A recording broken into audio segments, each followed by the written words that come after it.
What is going on, everybody, and welcome back to the Hangout spot where you already know it's real talk, boxing talk.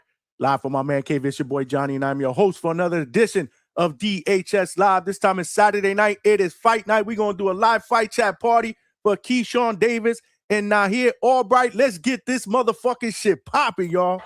Let's get ready to rumble! Yeah! Let's go, champ. Let's go, DHS. Salute, salute. Happy Saturday. It is fight night, and we are here, man. DHS Live for the live fight chat party, man.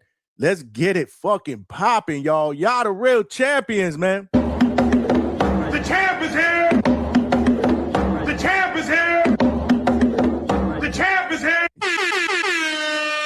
Yeah, man. Salute to all of y'all, man. It's fight night, man. It is fight night on DAZN right now, man. The main card is about to get started, man. Headline, like I said, man, the rematch, man, the rivalry rematch between the businessman Keyshawn Davis and Nahir Woo Albright, man. That will be the main event. And in the co-main event, man, my guy, the Assassin 2, Brian Norman Jr., will be making his return. First fight under the tutelage of the great Ronnie Shields, man. He's going up against Josh Wagner. And we also got Kelvin Davis, man, the brother of Keyshawn Davis. Yeah! He will be going up against tough veteran from the Boogie Down Bronx, Pistol Peter Dobson. I think that's going to be a pretty interesting fight, man. Kelvin is coming off that loss to Nahir Albright. And let's not forget what happened after that fight where hell broke loose in the locker room area, which kind of leads us to where we are today. Like I said, this is more of a rivalry fight. This is a rematch of a fight that took place between both Nahir Albright and Keyshawn Davis back in 2023, which was ruled a no contest, man. Because even though Keyshawn Davis won that fight by decision, yeah, man, he got caught doing the ooh-wee, man. He got caught doing the ooh-wee. Stay off the damn weed. Yeah, man.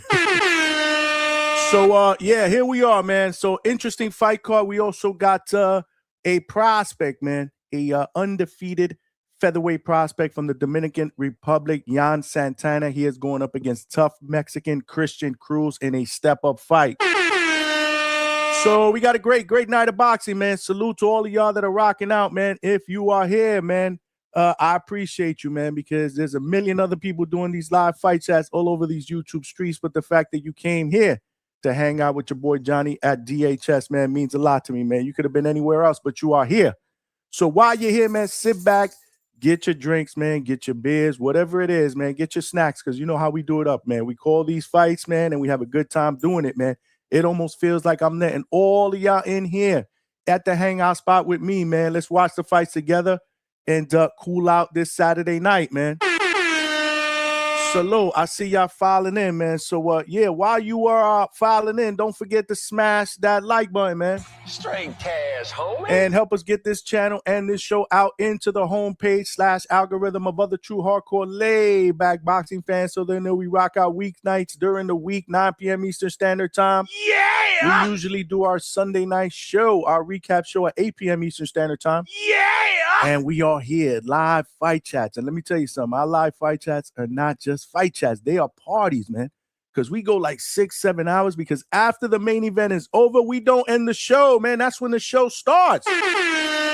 Because we open up the panel and we get immediate post-fight reactions, man. We talk about it, man. We talk about the night of boxing, man. So again, buckle up, man. We're probably going to be here for a while, man, because I believe that there are 4 fights, right? 4 fights on this main card, right? You got Yan Santana against Christian Cruz. You got Kelvin Davis going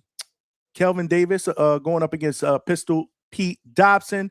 Then you got the co-main event, Brian Norman Jr. against Josh Wagner. And then the main event, man, Bad Blood, Keyshawn Davis against Nahir Albright.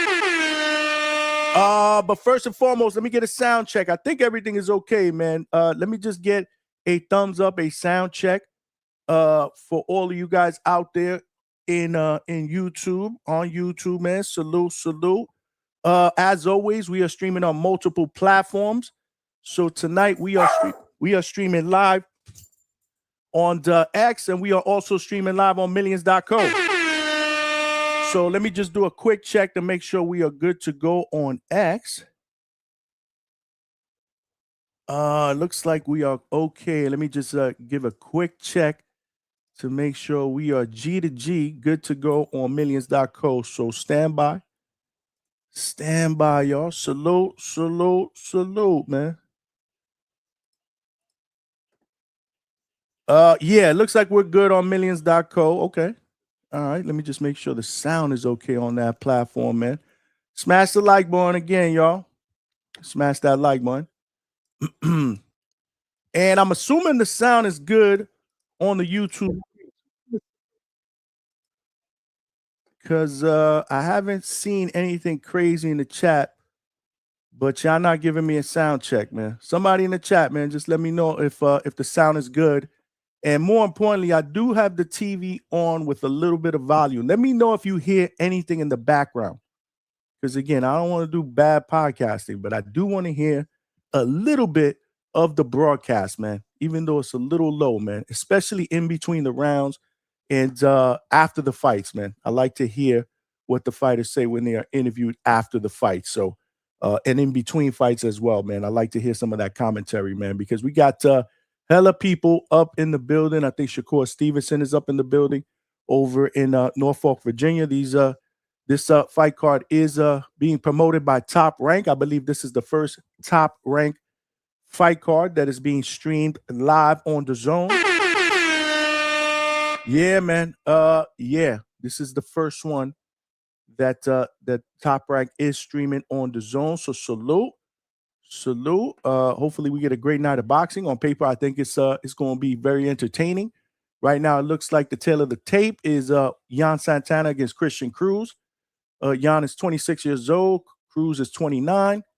Yan is about 3 inches taller, and he has about a 6.5-inch reach advantage. He is undefeated coming into this fight, but this is a step-up fight for him, man. Like I said, Christian Cruz is a tough, experienced, and durable Mexican fighter, man. Yes, he's very, very durable, and he comes to fight. This is going to be a nice step up for the undefeated Yan Santana. And we'll get you his record in just a little bit, man. But all right, so yeah. So salute to my man Christopher Palominos in the building. My man. Who just said, yeah, sound is good. Hopefully you guys don't hear anything in the background. If you don't, I may try to go one more notch up on the volume, man. One more notch up on the volume. Christian Cruz is entering the ring right now. This is going to be the first fight of a 4-fight main card. It is streaming live on DAZN. It's not pay-per-view. All you need is either a basic subscription, or if you have the ultimate package, you get every single fight that takes place on DAZN, whether it's free or on pay-per-view. That's probably the better bargain. But if you want to see this fight and you want to sign up for DAZN, the link is pinned to the chat. Use the DHS DAZN link, man. Use the DHS DAZN link. I'm going to put that out there on the screen real quick. Let me get that popping. Let's get that popping. Hold on. So that is the link. If you want to purchase any DAZN subscription, whether it's the basic package or the ultimate, DAZN ultimate package, use the Hangout spot link. It is www.dazn.com/the Hangout spot, all in lowercase letters. Yeah, we trying to do big things here in DHS, man. But yeah, definitely smash that like button. We got to get to at least 100 likes tonight, man. Every single show we got standards. We got to get to 100 likes. We fell short a couple of shows, man. We got into the 80s and 90s, man. Tonight we got to make up for it. Let's see if we get 150 likes, man. For sure. We do that and YouTube does its job, man, and throws the show out there into the algorithm of other boxing fans. Like I said earlier, we've been getting new people to jump on the panel. Salute to all the new DHS family members that have participated on our panel on our weeknight shows. Our weeknight shows are absolutely popping, bro. 5-6 hours at best. I believe our last show was 6 hours. So salute to all of y'all that rocked out. We are the late night spot for the second shift and third shift overnight workers. So salute. And yeah. If you're watching this live on X and on or millions.co, make sure you guys share the show on each platform. We are trying to build a family on those specific platforms. But come on over here to YouTube, man, and join the chat, man. Join the party, man. We're going to cook tonight, man. Come on over here. It takes 5 seconds, man, to come on over here to the main platform. Smash the like button and subscribe to the channel, man. Yeah. Straight cash, homie. We are power in numbers. We are less than 300 subscribers away from 4,000. Yeah! Let's help a brother get there, man. Y'all know the deal, man. Y'all know the deal. If y'all subscribe, make sure you tell a friend to tell a friend, man. Y'all all got cell phones, man. Text somebody right now. Tell them we cooking, especially tonight, man. Last but not least, man, the most important ground rule is the best boxing podcast chat out here on these YouTube streets of DHS family. Y'all got to cook tonight, man. Yeah! Like I said, man, y'all the real champions, man. The champ is here. The champ is here. The champ is here. Yeah, man. Cook tonight. But if you do have a question or comment that you want to make sure gets read, or you want to put out a fight prediction, whatever it is, you just want to show love, man. Again, so it doesn't get missed and it gets read out here on these live YouTube streets. Super chat is the best way to go. Cash moves everything around me. Cream, get the money. Dollar bill, yo. Yeah, man. Because it will come up as a starred message and I'll see it, and obviously I'll read your comment and show you love. It also provides your boy with a little bit of a donation, and every penny counts because we are putting in that work, man. And trust me, tonight we are going to work overtime. So if you want to make any type of donations, it could be a super chat, it could be a super sticker, super thank you. It could be Cash App or Zelle, man. The QR codes are right here on the side of the screen. Those are all ways to make donations to the channel. All donations that come in go right back into the channel to continue to bring you guys the best boxing content out here on these YouTube streets, whether it's in studio or boots to ground or a live fight chat party. Yeah! You know the deal, man. So let's get it, man. We do have a 10 super chat goal. It could be a super chat of any denomination, man. Help a brother out, man. And let's get there, man. Let's fucking get there, man. So salute. Tonight we gonna cook, man. We gonna cook Mike Tyson style, man. I'm the most brutal and vicious and most ruthless champion there's ever been. There's no one can stop me. Lynx is a conqueror. No, I'm Alexander. He's no Alexander. I'm the best ever. There's never been anybody as ruthless. I'm Sonny Liston. I'm Jack Dempsey. There's no one like me. I'm from Nairclaw. There's no one that can match me. My style is impetuous. My defense is impregnable. And I'm just ferocious. I want your heart. I want to eat his children. Yes, sir. Yes, sir. This is how we do. This is how we do, man. Again, if you want to watch this fight and you don't have a DAZN subscription, sign up, man. Sign up. You get the basic package, man. You'll be able to see this fight, man. It's not that expensive at all. But make sure if you do sign up, use the DAZN.com/the Hangout spot link, man. Use the DHS link, man. It looks like we are about to get started. First fight of the main card between Yan Santana, undefeated, comes into this fight with a record of 16-0. He's a Dominican prospect / contender with 13 wins via knockout. He's 26 years old. He's going up against tough Mexican veteran Christian Cruz, man. Round number 1 timestamp is 2 minutes and 40 seconds. Both guys trying to establish the jab, and right away, man, Christian Cruz, man, with a lead one, comes in and pushes Yan back into the corner with a combination to the body. Again, expect Christian Cruz to push the action in this fight. This is going to be a good test, man, a good test for Yan Santana, who is a featherweight contender who's been calling out Shushu Carrington. He definitely wants to fight with featherweight champion Shushu Carrington. Let's see how he does tonight. It's definitely a makeable fight. Both guys fight under the Top Rank banner. Salute to Top Rank, man. This is the first card that they are streaming on the new platform for them. Remember, Top Rank was formerly from being streamed on ESPN. Now they are being streamed on DAZN, the family DAZN. I like it, man. I like it, man. Salute to all of you on the chat, man. Salute to all of y'all in the chat, man. My man Christopher Palominos was the first in the building. My man. Salute, Johnny. It's fight night with the fire emoji. You know it. It's fight night, man. Hopefully you got your drinks, your snacks. Let's get this shit popping, man. Let's get this shit popping, man. What's going on, man? Ito Shiren, who fighting right now? Ito Shiren, what is good? What is good? Right now, you got the opening fight on the main card. This is going to be a 4-fight main card. Featherweight. This fight is taking place in the featherweight division, 126 pounds. Undefeated Dominican Yan Santana, who's 16-0 with 13 knockouts, is going up against Mexican veteran Christian Cruz, man. And right now, timestamp is 51 seconds, round number 1. Again, more of a feel-out round. Christian Cruz, who fights out of the southpaw stance, just missed a big overhand left. Yan Santana fights out of the orthodox stance. Good combination to the body and good defense to get out of the way of that shot by Yan Santana. 29 seconds left in round number 1. Salute to all of y'all rocking out. I see my man Young Cam in the building. What is good? My man. He said, let's go. Salute, Johnny. Keyshawn missed weight at first, which is a disappointment, but he made weight at the end of the day. Let's be professional. It's fight night. Yeah, supposedly he missed weight by a couple of 0.2 pounds, I believe. I believe it was 0.2 pounds. I saw an interview that Ronnie Shields did because Brian Norman Jr. also initially missed weight by 0.1 pounds. And he came back a little while later and was under the limit of 148.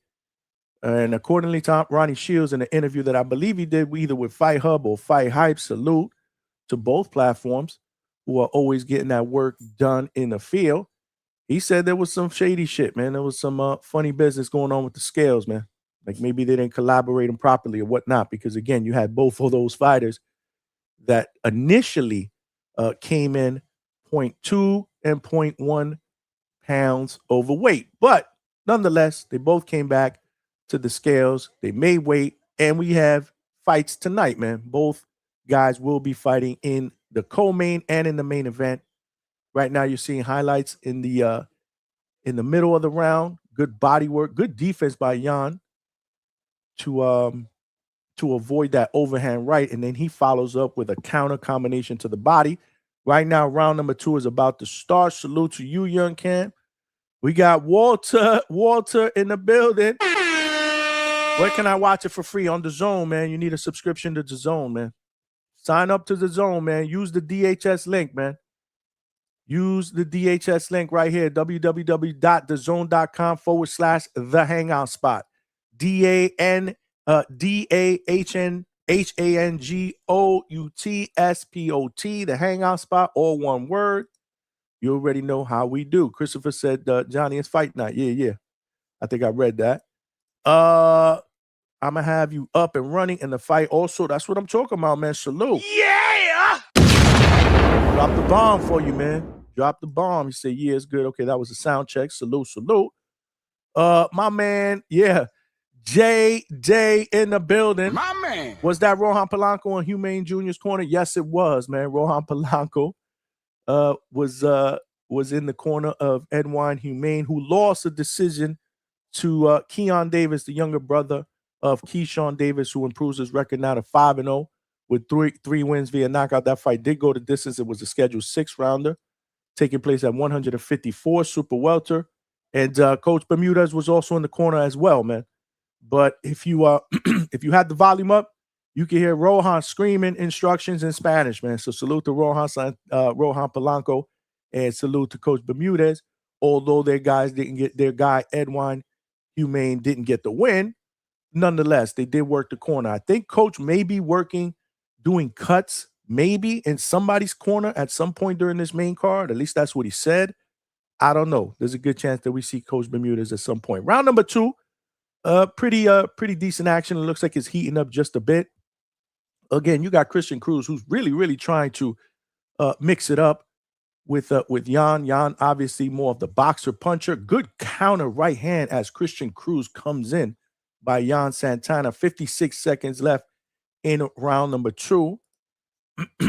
Dwayne Styles from DMV is in the building. My man, Top Rank in DAZN in VA. Salute.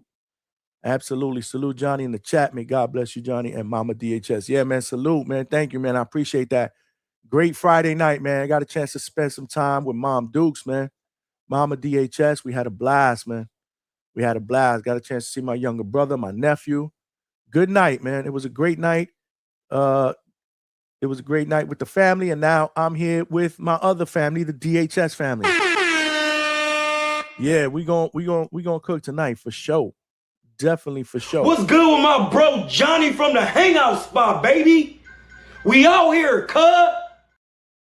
Yeah! We out here, man. We out here, man. Salute, salute. Nary Jane, stop hating. Hit the like button and subscribe. Word, man. Don't be hating on the brother, man. Big bruh, what's good? Salute. What is good, my brother? Thank you for rocking out. Salute. My man, 5 Boxing in the building. My man. Who came on the panel Thursday night, man. Good back and forth debate with Low Nose Boxing, man. You my guy. He said, yo, what up, Hangout? Coach got them fighters on this call. You already know. Coach out there working, man. The only bad part about that, there you go. There you go right there. He working cuts for Christian Cruz. There you go. I just mentioned him right now. There goes Coach Bermudez, man. He's the resident, one of the resident cut mans for Top Rank tonight, man. So salute, man. So yeah, Coach Bermudez getting in that work. Y'all know the deal.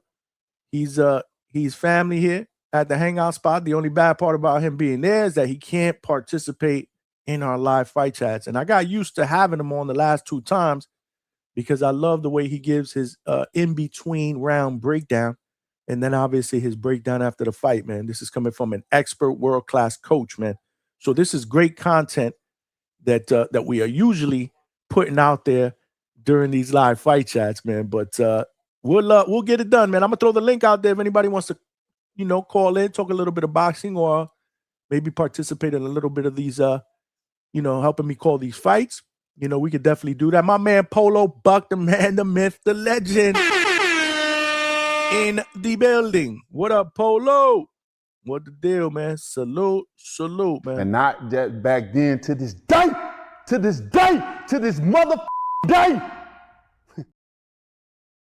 Yeah, man. Yeah! Salute to the Bronze Bomber, man. Salute to all of y'all rocking out here on these YouTube streets, man. Smash the like button. Definitely, man. We got my man Cam in the building. Juan Santana style. You mean Jan Santana style is similar to Shakur from the Orthodox stance, man. I do like the way he boxes, he moves. Right now, we're round number 3. Timestamp is 1:45.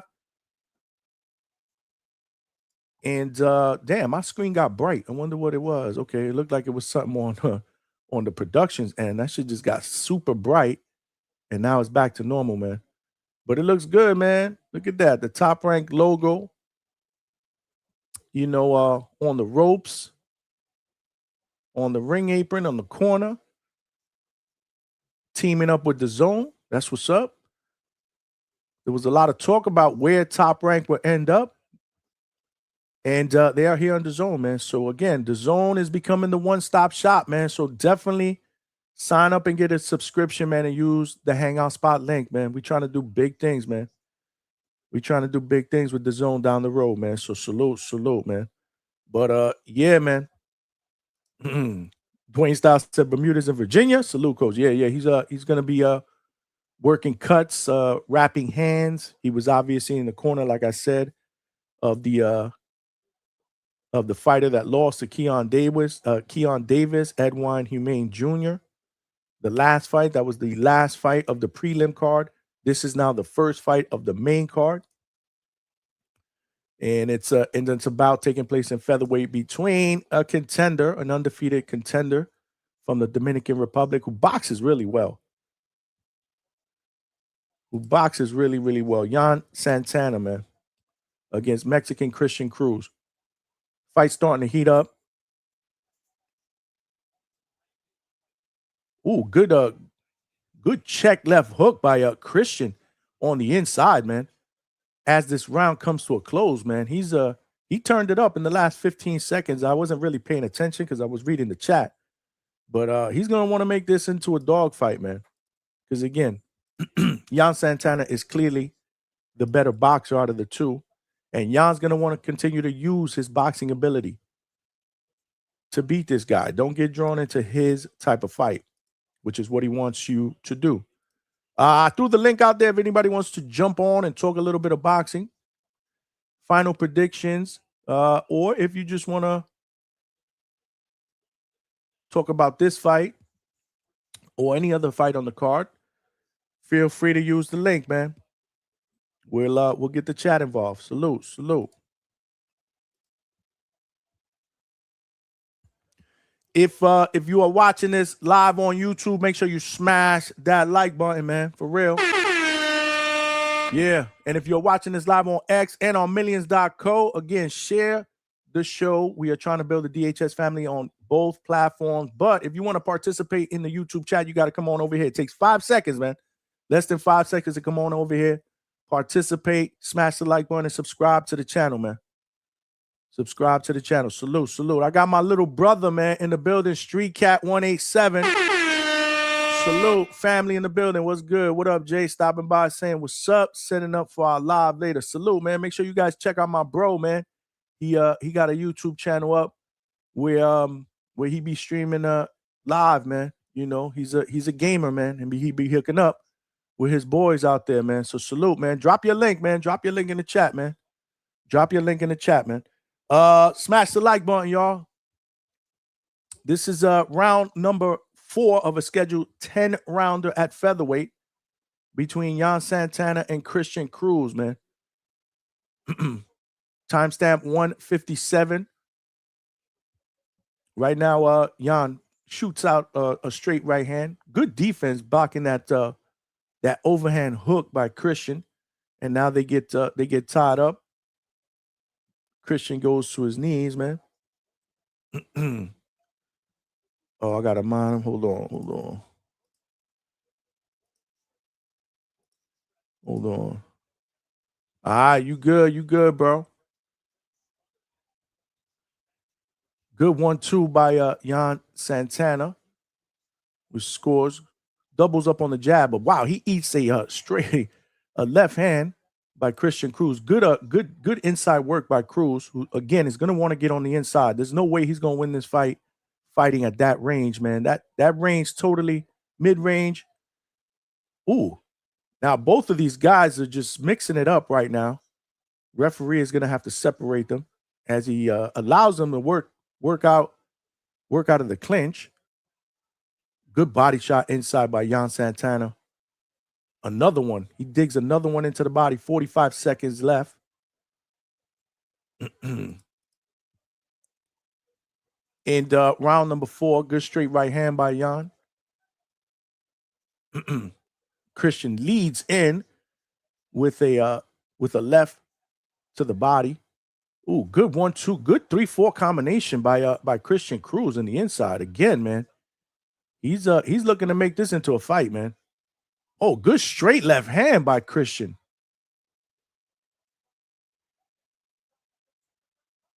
Yeah, man. So this is going to be an interesting fight because, you know, Christian Cruz brings this high volume Mexican style that I don't believe that Jan is used to, man. Ooh, good 1-2. That straight right hand landed flush right on the button as soon as the right before the bell rang to end round number 4, man. Yeah, I did. I added you out as a mod, man. I added you as a mod.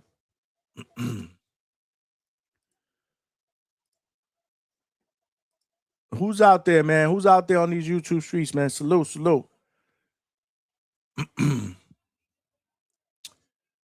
Yeah, so this is like I said, man. All right, that's what's up. Like I said, man, this is the first fight of a 4-fight main card that is taking place at the Scope Arena, Norfolk, Virginia. And now you see the highlights. Man, that was a really good 5-punch combination by Christian Cruz, man, that they are showing on replay right now.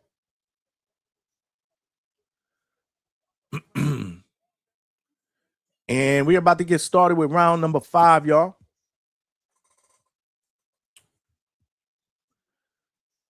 Timestamp is 2 minutes and 50 seconds. What are you guys scoring this fight so far? Let me know in the chat, man. Let me know what you guys are scoring this fight in the chat.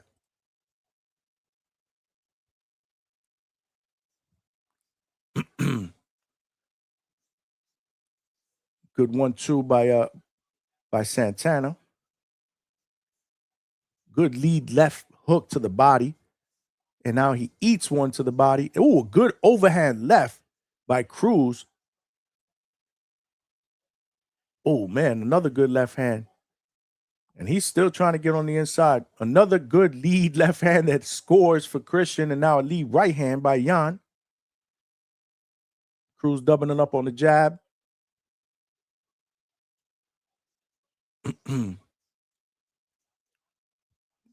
Good jab by Jan.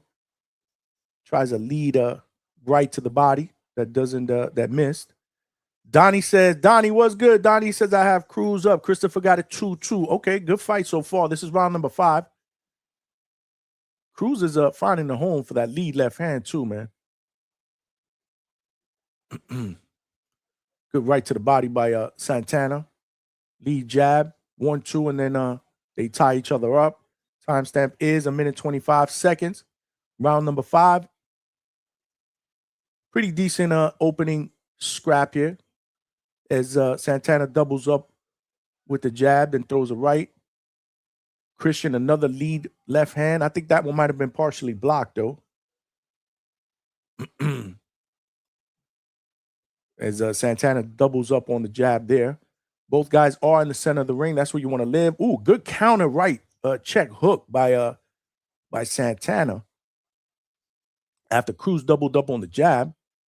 And now Cruz leads with a left hand to the body, trying to dig to the body. Another overhand right that lands for Cruz, and then they get tied up. 40 seconds left, round number 5.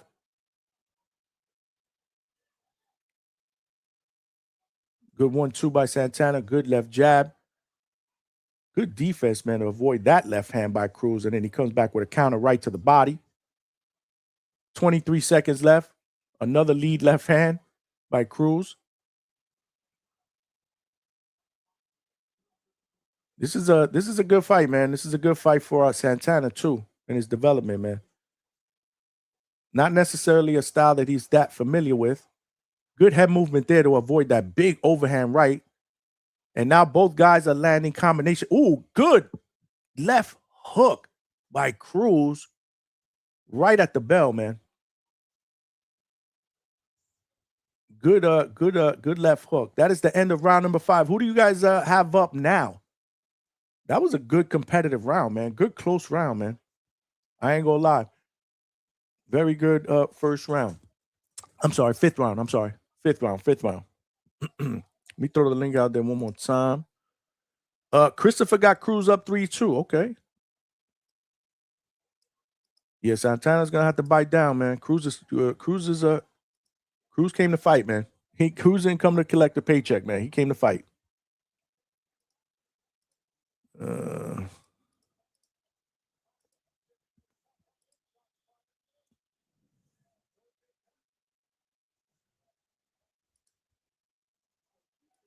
Let me pin this to the chat real quick. All right, with start of round number 6. Santana comes out pouring that jab.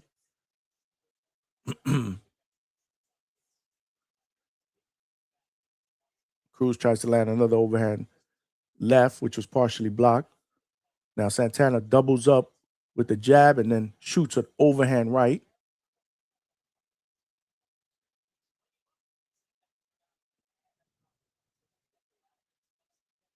Timestamp is 2 minutes and 20 seconds.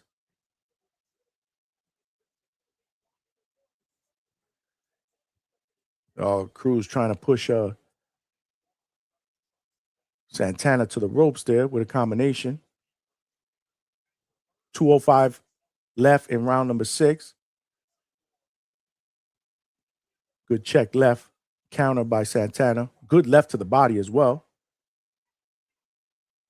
Ooh, lands a good uppercut. Another uppercut by Santana, right uppercut. That lands as he catches Cruz coming inside. Santana is the Dominican fighter with the green trunks.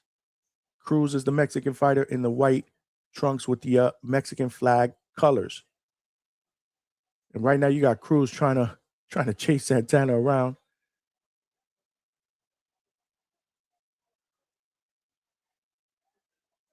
Doubles up on the lead left hand, Cruz does, as he's looking to get rugged on the inside. Good lead jab, good lead won by Cruz, as he's looking to rough up Santana as he has him against the ropes.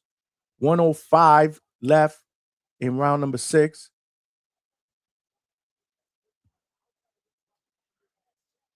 Cruz lunges in with the left to the body, a good combination to the body, counter combination by Santana.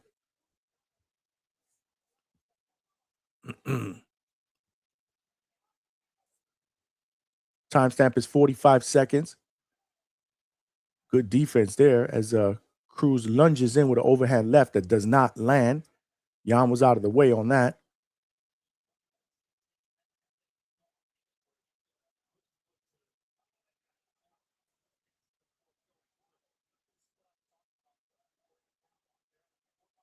Okay, 20 seconds left in round number 6. Good counter right by Cruz. As Santana looks to shoot the 1-2 out there. Shoots another jab out there. Lead right. Cruz tries to come in to the inside. And that is the end of round number 6, man. 3 more rounds in this fight, man. Scheduled 10 rounder. This is the opening fight of a 4-fight main card that is streaming live on DAZN. If you have a subscription, you'll be able to watch this fight for free. It is not a pay-per-view fight.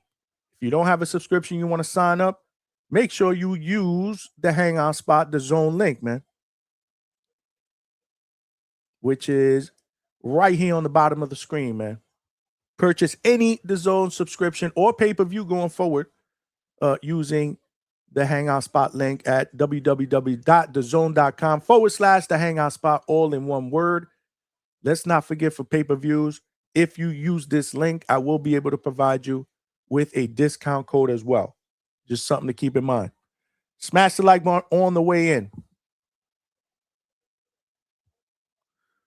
Right now, they're showing highlights of that lead left hand that lands by Cruz. And he's landed a few of those. He's landed a lot of those tonight, actually. This is round number 7 of a scheduled 10-rounder taking place in the featherweight division between Jan Santana and Christian Cruz. Decent scrap so far. Good lead right to the belly by Santana as Christian tries to land again, another lead left hand. That one didn't land. He tried to double it up. Good inside body work by Santana as Christian gets on the inside. Now Christian leads with a left to the belly. Good lead up right hand. And by Santana, he doubles that up and then lands the 2. And then gets right out of the way. The next fight of this card is the other Davis brother, Kelvin Davis, will be going up against a tough veteran from the Boogie Down Bronx, Pistol Pete Dobson. Timestamp 150, round number 7.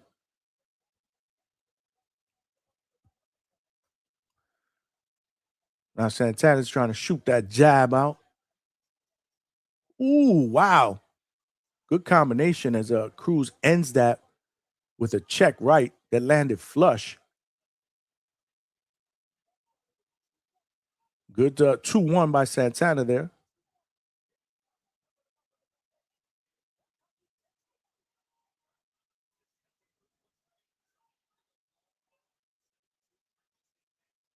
There goes Cruz trying to lunge inside to get on the inside with that lead left to the body. Ooh, good overhand right by Santana. Missed that uppercut though. Good work by Santana this round. Much more elusive. He's landing the better shots. Now he's digging to the body. Good. That's what he needs to do, man. Santana continues. Oh, he got caught with a check left right there by Cruz.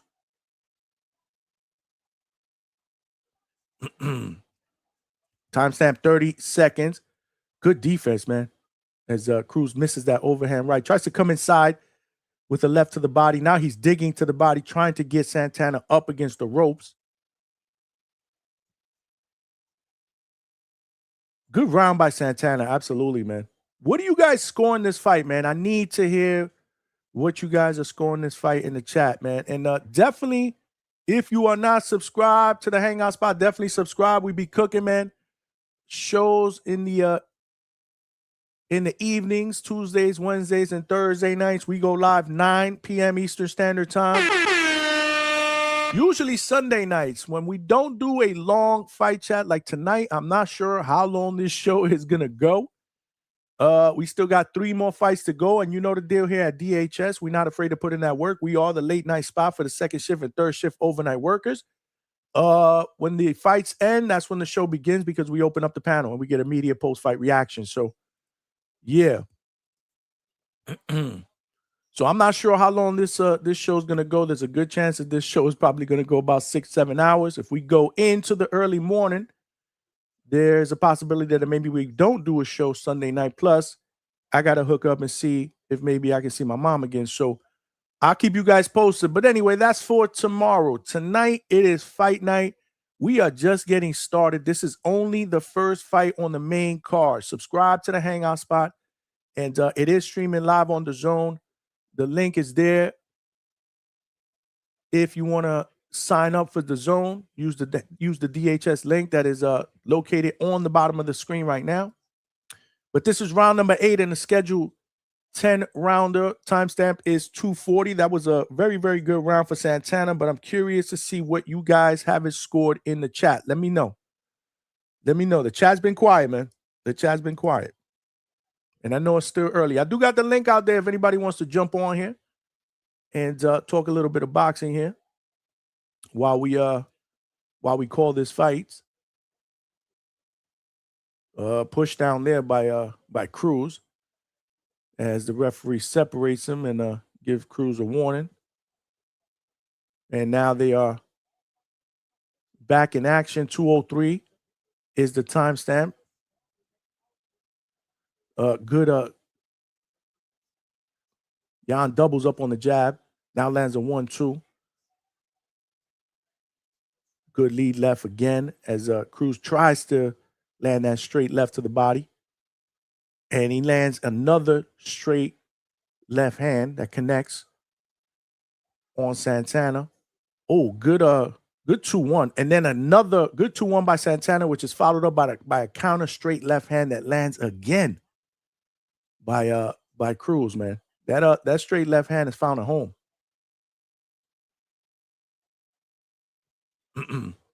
Santana digs to the body, doubles up with the left to the head. Good 1-2. Flush. Cruz just missed a straight left hand there. As they both now are digging into the body. 1:05 left. Good left to the body by Santana again. Moves his head side to side. Gets out of the pocket. Good straight right to the belly. As Cruz tries to come forward and double up on that jab. And another lead left to the body by Santana.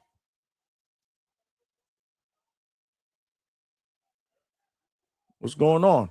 Why breaking the action? Why did Cruz complain? Okay. And now he's trying to push Santana to the ropes. Santana, good exchange right here in the rope as Santana lands a combination to the body. Christian Cruz is digging to the body as well. Good combination by Santana as they exchange in close quarters, man.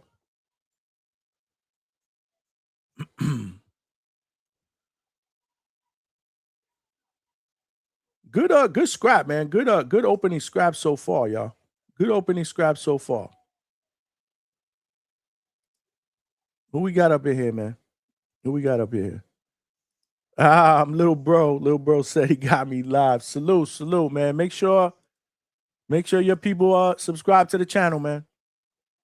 Definitely subscribe to the channel, man. Salute. My man Big Money in the building. What's good, Big Money? My man. Salute. Krista Sultan, what is good, man? My man. Salute. Attorney Bailey. My man. Rocking with you, Johnny and DHS family. Salute, man. I just want to thank all of y'all again, man. There's a ton of other podcasters out there that got boxing platforms that are doing live fight chats. I get it, but the fact that you're here rocking out with me means a lot, man. So salute. This is round number 9, man. Good scrap, man. What do you guys have it so far, man? What do you guys have it as so far, man?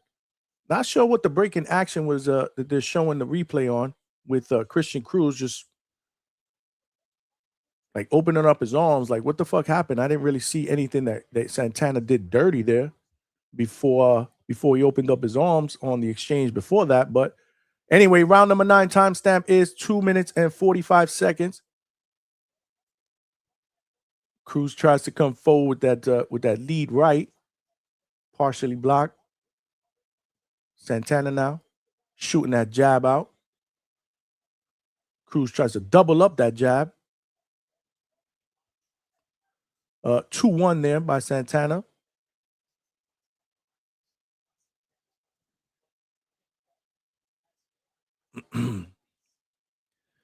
Jan Santana is undefeated, and he's been calling out Shushu Carrington, man. A lot of mentions of Shushu Carrington this week during the press conferences and some of the interviews that he's done as he doubles up on the jab and lands a straight right to the midsection. Good defense there to avoid an overhand left by Cruz as, again, now they mix it up. And, they are quickly separated. 1 minute 45 seconds. Oh, good counter uppercut by Cruz as he lands a combination there. And he's shooting those overhand rights and those overhand lefts, man. He catches Jan with another left hand as he tries to get off the ropes. 1 minute 25 in round number 9. Salute.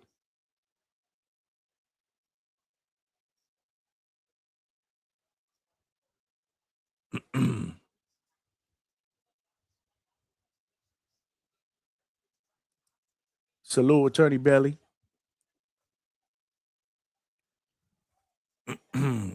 Salute to everybody out on X, man. We got over 100 people watching live on X. Salute to y'all. You guys do know if you want to participate in the chat, man, just come on over here to the YouTube channel, man. That way you can subscribe as well if you're not subscribed. All right, round number 9, 42 seconds left. Good lead right. Oh, damn. Jan gets caught with another straight left hand, man.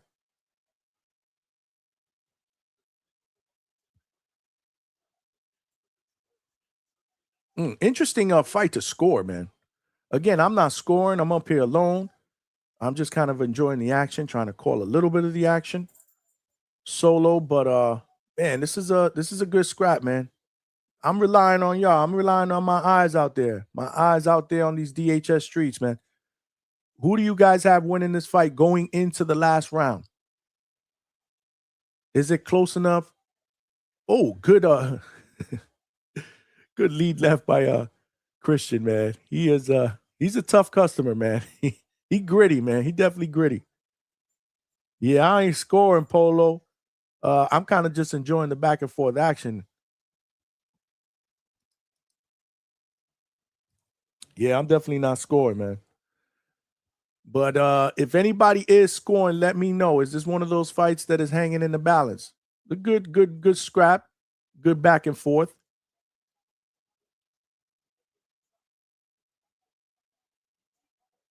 And now they're showing the work that Christian Cruz did in that round. However, good counter.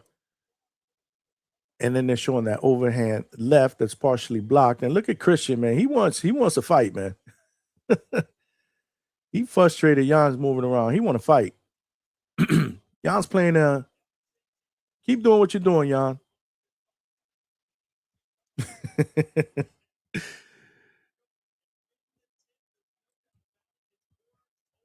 Cruz is pushing the action. I do agree with that. 245. Cruz is going to continue to come forward in this round. You know that. Jan's going to have to dog it out, man.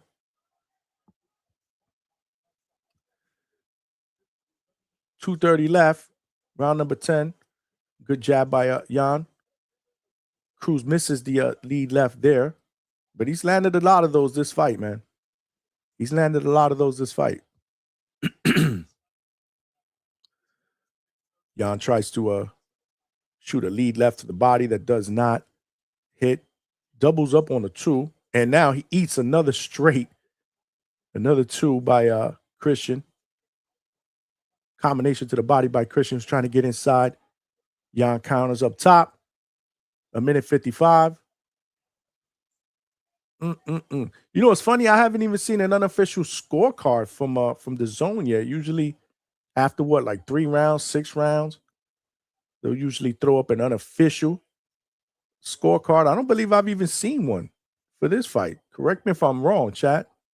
I mean, I don't think I am, because I would have probably called that out. Again, I'm not scoring. That's why I'm interested to hear what other people are scoring if you are scoring. Damn, good combination. Good inside work by Christian right before this exchange here. 1:20.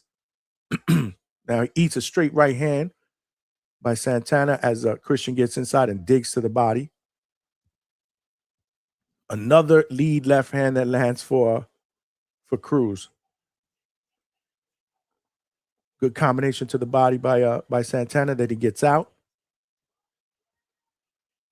Man, this is a good rugged round by Cruz, man. I think Cruz is definitely winning this round.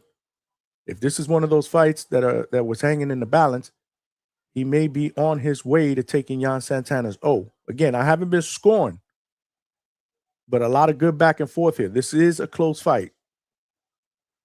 And right now, both guys in the center of the ring digging to the body.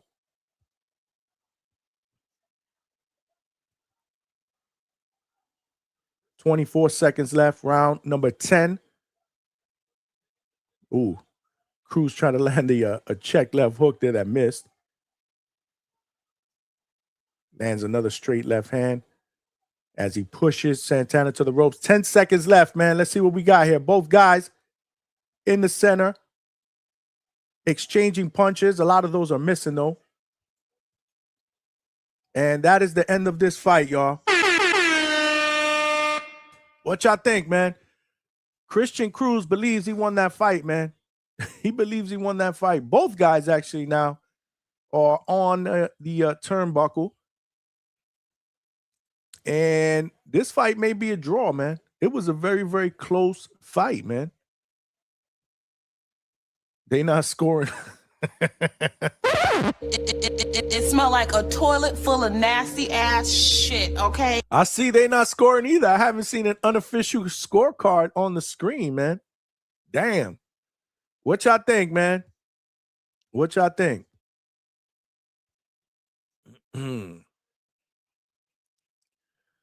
Close fight. Donnie said he had Cruz winning this fight. Okay.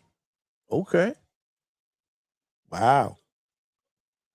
Hey, man, this would be an upset. Obviously, Jan Santana came up in here to get that work, man, and continue to pad that undefeated record. But this was a tough opponent, man, and a different style again. Come forward style. So yeah, look, Christopher Palominos. Cam said I can't call it. I'm telling you, man, this was a close fight, man. And Jan was a heavy. Was he a heavy? For those of you guys that are bettors, did he come in as a heavy favorite? Because again, I'm not a betting guy. But for a guy 16-0 who is looking for a big fight, potentially a title fight down the road with Shushu Carrington, this was a close call. This was definitely a close call. Salute. Christopher Palomino said I had Cruz winning the fight. Okay, so that's 2 people. But Donnie says they won't give it to the B side, though. You see, that's another thing, right? That's another thing. Look at this. You're looking at the highlights, man. And Cruz, and let me tell you something. Cruz landed a lot of straight left hands, too. A lot of straight lead left hands, man. We got Jimmy Lennon Jr., so I'm going to put the volume up just a little bit. I got to hear this decision, y'all. So stand by. Hopefully you guys are not hearing it in the background.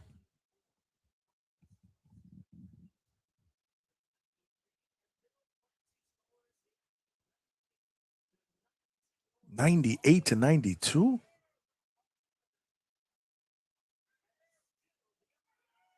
They gave it to Jan Santana, man. What do you guys think about that decision? I know a couple of you guys in the chat were picking Cruz to win. Scorecards seem to be a little lopsided. Wow. We got Samoa family in the building. My sister, Superwoman, is in the building. What's good, sis? Salute. Much love, man. Thanks for rocking out. We doing the live fight chat here. Wow. Right now is the crowd booing? I can't hear. But they did somebody in Cruz's corner did put Cruz on their shoulders for a little lap around the ring, and it appears that the crowd is cheering. I don't know. Was the crowd booing in that decision? I really didn't hear. Very, very fun opening fight. But I think the final scorecard, in my opinion, was a little lopsided. This fight was close, man. I wouldn't have been mad if they would have called this a draw. But you guys are screaming robbery, man, and you guys were scoring. So Donnie said Santana better stay away from Zuffa. Yeah, man, they're going to match him tough over there. I think Jan better stay away from Shushu, man. He wants Shushu, man. I don't know if he's I don't know. I don't think he's ready for that Shushu smoke, but we'll see, man. Look, just a lot of lead left hands that were landing by Christian in this fight, man. Donnie said, wow, what a robbery. Casual Jerry in the building. My man. Said, yikes. Yeah, he said he is getting booed. Okay. I kind of figured that. I think a lot of people really, really appreciated the work that Cruz did in this fight, man. Look at this. Just lead straight left hands all day finding the home, man. Damn, what did I miss? Luciano in the building. Yeah! What a robbery. They are cheering for Cruz. Okay, I kind of thought that. I kind of thought. It kind of felt like it. Again, I got the volume on super low because I do want to be able to at least hear. So the final punch stats again, to quote Coach Hector Bermudez, that shit don't mean nothing, but I'm going to read them anyway. 153 punches landed by Santana. 148 is what CompuBox said that Cruz landed. So Santana got a 5-punch edge and 32% to 27%. So again, a 5% edge in total punches landed. So nonetheless, Jan Santana remains undefeated. He now improves to 17-0. And we'll continue to push, obviously, for a fight down the road with WBC featherweight champion Bruce Shushu Carrington, who will be fighting on the June 27th Xander Zayas versus Jerron Boots and his fight card. Right now, they are showing footage in the locker room of both Kelvin Davis, one of the Davis brothers, DB3, and Pistol Pete Dobson in the locker room getting their final preparations, man. But as they get ready and the zone shoots an ad out there, I just want to salute the Hangout Spot family, man, for rocking out tonight. The champ is here. The champ is here. The champ is here. Yeah, man. You guys are the bomb. Let's go, man. Big Money saluting Dwayne. Costra Fantasma. That was a draw. Listen, I wouldn't have been mad if that would have been called a draw, man. I wouldn't have been mad, man. That would have been my, again, I didn't score it. I would have to see this fight again. But it was close, man. But I will tell you, I was impressed with all those left hands that Cruz was landing, bro. You know, Jan Santana got to tighten up that D, man. Donnie said all of Santana's highlights are Cruz beating up on him. Yeah, I kind of got that vibe too, man. I kind of got that vibe too, man. But Birdman in the building. My man. Said robbery. Damn, all of y'all got Cruz winning that fight. That's what's up. I wouldn't have been mad at that either, man. Again, he had a lot of moments in that fight, man. And that left hand, man, was just landing flush, man. That straight left hand, that looping left at time was just landing, bro. Mr. 8-9, come on. What's that, man? Yeah, I don't know what that was, bro. But nonetheless, man, he improves, man. He improves. You're only as good as your last performance, right? You won, and now you move on, man. You move on. Attorney Betty said, big money, you calling in. The link is in there. If anybody wants to call in now and talk some boxing, it looks like we are in between fights. Feel free. The link is pinned to the chat, man. What is up, VVS Tough? V versus Tough. That's a V versus Tough. Salute. First time I've seen that screen name in the chat. If you are a new DHS family member, welcome to the family. Make sure you subscribe to the channel if you haven't done so. Who's fighting right now? Well, right now we just saw the opener of a 4-fight main card. This fight just took place at featherweight, and undefeated Dominican Jan Santana just beat Mexican Christian Cruz. And a lot of people are saying that they thought Cruz won. They thought Cruz won, man. It was a good fight, good back and forth affair. But your man Cruz, he was putting in that work, man. Polo Buck said the firehouse under investigation. We need wins. It smelled like a toilet full of nasty ass shit, okay? Damn, another L for Coach, bro. That shit is a 2-pack of ass. Damn, tough crowd, man. Tough crowd. I know y'all gonna let him have it next time he jumps on the panel, man. Salute. Attorney Bailey said Johnny Karen got robbed yesterday. I didn't see that fight, the whole fight. I started watching it late last night, and then I got tired. And yeah, I gotta watch the whole fight, man. I gotta watch the whole fight. But salute to Patty Donovan, man. Stock Chasers, man, called it. I know he was on the Thursday show. He was very, very vocal about picking Patty Donovan, and I believe he did post something in the Discord. My man won some cash, man. My man won some cash, man. Cash rules everything around me. Green, get the money. Dollar bill, yo. So salute to Stock Chasers, man. You see, he won some cash. That means tonight he could take the night off, man. He could take the night off. At the end of the day, you got to survive. No hubcaps tonight for Stock, man. He got to take the night off, man. He got to take the night off. Credit to Stock Chasers. He called it. He did call it. He did call it. He won some money. I think he won he won a couple $100, I believe. Probably in a bid, about to make a store run. Canvas, what is good, my guy? My man. Great content the other day, man. You jumping on the panel, man, talking that boxing shit with us, man. I appreciate that. You got to make that a regular, man. You got to come on more often, bro. It was great having you on, man. Great having you on, man.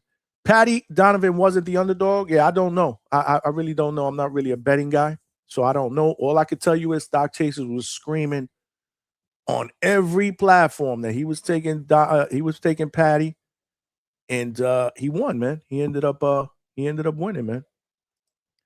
He ended up winning. AB said, put my car in the garage. AB, you got to start watching the fights, man. Get your ass upstairs, man. Put the zone on. For those of you guys that don't have the zone, what are you waiting for to get it, man? It's simple, man. It is simple. Get yourself a basic subscription, man. This fight is free. It's not a pay-per-view.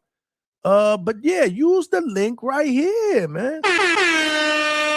Use the link right here. Sign up to DAZN and be the first to get your pay-per-view on demand. Use discount code DHS. My man Mike Leone, they got him, yo. Wait till I tell him I don't even know if I told him. I said, they got you, man. They got you. You know you're officially DHS, when you get hit, man, you get got with the AI. I mean, he said pay per view. Pay per view. Yeah, man. Salute, man. And yeah, everybody gets got here, man. Everybody gets got. Make sure you guys subscribe to the channel and like the AI version of your boy says. Tell a friend to tell a friend. Tell a friend to tell a friend.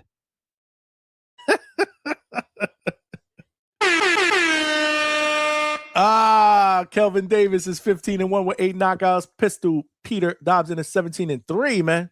17-3 with 10 wins via knockout, man. And Pete's been in there with some names, man. He is coming off a knockout in the first round in Mexico back in March. So here we are in May. He's back in the ring. But before that, he was on a little bit of a cold streak, man. He did lose decisions, 3 consecutive decisions to Jesus Saracho, who was a pro box fighter, Jaleel Hackett, and Conor Benn. So, yeah, he's lost 3 out of his last 4 fights. But my man, Pete Dobson, is from the Bronx. He is tough. And his resume is much better, you know, than Kelvin's resume. Kelvin is coming off a loss to Nahir Albright. So Kelvin is 15-1 with 8 wins via knockout. That loss was by majority decision. That was last June, man. That was also here at the Scope Arena, if I'm not mistaken. The headliner was supposed to be Keyshawn Davis against Edwin De Los Santos, but Keyshawn ended up coming in overweight, lost his title on the scales, and the main event was pulled out, man. That shit is a 2-pack of ass. It smelled like a toilet full of nasty ass shit, okay? Yeah. So Keyshawn ended up watching the cards instead of fighting in the main event. And that was the night that that Nahir did his thing against Kelvin, and then all hell broke loose, man. There was a fight in the locker room area, which nobody seems to want to talk about anymore, which is pretty crazy. Because realistically, it is a part of this storyline, right? It is a part of the storyline. So, but yeah, it looks like Pistol Pete Dobson is in the ring now, and Kelvin Davis is making his way into the ring in the all-black attire and the ski mask. But as you can see, before that majority decision loss, he did win in March of 2025 by TKO. Then he had 2 unanimous decision victories before that in 2024. And then actually 3 fights in 2024, 2 unanimous decisions and 1 stoppage in 2024. So let's see, man. He has good size, obviously. He's tall, he's lanky. Let's see what type of performance he can put to the table after that Nahir Albright loss, man. Salute, man. But yeah, who else is out there, man? Who else is out there? Oh, man. Who you guys got in this fight, man? Who you guys got in this fight? Let's throw a quick poll out there, man, before the fight starts, man. Let's throw a quick poll out there. In fact, while we putting in the poll, let's play the anthem, man. Let's play the anthem, man. I'm in the mood for the anthem. I'm in the mood for the anthem, y'all. Yeah. Yeah, man. Get your fire emojis out here in the chat. Let's go. Yeah. DHS, that hangout spot. We stepping clean. Raps on their hands, big dreams. Lean, you know the deal. Tell a friend to tell a friend. Small train moving out, turn locomotive. In the end, boxing talk loud from the first bell ring. Every clip get heard when that hot take swing. I seen doubtful like a towel in the air. Not a whole child watching when I pull up there. We family. That's the code, that's the lane. We family. Build it up, feed the flame. No sleep, no pause. We keep the pressure on. If you in the circle, then you know what's going on. DHS, the hangout spot. We family. DHS, the hangout spot. We lit. Hottest boxing on the YouTube streets. Tell a friend. Yeah, get them fire emojis out, y'all. It's fight night, man. We family. DHS, the hangout spot. We lit. You can still get packed up. If you came with Crash outs. hottest boxing on the YouTube streets. Tell a friend, tell a friend. I'm talking footwork, then I'm back to the grind. One channel, one vision, but the line keep climb. From a tight-knit room to a whole big wave. Now every new post got a fresh new save. I don't stop when it's tense, I don't fold for the doubt. Not stopping till the game is won, that's what I'm about. They want smoke in the comments, I bring facts to the ring. Make a name in the lane, then I let the numbers sing. We family, that's the code, that's the lane. We family. Build it up, feed the flame, no sleep, No pause. we keep the pressure on. If you in the circle, then you know what's Going on. DHS the hangout spot. We family. DHS the hangout spot. We lit. Hottest boxing on the YouTube street. Tell a friend. Tell a friend. We don't quit. DHS the hangout spot. We family. DHS the hangout spot. We lit. You can still get packed up. If you came with Crash outs. hottest boxing on the YouTube street. Tell a friend. From a small spark to a freight train sound, same course, same crew, and we still around. If the room get heated, we don't move off the line. We came for the top, and the top look fine. DHS the hangout spot. We family. DHS the hangout spot. We lit. Hottest boxing on the YouTube street. Tell a friend. We don't quit. DHS the hangout spot. We family. DHS the hangout spot. We lit. You can still get packed up if you came with crash out. Hottest boxing on the YouTube streets. Tell a friend. Yeah, man. We are the late night spot for the second shift and third shift overnight workers. Salute to the DHS family, man. Y'all know the deal, man. Your boys here. It is fight night. Let's get it popping, man. Round number one, it is timestamp 2:15, man. You got Kelvin Davis, much more taller, fighting out of the southpaw stance against Pistol Pete Dobson, who's fighting out of the orthodox stance. Kelvin does have the black trunks with the white lettering. Pistol Pete has the black trunks with the green lettering, man. So right now, just more of a feel-out round as Kelvin is moving around, trying to control distance. Good straight jab by Kelvin. Another good jab as Pistol Pete tries to work to get on the inside, man. Right now, Kelvin is using that jab. Salute to all of y'all, man. Yeah, man. Get your red cups, man. Get your brewskis, man. Get your snacks. It is fight night. You know how we do it up. And as the night continues to progress, man, this is, we're going to get more viewers, man. You know what we do, man. This is a live fight chat party, man. This is what we do, man. This is what we do. Right now, minute 13. Good feint by Kelvin as he continues to shoot that long jab out there, man. Trying to keep Pete at range. Good straight left. Doubles it up, man. And then gets out of the way, man. Good defense as Pete tried to lunge in and get on the inside.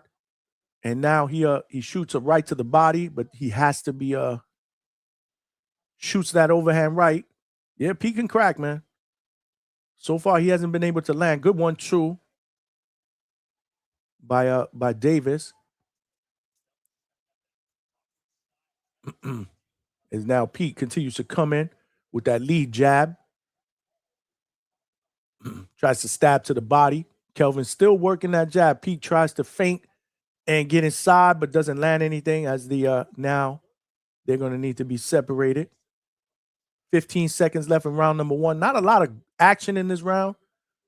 Kelvin tries to shoot that long lead left hand. Shoots that jab out there. Good straight left by Kelvin and a good jab. And that is the end of round number one. Salute. AB said it got the red cup tonight. You already know. Get them red cup emojis out, man. Let's go. Polo Buck said, here we go. Fire. Yeah, man, that's the DHS anthem, man. We family. Yeah, man. Polo Buck said Dobson can crack. Absolutely, man. Salute. Yeah, good jab work, man. He has the advantage, man. He has that long lead right hand jab, man. Use it to your advantage, man. He has a height advantage, he has a reach advantage. He's got to fight smart, man. Pete is gonna have to work to get on the inside, and Pete can punch, man. Pete can punch, but he has to be able to get on the inside and get that work in. But that's gonna be a tall task, like I said. If Kelvin continues to fight tall and use those physical attributes, man. Salute, man. Little bro in the building. That's right, man. Smash the like button, man, and subscribe if you have not done so. Round number 2, y'all. This fight is a scheduled 10 rounder. It is taking place at welterweight. I believe at welterweight. Hold on, let me just double check that. Correct me if I'm wrong. Yeah, this is a 10 rounder taking place at welterweight. Kelvin Davis, Peter Dobson. Peter is the older fighter, 35 years old, has been in there with the better names, albeit hasn't been successful. But he's went the distance in all three of those losses. He went the distance. So he's durable, he's tough. And right now he's having a hard time getting on the inside, excuse me. As again, Kelvin just shooting that jab, man. Good lead left right there. Using that jab as a rangefinder to land that straight left hand. Now he lands that straight left to the belly, man. Love that stab to the belly, man. Pete tries to feint his way in, misses with a right hook though, and he gets tied up. 1:40 left. This is round number 2, y'all, of a scheduled 10 rounder taking place in the welterweight division. After this, good lead left by Kelvin, man. As Pete got caught in an exchange there. He tried to land a left. Kelvin landed that straight left. Good stab, straight left to the belly by Kelvin. As he's looking, it looks like he's waiting for Pete to lunge in so he can land that counter left coming in. And now Pete pushes him to the ropes as they get tied up. A minute left in round number 2, man. A minute left in round number 2. Salute to my guy in the building, Trini BX. Salute, my brother, man. Salute. Trini probably working, or I know he would have been called in already, man. Trini probably working, man. If you working, Trini, salute, man. Thanks for rocking out. Again, you know the deal, man. If HR ain't on their ass, call in, man. Give me your thoughts, man, on what we're going to see. After this fight, man, is the co-main, man. After this fight, man, we got my man Brian Norman Jr., the assassin, making his return. My man. That's family in the building, man, against tough Canadian Josh Wagner, who's coming in with a lot of confidence, man. Good double jab by Kelvin. He's coming in with a lot of confidence, man, because he was talking his shit, man. When Brian came in those 0.2 pounds or whatever it was over the scales, man, he was talking shit, talking about Brian unprofessional. He come in here to shock the world. Yeah, man. Good 1-2 to end the round by Kelvin Davis, who I think, even though I'm not scoring, is winning this fight 2-0 so far, man. Let's go. My man, Wizzy in the building. Wiz, what's good, brother? What is good, man? Thanks for rocking out, man. My man, Low Nose Boxing. The crash out spot. The historian spot. Salute to my man, Low, man. Salute to my man, Low, man. The argument spot. The Canadian also came in over, I think, then came back on weight. I think it was a contracted weight of 148, if I'm not mistaken. So he did come in at 147 point something. So, but I believe the contracted weight, Polo, was 148. Because if I'm not mistaken, that's what Jimmy Lennon Jr. said during the weigh-ins when Norman Jr. came in slightly over. That's what I believe. So I think the Canadian was okay, but I could be wrong. I could be wrong, man. Lo said drop the link. Lo, you always ask for the link. The link is pinned to the chat. It smelled like a toilet full of nasty ass shit, okay? The link is pinned to the chat, my brother. What you think? You watching the fights? Hit the link, man. Hit the link. Let me know your thoughts, man. So far, I got Kelvin Davis up 2-9. So it looks like they are scoring this fight because Chris Mannix's scorecard is 2-0. Good 1-2 by Kelvin as well.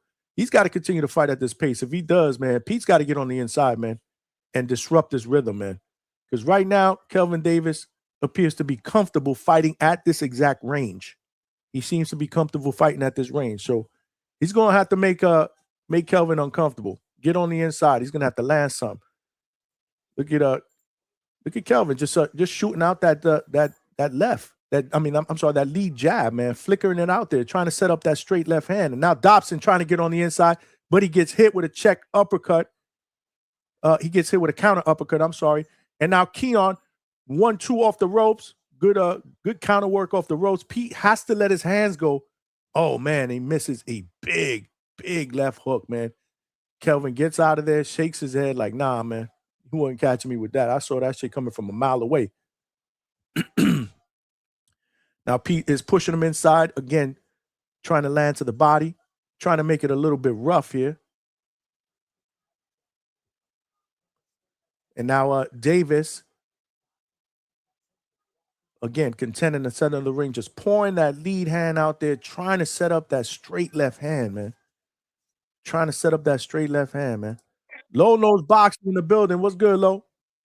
Chilling, man. Just got into the crib a few minutes ago. You know what I'm saying? So I'm watching the fights and shit. Yeah, I'm watching the fights. Hell yeah. I'm a DAZN subscriber. I'm just not part of the package with the pay-per-views. That's optional with me. If it's pay-per-view, I watch it for free on my other shit. But yeah, I'm watching the fight right now. You know what I mean? I was watching the baseball game earlier. I was in a little Mexican spot. Now I'm home, tranquilo, watching Pete Dobson against Keyshawn Davis, and I want to see what his brother's about. You know, last time he fought, he lost against Nahir Albright, and I want to see if Keyshawn can pull off sort of like a Roy Jones move. You know, the history of boxing when guys had less than stellar performances with controversy, they came back in the rematch and they showed out. Keyshawn had a tough outing against Nahir Albright. We could say that Nahir is definitely a decent guy. He beat, in my eyes, Frank Martin. You know, he hurt Keyshawn in that fight. And then Keyshawn coming out missing weight, that adds a new element of intrigue to the fight, because now people are looking at this, including myself, like Nahir got a better chance of winning now, Johnny. So it's very important, very interesting. You dig what I'm saying? Absolutely, brother. Absolutely, I dig what you're saying, man. But I'm hoping Keyshawn wins. For the sake of boxing, we need Keyshawn to continue to do what he's doing because he's a bright young star in the glamour division. I'm hoping Keyshawn get the stoppage. I'm hoping Brian Norman Jr. can get the stoppage, put himself back in there for big names. You dig what I'm saying? But from what I'm hearing, the dude that Brian Norman fighting is not a slouch. So we got to see what's up with that. Oh, yeah. Yeah, definitely, man. Both Ryan from the 6 and my guy Chad from Canada, who is in the building right now. Salute to you, Chad. Were able to vouch, man. They said this dude is tough, man. He's not coming to lay down either. So we'll see, man. We'll see, man. Interesting to see what Norman brings to the table, especially now working with Ronnie Shields.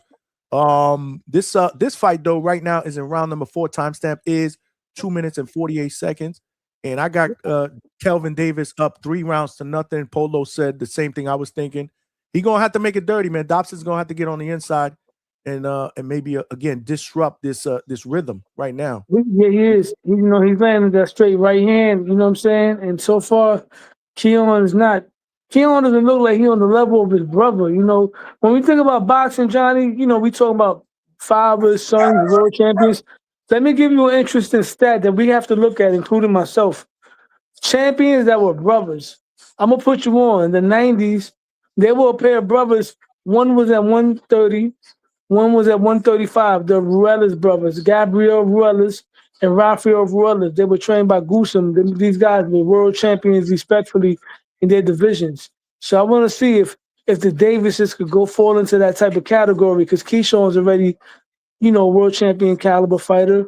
I want to see if Keyshawn, if I'm saying his name right, pardon me if I'm not, can become a world champion as well. You dig what I'm saying? And what weight class is this? There's a Keyshawn, but we're talking about Kelvin. This is Kelvin. Kelvin. Yeah. And there's earlier. I'm sorry, guys, but there is nothing that looks like it's champion level here. Okay, like quite the opposite. By Kelvin, yes. Are you kidding me? Listen, he's nowhere close to his brother. It's not a question. I agree with you. It's not a question. I don't like. It's a fight, but I could go through a laundry list of things that's wrong here, man. Like he's not a good. Like he's weak in certain areas. He's not good all around as a boxer. Like he's got lots of problems. He's not going to be a champion. There's no way. If he became a champion, the division would be very weak. It'd be a really bad comment on the division. There's no way. He's 29 years old, so he's not a spring chicken. He's moving into the 30 range. He's got 16 fights. This is his 17th fight, even though he's only lost one. But right now he's fighting at a comfortable range, though, man. I mean, he's basically winning the fight with his jab and that lead left. Look, he is slow by nature, and the pace of his fight is slow here.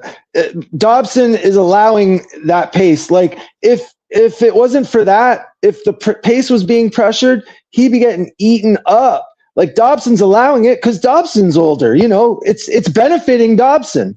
That's what's hilarious about it. I mean, Dobson might end up knocking him out if he doesn't watch it here, man.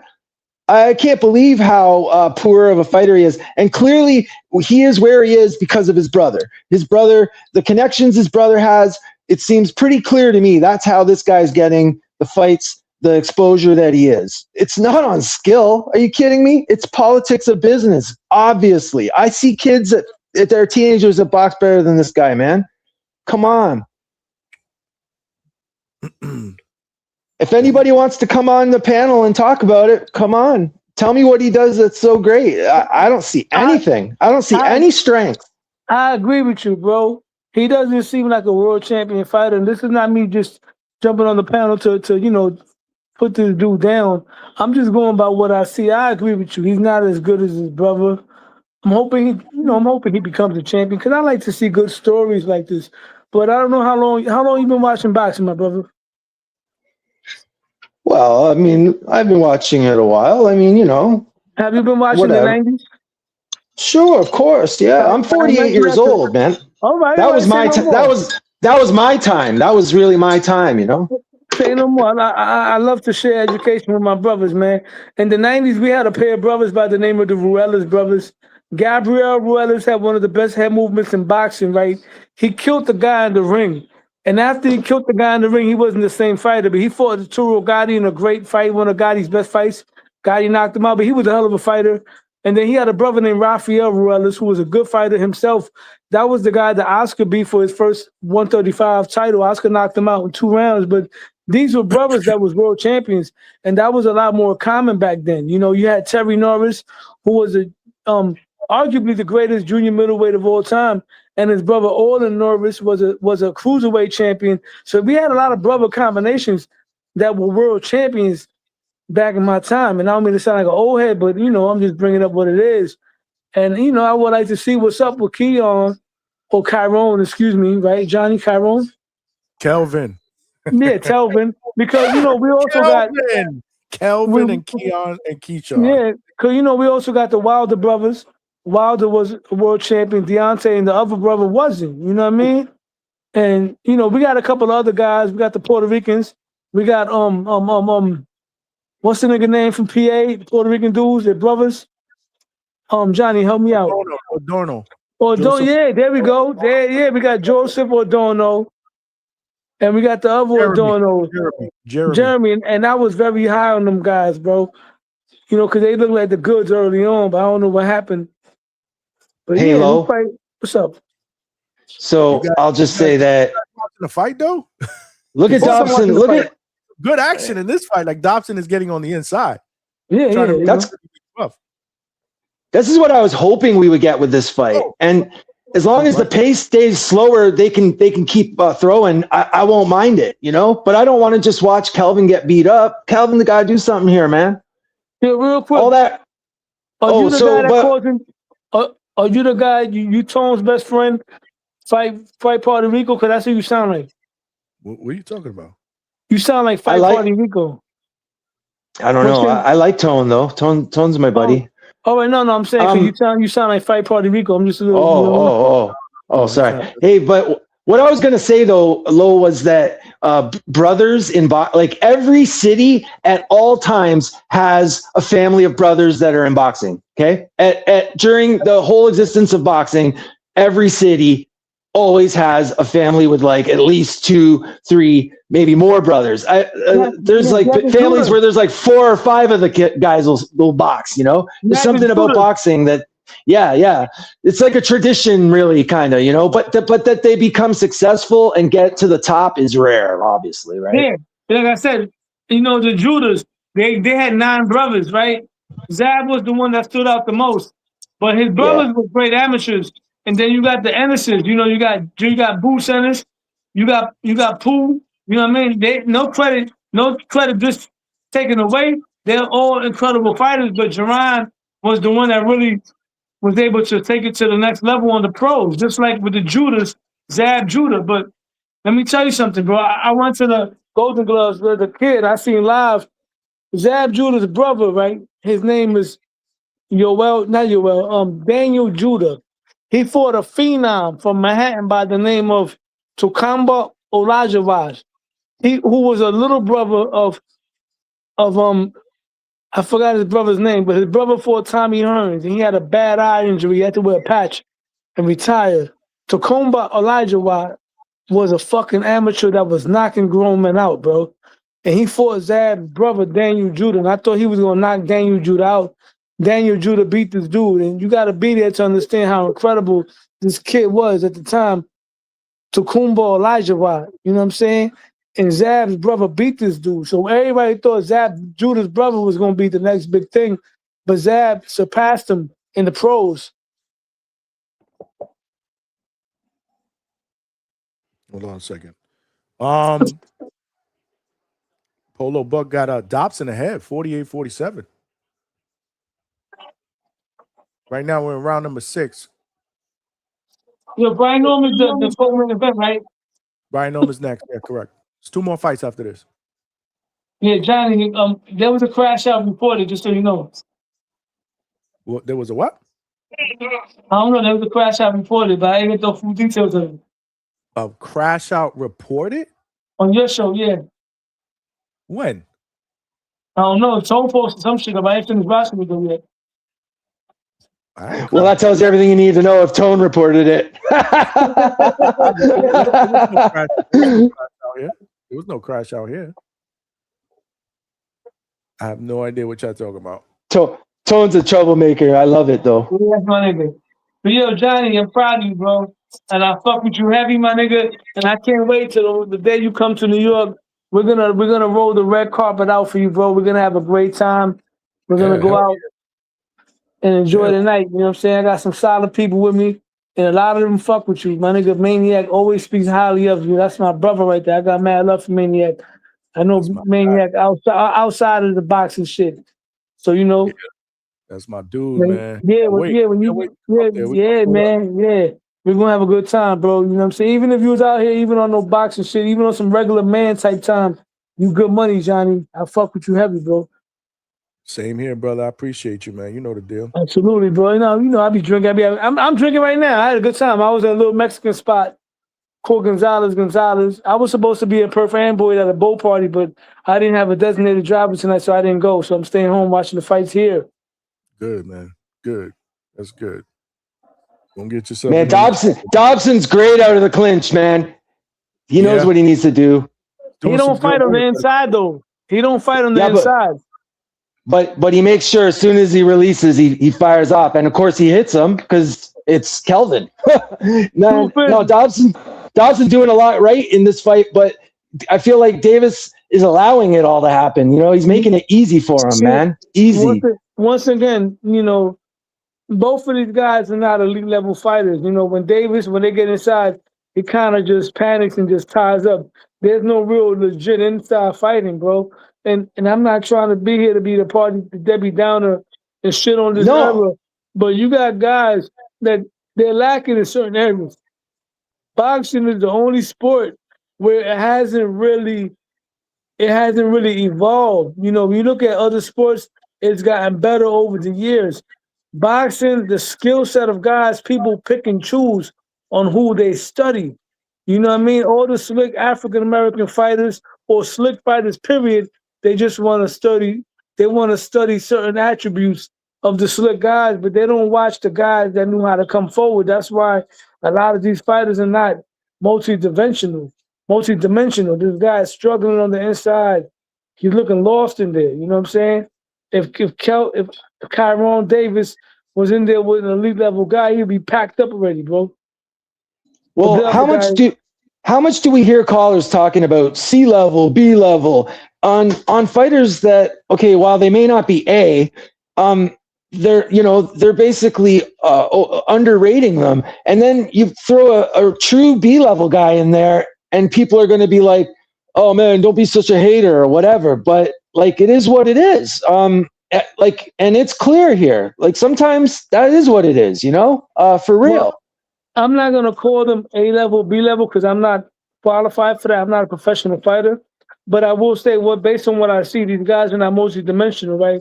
When you had the guys in the past, right, when they had fights, sometimes you had whitewashes, but a lot of times you didn't, you know? Now, we've seen a lot of fights where that was supposed to be big fights, super fights, and we've seen dudes getting whitewashed. That's a slight on this generation. You know, we see Shakur Stevenson, Little Macho, against Teofimo Black Lopez, right? And Teo got whitewashed, which showed a big disappointment in his skill set and what he's lacking. When you look at the four kings who they compared him to, there was no whitewashes. They were all competitive fights. You might have had a knockout here and there, but that's only because the guy got caught cold. It's the difference when you getting whitewashed. We didn't see that. When you had elite level fighters on the highest level competing with each other for the most part, win or lose, they were somewhat competitive. Right now, we saw a whitewash between Teo and Shakur. We seen a whitewash between Earl and Bud Crawford. Canelo and Bud Crawford wasn't a whitewash, but it wasn't what it was supposed to be. You would never see that back in the day with Ray Leonard versus Marvin Hagler, Ray Leonard versus Tommy, you know, Aguayo versus Aaron Pryor, even Trinidad and Oscar. As much as Trinidad was getting outboxed early, at the end of the day, he did something right that made Oscar get on his back foot at the end of the day. Remember Canelo Charlo? Remember that? That was pretty bad. Another one, Canelo Charlo. Charlo was the undisputed champion, bro. Hall of Fame, in my opinion. But look what he did. You know what I'm saying? The fighters are not like what they were today. And I'm not trying to sound like the old dude that's stuck in the past, but it's the facts. It's the hard reality. And I'm glad that I grew up in that time. You know what I mean? I tell people I'm a Mets fan. I'm glad that I was a kid and I saw the Mets win the World Series in '86. And I seen boxing when it was great. I'm telling you, Johnny, Dobson's gonna stop him. You watch. I think he might stop him. That combination that he let off when he had Kelvin in the corner. Yeah, he's been pinning him against the ropes all night. And Kelvin's like out of wind, man. He's dying. I can see him getting stopped at this point. No, you got background noise. It look like he might be doing this. Oh man, that's you, Chad. That was me. Sorry, guys. Sorry. I thought that's me. Yeah, that's me a little bit because I got my TV on, but I got my volume low. Yeah, man. Good round. I think that was a Dobson round. What do you guys think? What? Not. I'm talking about the chat. Unless you guys are scoring, I don't think you guys are scoring because you guys. I got Dobson winning. You got Dobson winning. What you guys got as far as score in the chat? I know Mannix's scorecard is that shit is a 2-pack of ass. He got Kelvin Davis up comfortably. I don't know, man. Not from what I'm seeing. I mean, definitely the first couple of rounds I gave to Kelvin for sure. But the pressure, Pete's been putting the pressure on the last 3 rounds, if I'm not mistaken. Yeah, and he working the body. I agree with Polo Buck. Syfe, what's good? He got Davis up 4-3. Okay. Damn, all right. Yo, Johnny. What up? Johnny, I want to send you something that'll be very educational for your channel and for your chat. I sent it to Tone as well, but y'all my brothers. I always look out for all my guys. You know how everybody's making a big deal about Shakur fighting his friend? There was a fight in the 90s, right, between two welterweights, Simon Brown and Maurice Blocker. I remember. When I tell you these guys were friends, bro, one of them was the godfather to the other one's child, right? These dudes were so close that at one time they trained with the same trainer, and I think Simon Brown lost to somebody, and Maurice Blocker avenged his buddy's loss by beating homeboy. Make a long story short, both guys eventually became champions at 147, and they had a unification. So I sent Tone the fight, and I told Tone, because remember, I always tell you, HBO has great narratives. Not narratives, they got great documentary. So I told Tone, play the first 3 minutes of the video. It gives you a brief story-like documentation of their friendship and what led to their fight. I want to send that to you so you can play that. And it shows you how boxing was. These dudes, maybe it's the culture because these were Jamaican guys, but they both fought each other. You know what I'm saying? And these guys were the best of friends, my nigga. I got to interrupt. How many times has Dobson landed that right to the body on Kelvin? Like so many, like probably 80 times tonight. 80 times. Kelvin, he's got good endurance, man. He's taken a lot of body hits. A lot of body hits. That's what I said in the beginning too. I was like, you know, man, find his way to get inside and work the body, man. But he's definitely doing so now. He's been landing that right really well, man, all night, pretty consistently. Yeah, man, for sure. But Lo, yeah, send that to me when you get a chance. I want to take a peek at it for sure.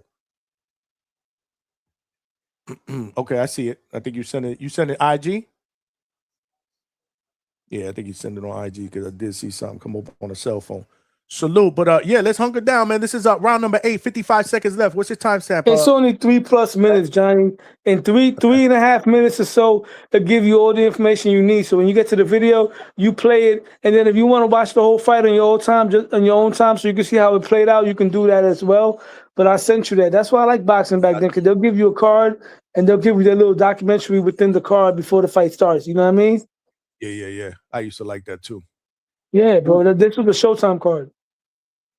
So, yeah, let's hunker down on this, man, because this fight is getting really interesting, man. Good overhand right by Dobson. Now he's landing to the body. Caught him on the ropes. He tried to do like a Philly shell and got caught. He got caught across the guard. He tried to put that left hand there. Yeah, he got caught over the left hand with that right hand. You know what I mean? Got caught up there. He's making it ugly on the inside. He's working him, pushing him back. Yeah, he's doing body again. That's what he should be doing. Nice head movement. Yeah. Good work, man. Good work, Dobson man. Doing the thing for sure. In the chat, give me your scores in the chat, y'all. Donnie said, "I feel bad for Dobson. If he wins, he will have to fight the locker again." He might get jumped if he wins, man. Yeah, man. You know what I mean? I hope Keyshawn wins tonight, but I want it to be competitive. I want to see the man tested because, you know, Nahir Albright gave a good account of himself the first time. For sure.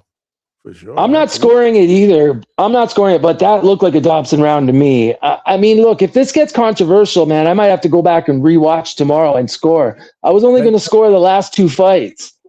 That definitely was a Dobson round, Chad. You ain't kidding. Polo Bug got Peter head. Syfe got it even 4-4 after ace. So these are the last 2 rounds, y'all. Let's hunker down, man. Let's hunker down on these, man, because I think this fight is close. But it's a close fight, Johnny. Even though Pete Dobson looked like he won the fight, that's only because, you know, a lot of people tend to look at the underdog or what they're doing. But at the end of the day, we're not looking at a whitewash. Dudes got to stop with the shit. This is a competitive fight. But I think Dobson is getting into more cleaner work on the inside, and that's making a difference. You know what I mean? So Maddox has it 1-2. Maddox has it 5 rounds to 3 in favor of Kelvin Davis. He has a 10-round fight, Johnny. 10 rounds. I don't know about that. I don't know about it. I got this. I think Pete's winning this fight. He's making the ugly on the inside, Johnny. Like, what's Kelvin been landing to win all these rounds? I just not seeing him connect often enough, and a lot of it's ineffective. At the end of his, he's making it uncomfortable on the inside, bro. Even though it's uncomfortable doesn't score points. Uncomfortable doesn't score points. Yeah, but when the other guy's not doing nothing to nullify what he's doing, you got to take that as far as that's what you call ring generalship, my brother. Not to mention, I don't see any generalship. The last 5 rounds, he's on his back foot. He's trying to keep Pete away. It's not working. That's what I see. I don't see him general shipping anything here, man. If anything, Dobson's continually moving forward, pressuring, and firing off. I thought you were talking about Kelvin. I thought you were trying to defend Kelvin. Because that's what I'm saying. I don't know how Mannix justifies 5 rounds to 3. I thought you were defending it. Okay, sorry, man. I'm talking about Dobson. Dobson's making him uncomfortable, bro. Dobson. Yeah, 100%. He is. Yeah, he's not letting him rust at all. Absolutely. He absolutely is. And that's what he needed to do. He has to. I said it earlier as a review, bro. He's got to get inside and make Kelvin uncomfortable because right now, the first 2 rounds, he's fighting at a comfortable range. But guys, remember what I said earlier. Like Kelvin's allowed it to happen. He hasn't pushed the pace at all. He's allowed Dobson to control things and just kind of be consistently coming forward the way he has. It's really on Kelvin to shake that up. There's been no adjustment for that. See, what Kelvin is doing wrong, right? He's jumping out of range, but he's not changing his levels. And he's jumping out of range to the point where he's out of position. He's not in a position to get off counter shots. He's just in a position to make the other man miss. You got to make a miss, but still be in the type of range to make him pay. He's not doing that. That's the problem with Kelvin Davis right now. He's athletic. Hello. How does he normally fight? Because I don't even know. Does he like to fight close? Yeah, I don't watch him either, really. I can't tell you that. I'm just going by what I'm seeing right now. Yo, Donnie said it's crazy to me how open the commentators are talking about how the B side is going to get robbed again. So obviously, again, I'm not listening to it. Obviously, they're feeling the Dobson work and aggression. That's the history of boxing, John. It's been going on for years. Man. Robberies happen every day, B. Yeah, you ain't kidding, bro. You ain't kidding. Smash that like button, y'all, man. We cooking. We got 2 more fights after this. Right now, I believe. So what we going? This is the last round, right? This is round number 10. Yes, this is round number 10, y'all. Last round, brother. Very close. Very, very close fight, man. Who we got in the chat? What we got in the chat, Johnny? Right now, Sidebud said 5-4 Dobson. Polo Buck has. It's got to be Dobson. Yo, we got my man Malcolm. Malcolm is not here. Malcolm is What about Vega? Date night duties. Vega is not here. I think Vega's doing family duties. What about Chevy Red? Chevy Red is doing. I think Chevy Red is over there, if I'm not mistaken. Yeah, I went to one of Chevy Red's. I went to one of her events, but she worked there one time. Last year, I went to a fight. My cousin got. Remember, I told you, I'm cool with Kurt Scooby's manager, bro, and I'm pretty sure Coach knows him, of course, because that's his trainer. You know what I mean? Yeah, of course. My man Danny Gonzalez. That's my cousin's best friend. Right? Danny Gonzalez.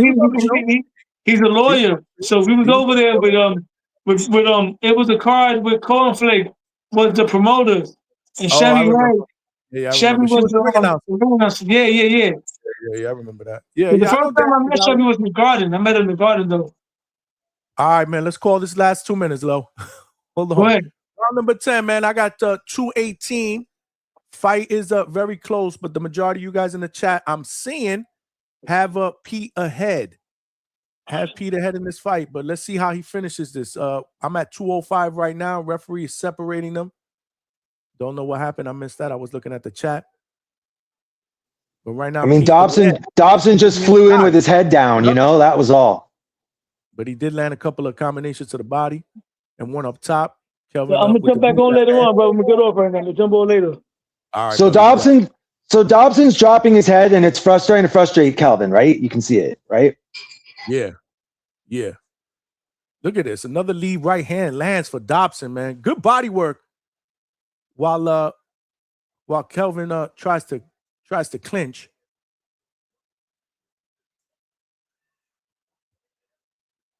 Dobson's still getting on the inside, man. Making things rough, man. Continuing to pound on the body. So far, Chad, I got this as a Dobson round. What about you? Oh, yeah. I mean, this is the same round that we've already seen 3-4 times. Yes. That's a great point. Very, very similar to what we saw. And if anything, like Kelvin on his back foot in the early rounds when he had energy, he could kind of disguise it like he was in control. But as he's gotten more exhausted, it looks like it what it is. Dobson coming forward and him just basically trying to get away. Well, Kelvin landed a good left hand there.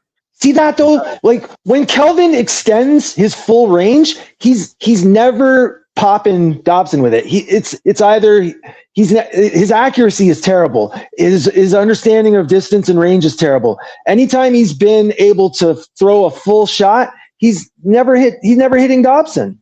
Yeah. Or it's meaningless. You know, it connects, but it's meaningless. Right. There's not a lot behind it. Ooh, he just right. sneaked in a little uppercut right in there as Dobson was coming. I like that. Yeah, that was a nice counter uppercut as Dobson was coming in. The uppercut's the answer to if he's putting his head down continually, that's the answer to it, man. Uppercut. How many times has he thrown it? And again, to Bolo Buck's point, I said this in the beginning, use your range, your jab, man. That's what I'm saying. There is no jab.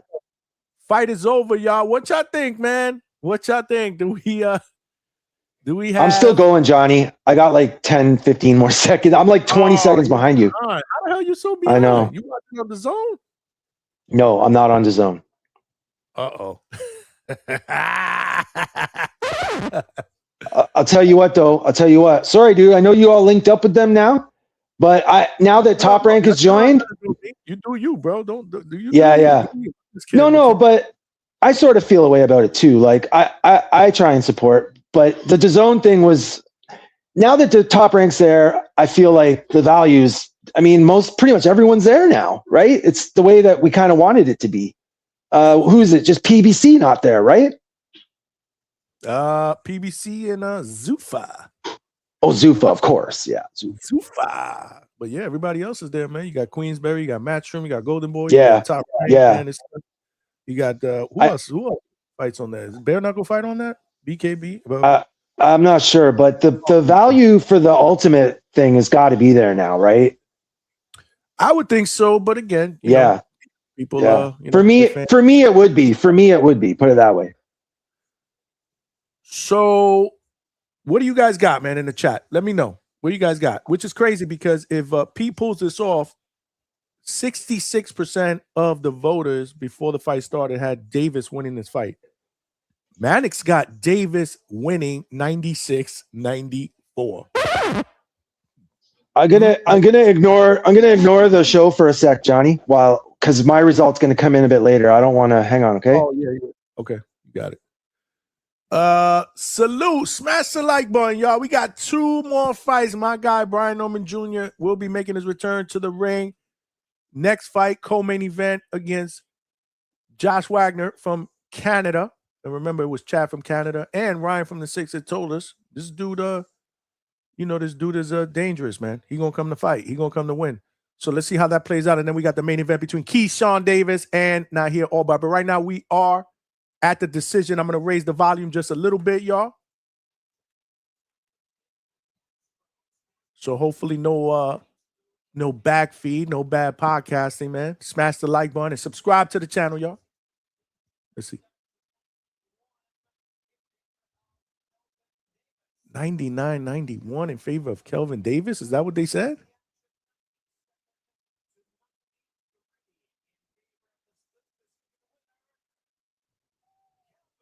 Wow, they gave it to Kelvin Davis by split decision. What the fuck was 99-91, man? That shit is a 2-pack of ass. Wow.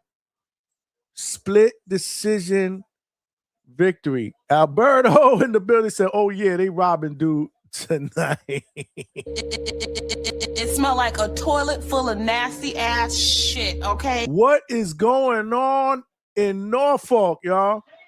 What is scandalous going on in Norfolk? Somebody scandalous. Had 99-91 for Kelvin Davis? Scandalous. Where's my? I got to go back now. I got to go back and review and score it because that doesn't. I mean, the crowd was booing. That tells you everything you need to know, man. Crowd was booing. Second fight in a row, they boo, man. Where's my sound? Well, light, that's their people. Davis is their people, and they booed. So you think about that.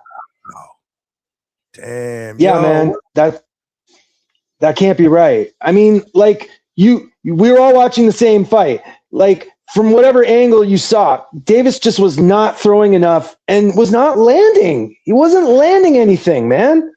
Like, sorry guys, but I don't know what else you think the fight's going to get scored on, but that's it. Like, Dobson outlanded him. That's all you need to win a fight, okay? That's the primary category that judges are looking at.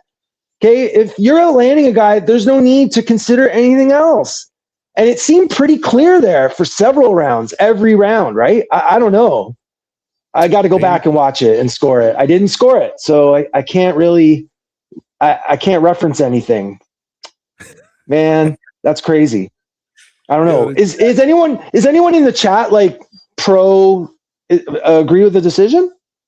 I don't know. Because I'd love to hear what they think, how they saw the fight, you know? Hold on, I'm gonna go in the chat in a second. But yeah, we need to pack up these judges, man. Especially the one that had it. Am I right? Did I hear chat? Correct me if I'm wrong. Did I hear somebody had this fight 99-91 in favor of Kelvin? I think I heard that. If so, these motherfuckers is blind, bro. Wait a minute, Josh, a minute. Yes, I can't see. What? Something's happened to my eyes. I can't see. You can't. But I cannot see. I'm legally blind. That's my story I'm sticking to. Away from the ring, right? Like, how does that work? That shit. Oh, we need to pack up these judges, bro. We need to pack up these judges, bro. But let me tell you something. The overall thing, round to round, is that he got outworked. We all saw it. Like, we witnessed it, you know? So that, I mean, I don't care what the stats are. We saw it. That's the thing that's annoying about boxing. And sometimes you can be wrong from that point of view and that feeling, but I don't think we were wrong here. And I feel like, why does Kelvin Davis have to win? Why? Like, you know what I mean? Why is it so important that he wins? Like, what's he going to do with that? Roll that into an exciting career? Like, big money, Dobson, big money. You know what I'm saying? Kelvin should have won. Did Kelvin won? I would love to hear the main strengths of his win, like how he round around. What did Kelvin do to win? He feels that Kelvin outlanded Dobson? I don't know. He'll come on here later on and explain it. Stuntman Griffin, Ebenezer Stuntman Griffin, undefeated, our guy in the building. Said, Johnny, if Kelvin loses, they're going to jump Dobson in the locker room. LOL. Well, that didn't happen, champ. That did not happen because they did give the decision to Kelvin Davis. Let me see what the chat is cooking, though. Hold on. Let me see. It was a public service. Let me see. Donnie said 99-91. What the fuck? Yeah. What the fuck? Yeah. That's exactly what I said. Alberto said, oh, they robbing dude. Oh, I saw that. It's a stick up. Alberto said they robbed Cruz, now Dobson. Polo Buck is booing the decision. Dwayne Styles said home cooking. Trini Barnes said chat is not worth the rewatch. Alberto said they boo their own fighter. My thong said boxing is so disappointing. Yeah. That's it right there, though. That's it right there. Big Money agrees with the decision. I think Big Money's the only one so far. Let me see. Anybody else believe that Kelvin won that fight? Alberto said this is why we don't pay for boxing. Only sport where robberies happen. I don't know. There's a lot of other favoritism shit going on behind the scenes in other sports too, man. It's all about ratings, man. I think Kelvin's existence and his whole career is nothing but like a friggin' favor to his brother, man. I'm not seeing it. And I would love for someone to come and explain, you know, what I need to look at and how I'm wrong. Like, I'm willing to hear it. I admit, I don't know him very well, right? Yeah, but you know, after the fights, we're gonna open up the lines and somebody's gonna call in and we'll talk about all the fights. And Donnie said 99-91 and 97-93. So those were the two cards that had it for Kelvin. What was the card that had it for Dobson? That one I didn't catch. I didn't catch that. I need to catch that one. Wagner and Albright gonna need a KO to win. Yeah, that was ludicrous. I didn't see no 99-91. That's for damn show. Yeah. Big Money said, yes, I am pro the decision, and yes, I am blind. He to avoid another lawsuit. The chat's going crazy, man. But yeah, I don't know. I don't see anybody else other than Big Money. Tevin Williams said Kelvin clearly lost that fight. He said, "I'll explain to Chad." Polo, you had Kelvin winning? I thought you had Pete Dobson winning going into that last round. No? Yes, no? Call in. Explain it real quick before this fight starts. Because once this fight starts, I'm calling this fight because that's my guy. Brian Norman's my guy. So we gotta buckle down. I would love to call with you, but I got about 20-second difference from you, Johnny. I just can't. So I'll have to jump off or mute or whatever. It's okay, bro. You can clean up, man. You clean up. Hold up. Okay. Here's the reason why Kelvin won. They are building the rematch after Albright beats Keyshawn. You hear that theory? That's sad. That's a sad reason for a win, bro. I gotta say. Soundbite, Polo. You sad, brother. The one that Tone got, the Bomac. You sad, brother. That's hilarious, though. Salute to Polo. But for real, like his like I say, like his career just seems like some political type of thing, right? I don't know. I don't get it really. Polo had Pete Dobson winning, so I think it's just Big Money. Unless Big Money was trolling, I don't know. But, yeah, hard to say, man. I don't know. He gonna have to call up. Everybody was kind of in agreement, so he probably was. Sometimes it's hard to tell. All right, man. Well, check. So next up is Brian Norman Jr., right? We're to the co-main now? Against your guy, bro. The one that you Wagner. Josh Wagner, man. So for those that were not listening, the day that you called in, I forgot which day it was. It might have been Tuesday, might have been Wednesday. Tell them again a little bit about Josh Wagner, Chad. Well, first I want to start by saying that Leonard Sterling, of course, is a great member and frequent poster, corrected me. I thought, like, after reviewing and based on his size, really, he's so big, but I had thought in my mind that he had come from a super welter down to welter at some point. But in fact, he's been a welterweight his whole career. Like I say, he's big and strong, and he's kind of, I would say he's well-rounded. He does a little bit of everything well, but he's not fast.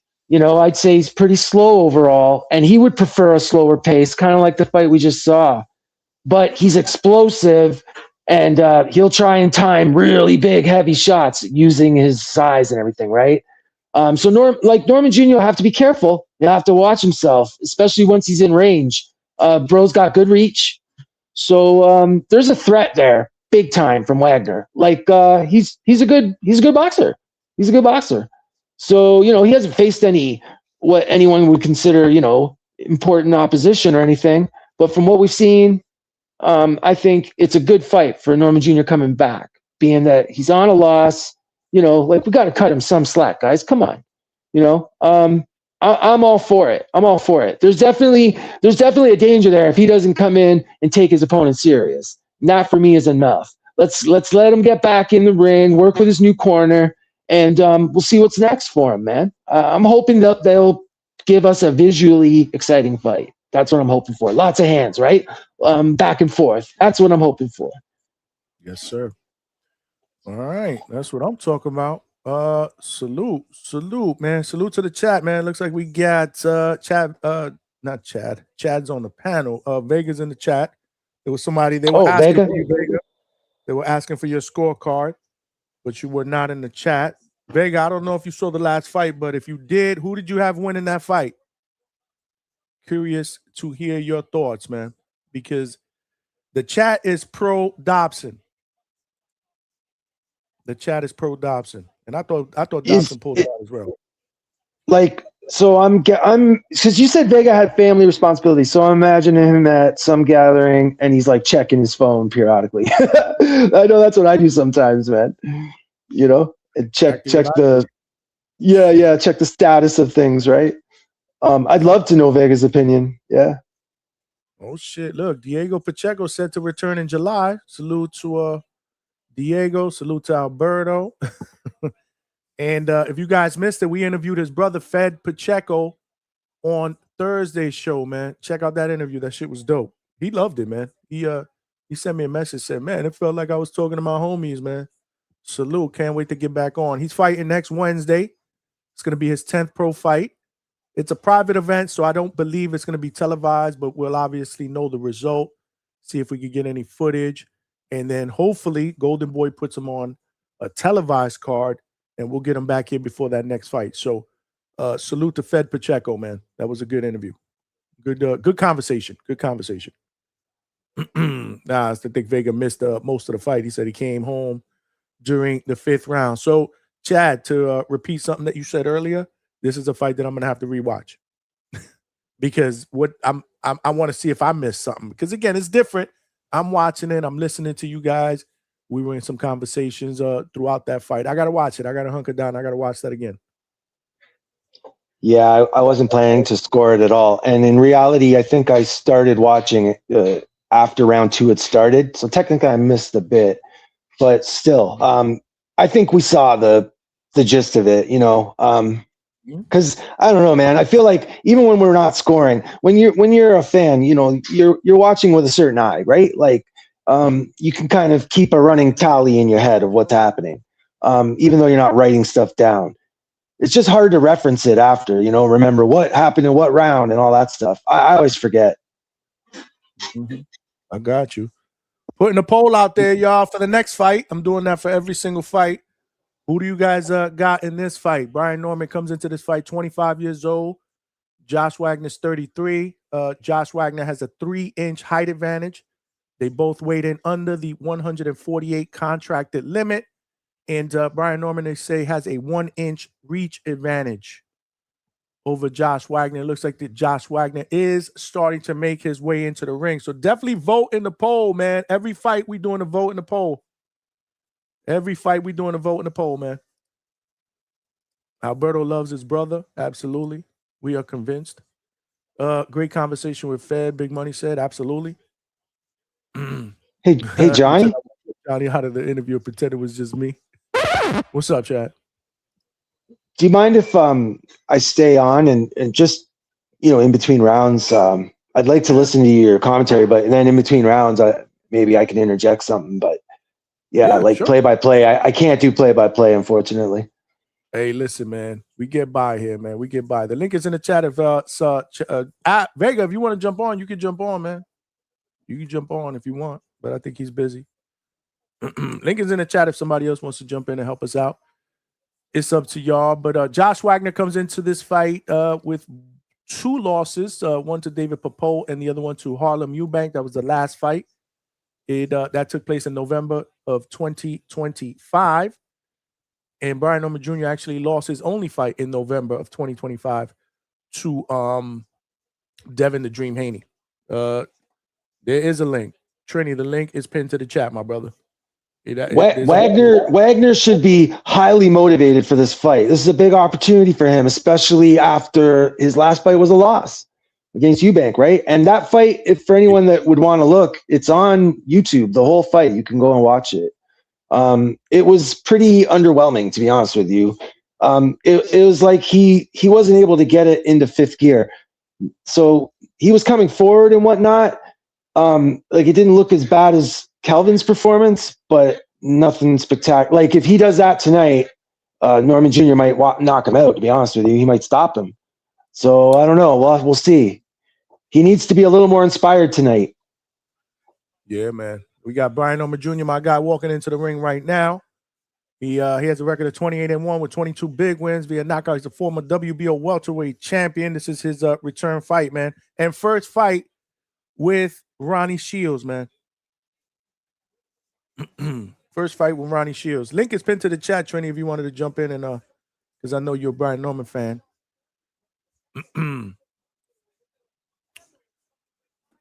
Okay, so how do you think he looks, Johnny? Like, what's your impression seeing him come out? I think he looks good. What do you mean?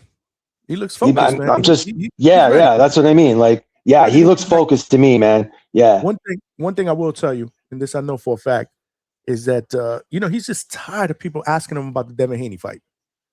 Like that shit happened. Move the fuck on. That shit just happened. And I told him, I said, listen, unfortunately, this is the way it's gonna work. But again, this is a what have you done lately for me world. Go out, do what you need to do, and then people could start talking about your last performance. Next time they converse with you after that. So he's got to come out here, and I fully expect him to come out here and try to make a statement. He knows it's the best and easiest way to change the narrative, right? So that's all it is. You're only as good as what did the mafia the mafia bosses say? You're only good as your last envelope. You're only as good as your last fight here, man. In boxing, man. Boxing is like the mafia, man. The business of boxing is like the mafia. It'll chew you up and spit you out. The best way to be able to navigate is to fucking win. Just win. Just win. But right now, the Jimmy Lennon Jr. is in the ring announcing both fighters. Guys, in the chat, please smash the like button. Subscribe to the channel if you have not done so. And if you have a prediction, a question, a comment, super chat is the best way to go because you guys are cooking up in here. I want to make sure I don't miss anything. So, yeah, for sure. And for everybody watching on X, we got a lot of people watching on X, man. Salute to all of y'all out there. Please share the show on the platform. We are trying to build a DHS family over there on X and on millions.co. Salute to y'all as well. Share. Come on over here. Join the chat, man. The chat is absolutely cooking. This is a schedule 10-rounder. This is a scheduled 10-round welterweight attraction. And this is the co-main event. After this, it's the main event, y'all, between Keyshawn Johnson and Nahir Albright. Looks like they're announcing Brian Norman Jr.'s name right now.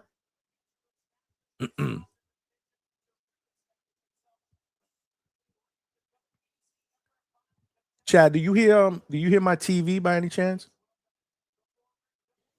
I've kind of turned the volume down on my headphones so I can hear more from the TV. I don't hear yours. You obviously don't hear mine, so. No, I don't hear yours. No, I just want to make sure that chat, do you guys hear any back feed? Because I am trying to raise the volume slightly so I can hear a little bit of the commentary. But again, I don't want there to be any bad podcasting. So if you guys hear anything, let me know and I'll turn it down. We got standards here. We got to do shit the right way. Right now, they're getting the instructions from the referee. We about to get started, man. Let's see, man.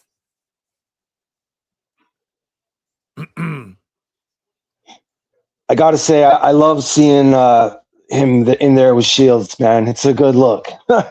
It's not a bad look at all. Like, I think people need to, things look good tonight. People need to move on with him. Let Norman Jr. grow. Mm-hmm. Timestamp 2:45. It looks like Norman Jr. doubles up on the jab. Right now, they're in the clinch. And Brian just working his jab right now. Good head feint. As he tries to establish, misses on a big left hook, but he follows up with a left to the body. You got to be careful, man. Leave that right hand up, man. Almost got caught with a left counter by Josh Wagner. Good lunging left to the body by Brian. That was a push down. So that is not a knockdown, y'all. That is not a knockdown. So again, Brian Norman, timestamp is 2 minutes. Brian just trying to be patient, like he said he would. Work off the jab. Doubles up on that jab. Nice, hard, stiff jab, too. Feints twice. Josh Wagner really hasn't thrown anything. Brian Norman Jr. triples up on the jab. The first one landed flush. And he lands another jab as Wagner tries to land a stab jab.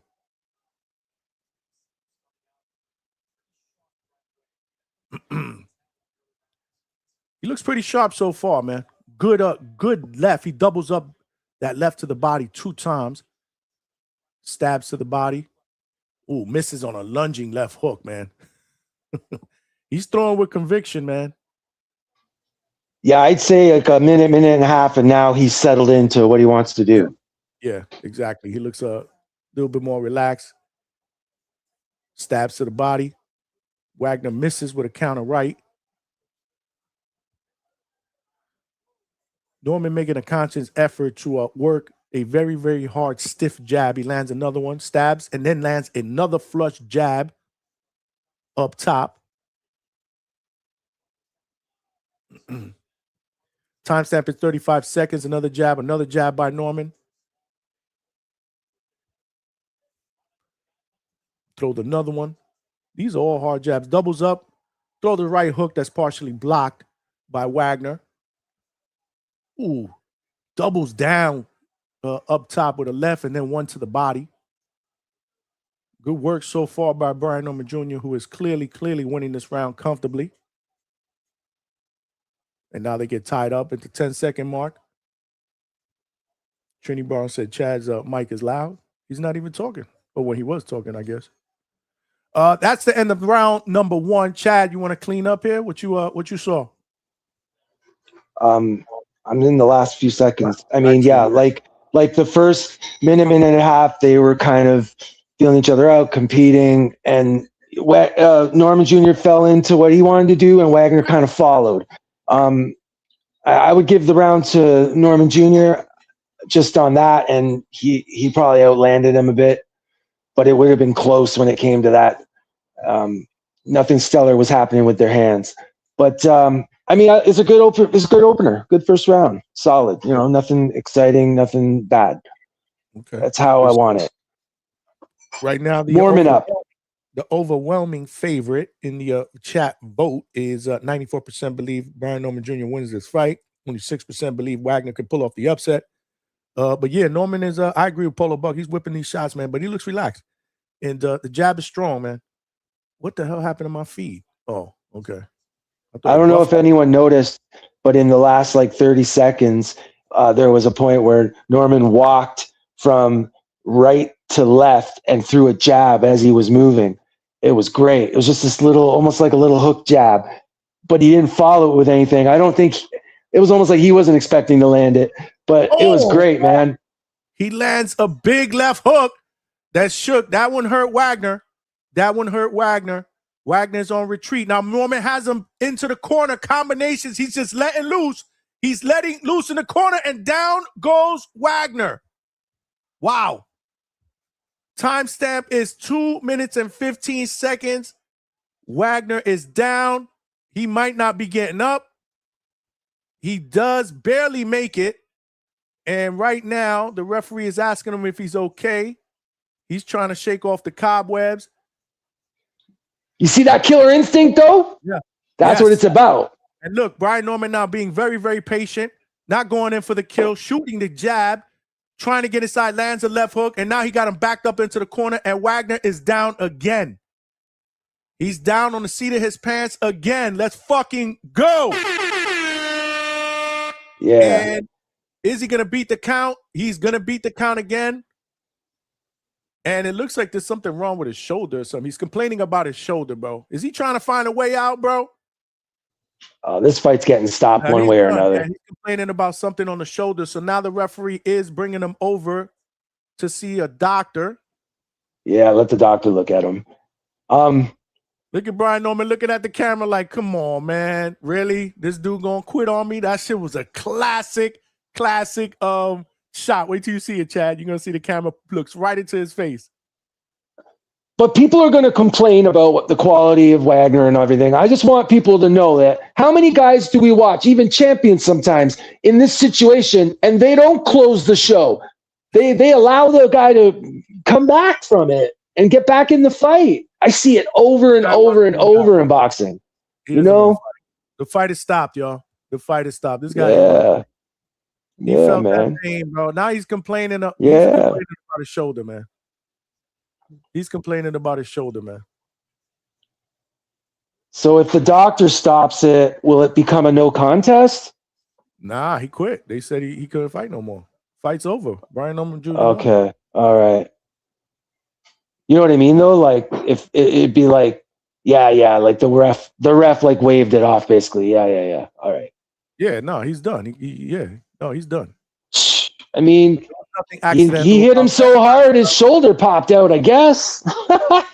Bro, I ain't let's seen him hit the go. shoulder once exactly, bro. That must have been whatever Yeah. the fuck he got caught with Yeah.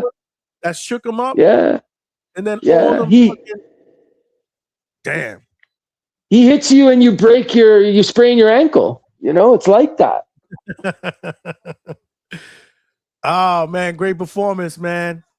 Great performance. That's what it's about. He did exactly what he needed to do. He did exactly what he needed to do. Yeah. I think coming after a loss, this is perfect. This is like for confidence, you know, like this is the win he needed, I think, tonight. He knew it too. I mean, man, he went in there like he knew what he was going to do. You know, so first opportunity he saw, he was hurt, just went. I love it. I love it. People don't understand that there is a risk involved when you do that, man. You know, and like I said, when you see guys fail at it all the time, and now you've just unloaded all your energy, and your opponent is like gets to come back into the fight basically, because you can't do anymore. Yo, happens Trini, all the time. Here, the link is in the chat, man. Salute. Yeah, pop in Trini for sure. I know Trini's a Norman fan, man. Trini's a Norman guy, man. But yeah, we are looking at the replay right now. As you can see, Brian Norman Jr. is unleashing a barrage of shots in the corner. At least about 8, 9, possibly 10 shots unanswered before Josh Wagner just covers up like he getting beat down and just drops to the canvas. And then look after at them that, all. Sorry, I was just gonna say, like them all posing for the picture and everything. Look, man, boxing is about redemption, man. Like, I love a guy. He's down and he comes back. It's the ultimate story, man. It's the greatest story ever told. Whatever it is, this is the boxing version. Anytime a boxer does it, I love it, man. Yeah, like fans downing it is crazy to me. That's all I'm saying, you know. After that first knockdown, this dude didn't want any more, man. No, man, he got beat down, literally. He wanted to get out of there. Yeah. Out of there. Yeah. I wonder how that works for his paycheck, you know, if going out that early, like, you know, if that's in the contract. I doubt that. He gonna get his. I don't know, man. These promoters are pretty ruthless, Johnny. Pretty, like when you have no leverage, like Wagner would have very little leverage, right? Yeah, man. I've heard some crazy stories. I'm not saying that that's how it would be for him, but they look at every penny if they can, man. If you let them. Yeah, Brian Norman Jr. Back at it. For those of you guys that voted for Wagner, the 4%. That shit is a 2-pack of ass. 96% had Brian Norman Jr. winning. We'll end the poll right now. Salute. We'll put the poll for the main event now. Final predictions for the main event. Let me work on that. But while I'm doing that, Chad, you can hold it down and smash the like button, y'all. We got one more fight, the main event, and then we're gonna open up the phone lines, y'all. Then we're gonna open up the phone lines. Oh shit, wait, Trini Bronx is in here. He want to get a word in, chat. What up, Trent? Yo, salute. Salute, my brother. What's good? What you think? Punch you in your arm and break your ankle. Yes, sir. Salute. Yeah, Jaguar hunting season begun. It's a wrap. Don't call it a comeback. We've been here for years. Yeah, man. Yo, you gotta do better with the super chats, man. My shit mad late now, but yeah, man, get up on that. Shit. Them shits be timely sometimes. Them shits be timely. Nah, but I understand though. It's Jaguar hunting season. I understand. Of all nights, tonight, get away with it. Respect. Salute to JR for coming back. Enjoy the rest of the fights. I'm gonna hit you back. I'm on right to work. Yeah, my bad, bro. You know, I got to do better with that. I get into the fights, and then these guys, you know, we talking. Nah, it's understandable tonight, bro. It's understandable tonight. But then again, that fight was boring. I thought you was gonna catch that shit. But it's all good. Respect. I did, but you know what happens is I see them, and then I'm trying to find a gap when they stop talking, because that's when, you know, I think you put that when Chad and Lo were talking, if I'm not mistaken. Yeah. And then I forget because the chat goes up because everybody's chatting, so it gets out of my screen. I got to do a better job of that, brother. That's a good. Nah, it's all good. We back though, man. We back. I didn't get the visual because I was on route. I'm gonna just tune back and check out how he looked. But according to how he sound, which I was saying, he looked like he back. good looking for calling it, and the play-by-play gonna hold me down at work. So salute to that. Yeah, Respect, Chad. Respect, Chad. We sending your man back to the 6 with some lumps and a nice check. So it's all good. It's all good. Salute. Thanks, Trini. Yeah, I think it makes me happy to know, Johnny, that the play-by-play, like I'm saying, man, like there's definitely people out there that want that play-by-play because they literally have to listen. I think it's a good look for the show because I know a lot of channels aren't doing it like that. They're just kind of talking, right? And that's cool too. But I want play-by-play, so I want to be able to like ditch the commentary and have Johnny give me the play, or you know, your people give me the play-by-play. I don't care, just DHS style. No, that's great feedback, Chad. You aren't the only one that's giving me that. You have, and I appreciate that because I take all feedback. And you're right. Like, what's the point, right? There are some people like to your point that are listening that can't watch, and you know, we get caught up into like different stuff. Like I said, low, I love low, but then low wants to talk about other stuff. You know, so you know, I wanna hunker down on the fights, and then after that we can open it up. We can talk about whatever. But I try to do my best. But this is why I love Alex Vega on here, Malcolm. They're much better at the play-by-play than I am because I get caught up into watching it too. Like, but they get caught up into like the nuance. Like they see shit that I won't see because I'm like this fucking fight. I just wanted to see how Brian Newman Jr. performed. You know, I was really, really interested to see how he looked coming back, especially with Ronnie. And again, he looked relaxed. He worked the jab. He had a good, strong jab early on. He looked relaxed, composed in the first round. And then, you know, when he got the opening, he struck and he finished, man, because this dude wanted a way out. So salute to him. Also, Wilson in the building with the $2.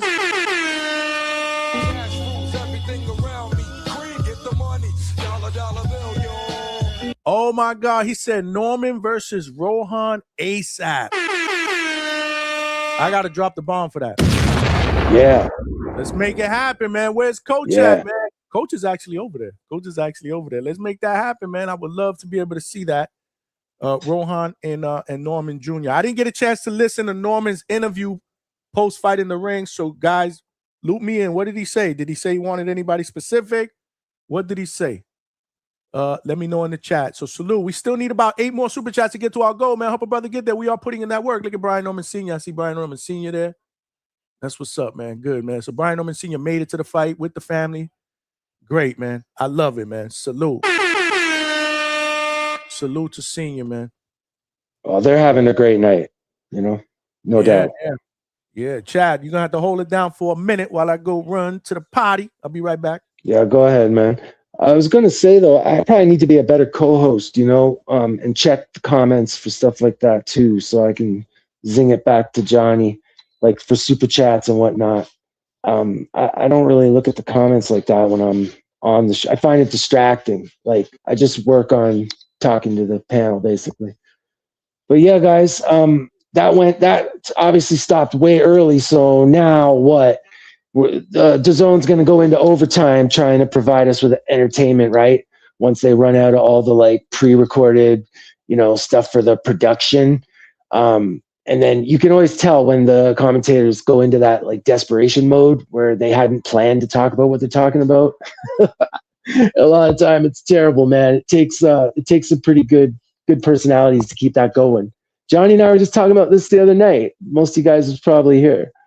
Yeah, saying that like not every personality can do that. Not every commentary can do that, you know. That's why I kind of like guys like Malignaggi. You know, they'll just pull something out of the air that's interesting and make it a topic, and boom, they can talk. Anyway, guys, I don't know what you're thinking for the next one. I just hope that we get some good back and forth. You know, I hope Albright is competitive. I kind of thought, hey, Johnny, I was just about to say that I thought Albright versus Frank versus the Ghost, I thought Albright really didn't use his hands. Like, he didn't let his hands go near enough, you know, and that's just not going to work tonight. If he does that tonight, what Dobson was able to do is exactly what Keyshawn will do. He'll work the pace that's right for him, and then late in the fight, he'll turn it up and probably stop him. Albright can't allow that to happen, you know? And a big piece of that's going to be him using his hands to, you know, disrupt the plan. What did you think about that? Do you remember that fight? Like him and Frank Martin? Like it was good back and forth, like for heart and everything. It was a fun fight to watch. But like technically speaking, like if you had to judge that fight, you know, there wasn't a lot going on for shots landed and that accuracy and this kind of thing. I think he's gonna have to do better tonight against a guy like Keyshawn. Oh, for sure. Absolutely, for sure. I mean, this is a big step up in competition. I mean, you got Frank Martin, but I think Keyshawn is a special fighter. You know, when he's on his game. So this is gonna be interesting because there's also history there, right? You know, they've been in the ring with each other. They've shared the ring. You know, he did go to distance, you know, with Keyshawn the first time. So, you know, he has that inner confidence. Like, I can hang with this dude, even though I lost the fight. Albeit they called it a no contest. So realistically, you know, there was no winner, no loser, but still all in all. And he's coming in with momentum, you know, because most people believe that he should have got that decision over Frank Martin. So in his eyes, he's coming in with a 2-fight win streak momentum, and one of them being against his brother. Yeah, I mean, Albright, I think I'm not sure if even on his best night he can beat Keyshawn right now because Keyshawn's just running hot. That's just the only. I'm just not able to see it any other way right now. I mean, I'd be interested in what it looks like if Albright could pull an upset. It'll be fight of the year probably. You know what I'm saying? Yeah, man, that would be big time. Chad, it was funny. I went to the party and wifey was like, "Oh, you got Chad, you got the OG up there with you." She called you the OG because she said you've been with us here at DHS since day one. Salute to you. I wear that like a badge of honor, man. I really like that. I'm glad that somebody's looking at me like that. Because I mean, I feel like with the way things have settled in, with me working with my schedule and you with your schedule, I feel like I'm forgotten. I'm like not a part, but I very much feel like it's my home place to go, like on YouTube or just anywhere online, really. So, and that's a lot because there's a lot of places to go, Johnny. So I think that says a lot about the Hangout spot and what you built here, man. And salute, man. What we all built here, man. When we still building, man, it's not over. It's just the beginning, man. We definitely starting to percolate. Salute to all of y'all out there that are watching, man. Because again, man, there's a ton of different channels that are out there on these YouTube streets that are doing these live fight chats. But you guys are here with me, and that means a lot. Hopefully, you guys are enjoying, you know, the action so far. I know we've gotten 2 decisions that realistically the chat hasn't been happy about, but nonetheless we still got one more to go. We still got the main event to go, and this one could potentially be, you know, the fight of the year candidate. Let's see how it plays out, and then after that we opening up the panel, man, and get a media post fight reaction. So we ain't going anywhere anytime soon, man. So salute. Johnny, I kind of hate that you're tied in with DAZN because I want to complain about DAZN, but I feel like tied in. Oh yeah, is it okay? Because I'm seeing their ads. Their ads just annoy me.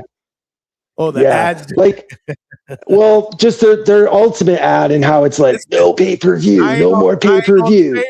I ain't on their payroll, so I ain't on their payroll. So I'm saying, like, I've said this story before, but like I was an early adapter of DAZN. I jumped on because that was the sales pitch when they started, right? Like the end of you know, pay-per-view subscription. That's the way the future is. And we were like, all right, let's go. And a lot of us bought in because that's the only way to make it work, right? But then it's, you know, now we're here. I mean, I feel like it's good where we are because they do have a lot of the biggest promotions on it now. So, you know, if you're going to pay, now's the time. Yeah. Yeah. But dude, for like a long time, the value, sorry. We got a little bit of a partnership, but that's business, you know, but, you know, I don't work for DAZN, but I, you know, listen, I do I agree in that sense, though, right? We've been asking to see if we can get most of our boxing, if not all of our boxing, on one single platform, so we're not paying all these different subscription prices, right? So realistically, if you look at it, this is the closest that we've been. This is the closest that we've been. This is the closest that we're probably going to ever get to getting that. I don't think that we'll ever see every single promotional banner under one platform. That's not going to happen. But I, listen, what they're putting out there now, and obviously we have Mike Leone on here, who's the head of content for DAZN, and they're starting to, he wants to start incorporating more of the fight build-up stuff that they used to do at HBO, because he was a former HBO guy. He worked there. So, like the 24/7s and all these things that fight fans really, really enjoyed about HBO, they're trying to see if they can start to incorporate here, especially before big fights. Like, for example, I don't know if you guys seen it, but there have been a couple of trailers thrown out there. One namely for the Boots and Xander Zayas fight. So that's all new things that they're trying to bring to the table, to be able to make everybody's boxing experience pre-fight a lot more enjoyable. Because I got to be honest, Chad, I missed the 24/7s. I missed those 24/7s before the fights. You used to get like the 3 episodes of the 24/7s. Remember the Mayweather Pacquiao, the Mayweather this, and I miss those, man. I like to see what goes on behind the scenes, build up to a fight. I like that personally as a fight. Well, it's a treat to get something really well produced that's made for us. I feel like as sports fans, we always losing out looking versus other sports, So yeah, it's great. Look, this is what I think. What DAZN's got right now, like you said, the fact they've got all these promotions on there, the package they're offering now, they need to stick to the mission.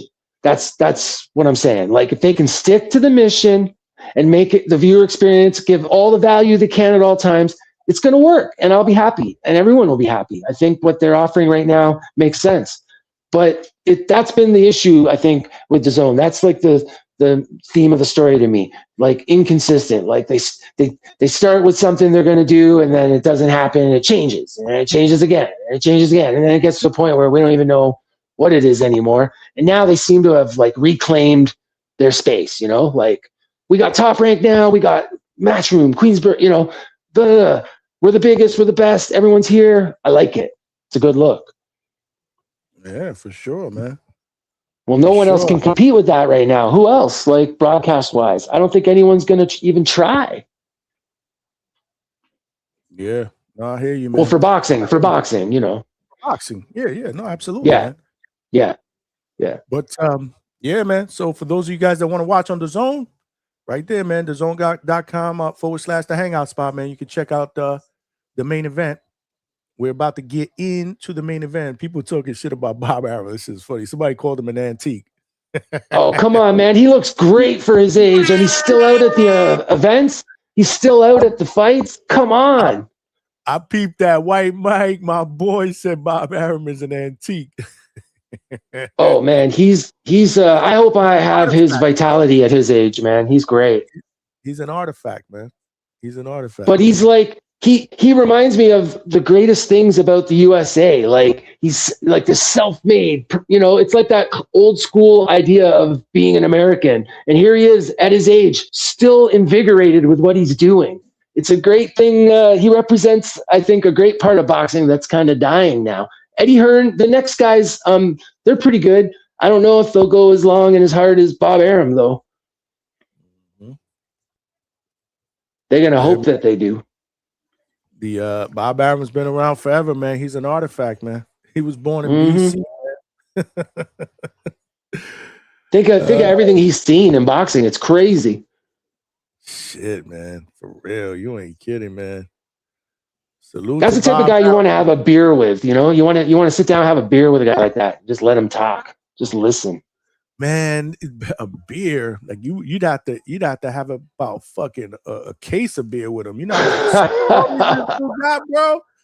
That's what I mean, man. Stories, man. Yeah. Shit, man. This guy is forgotten more than most of us combined in the chat know, man. That's what I'm saying. I think with a guy like that, you just sit back and he's gonna, you know, there'll be some gems coming out. Man, that's crazy. Right now, there's Who's a the? bit of a delay though. So there's a. Mm-hmm. Well, the fight ended so early, Johnny. Right? They got to kill some time, right? Exactly. They tease it, and then it's like not yet. But who's the girl in with Chris Mannix right now? I mean, maybe I should recognize her, but I'm not. The girl with the braids. That's she her name. Yeah, like who? Like, is she a regular DAZN person? Like, I feel like I don't know. Should I recognize her? I feel like I don't right now. Maybe it's the braids. I think I've seen her before. Yeah, no, she's. Yeah, I've seen her before. All right. You know what she reminds me? She reminds me of Star from TBV.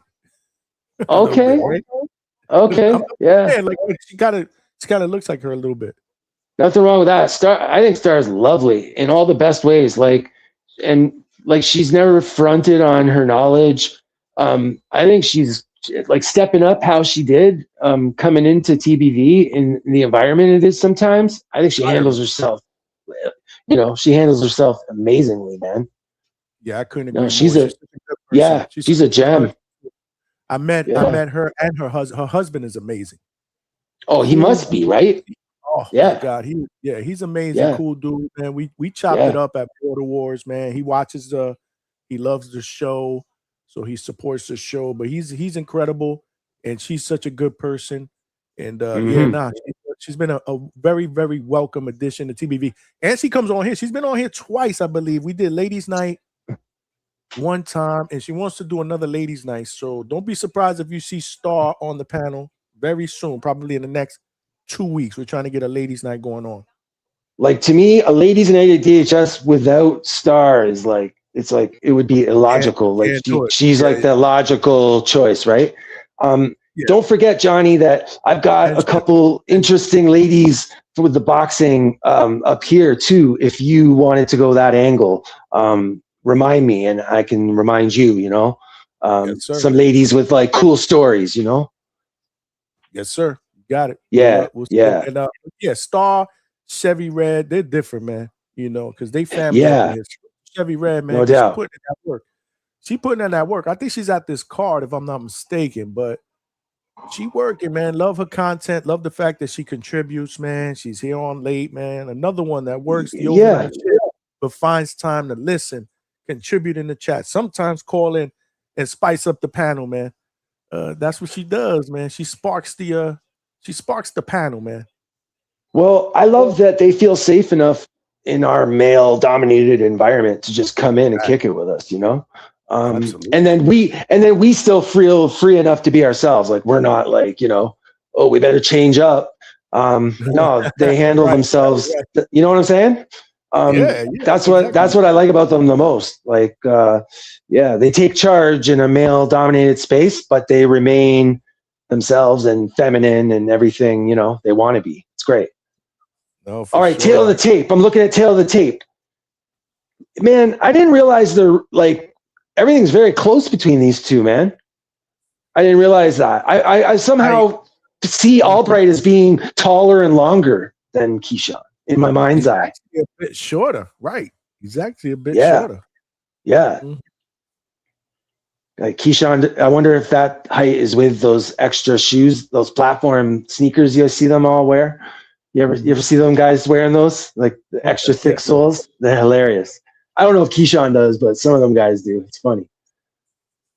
Of course. Check it. Check it.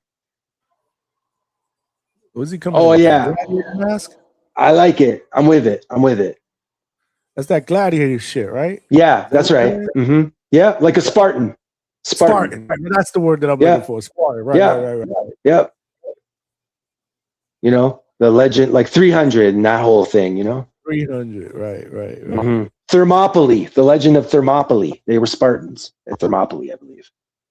They fought off, you know, through a few hundred or 1,000 guys fought off, you know, legions and legions and legions of these Greek invaders or whatever they were. Oh, yeah. I like it. I like the vibe. Like, that's the mindset, right? I like it. Now let's see if he can really execute something in the ring along those lines, right? I hope that's what he's going to bring to Keyshawn. I think that would be the thing to throw Keyshawn off the most, is for Albright to be super aggressive, super on the front foot and attack. Mm-hmm. But then you open yourself up, you risk yourself too, right? Against a guy like Keyshawn. I mean, man, that's the thing. When you're against a high-level guy, and I think Keyshawn is high-level, man.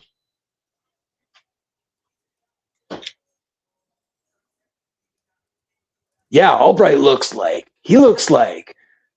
that R&B guy is gone, right? I love it. No, he looks super intense, man. It's business. All right. Man. So we're going to get a good fight. We're going to get a good fight. That's what it means. We're going to get a good fight. Let's go. I think those are Keyshawn's sisters singing. What do you think? I mean, I've had it on mute all night. What do you think about the vibe in there? It looks pretty packed. Like, what's people chat and people in the chat? Like, do you guys are you hearing the stadium? Like, what do you guys think about the vibe in the stadium? Good question, man. What you guys think right now? So right now, what you're looking This is at? Keyshawn Davis' sisters. Yeah. Man. What? But Polo. I got to hear them. Hang on. Critical. Yeah. Go ahead. Put it on mute. See what they're singing here. Polo said, what is that trash music? Oh, shit, man. Weedy in the building. Oh, bro.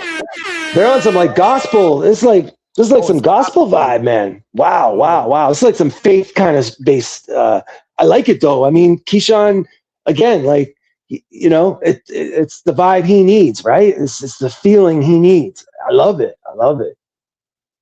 Yeah, man. The amazing. That's crazy, man. My brother had his sisters coming out singing gospel before he walks out. Salute, man. Salute to Keyshawn, man. Yeah, no more smoking weed and Dr. Dre on the ring walk, guys. No, we changed it up.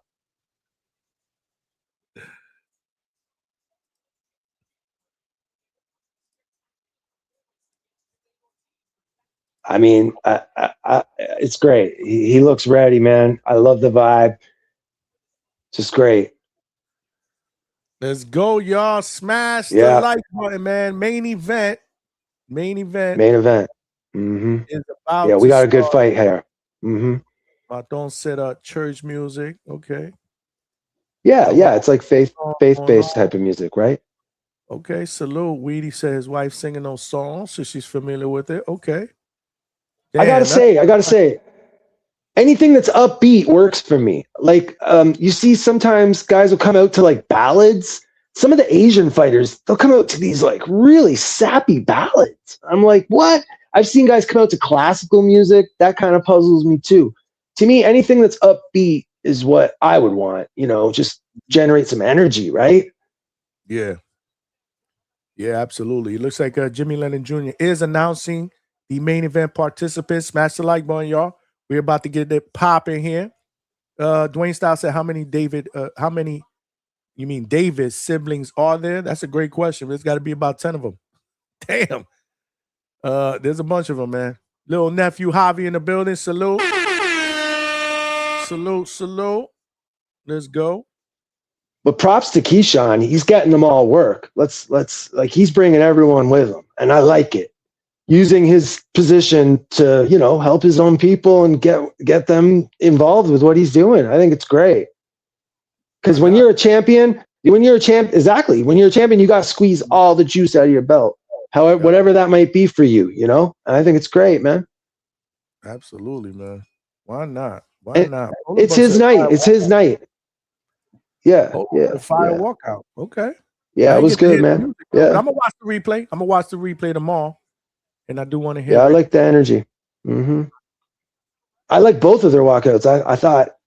I mean, look, a lot of people have been trying to poo-poo this fight, like it's not, like these two aren't about it, you know. Mm-hmm. All right, main event, y'all. Main event.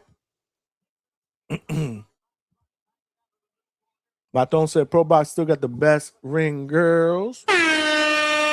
Yeah, Pro Box, they get an A for that, for sure.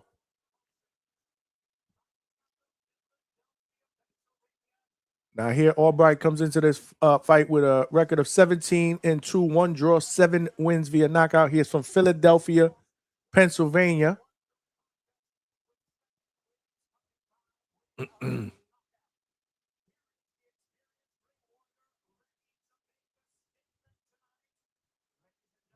They announcing Nahir Albright now, y'all.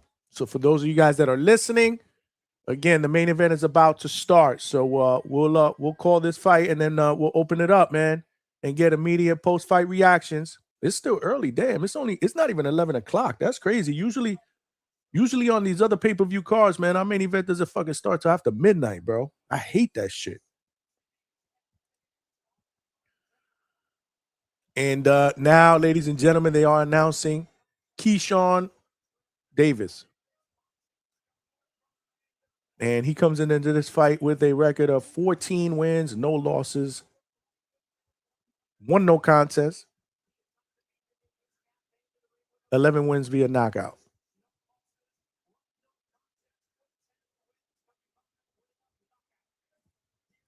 I'm sorry, 10 wins via knockout. He's 14-0 with 10 knockouts, not 11. My bad. Former WBO lightweight champion, now fighting at 140.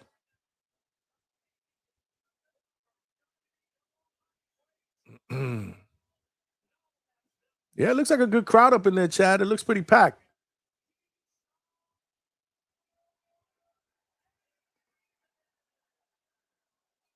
Yeah, man. Keyshawn brought him out. Remember I told you, Alberto.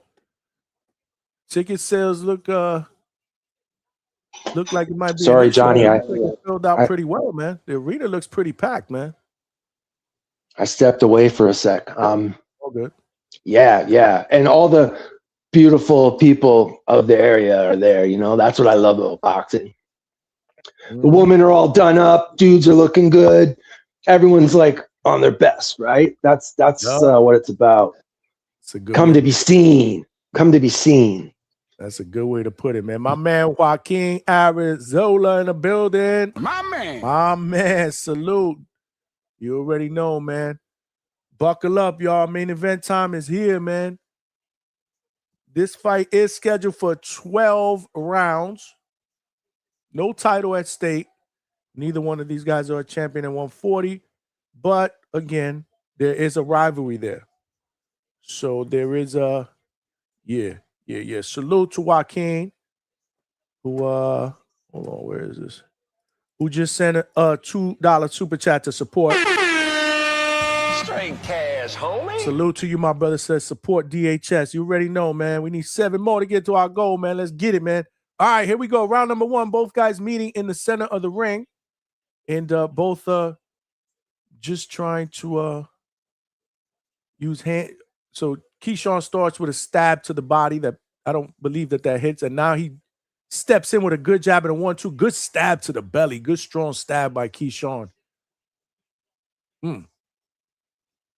Threw that shit with conviction, too. He stepped right into that. Steps into another 1-2. So Keyshawn right off the bat comes out as the aggressor. Timestamp is 2:27. Misses with a left or partially blocked left hook. By Keyshawn Davis. Now here steps in with a lead jab. And now they are clinching. Timestamp is 2:10. Round number 1. This is a scheduled 12 rounder taking place at junior welterweight, 140 pounds. Both guys are throwing their lead hand out there.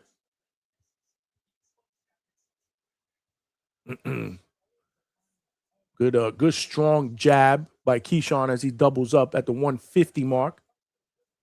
Stab to the body by Keyshawn. Most of the offense has been initiated by Keyshawn Davis so far in this first round, y'all. Hey, man, Albright's 1-2 was looking fast and crisp, but he didn't hit nothing. But I like how Albright's looking so far. I like how he's looking. Keyshawn's been the busier fighter so far, but okay. So now here, lunges in with a lead jab. I don't know if Albright can keep moving with Keyshawn at this pace for the whole fight, but so far he's moving around with Keyshawn. Yeah, Keyshawn is definitely throwing and landing more. Also, look how Keyshawn is trying to establish himself as the like dominant guy, right? Like he's putting him in the headlock, coming over, making sure he comes over top, right? Yes. There you go, Albright. All right. Absolutely. See, Albright's coming forward, trying to find a way. I like it.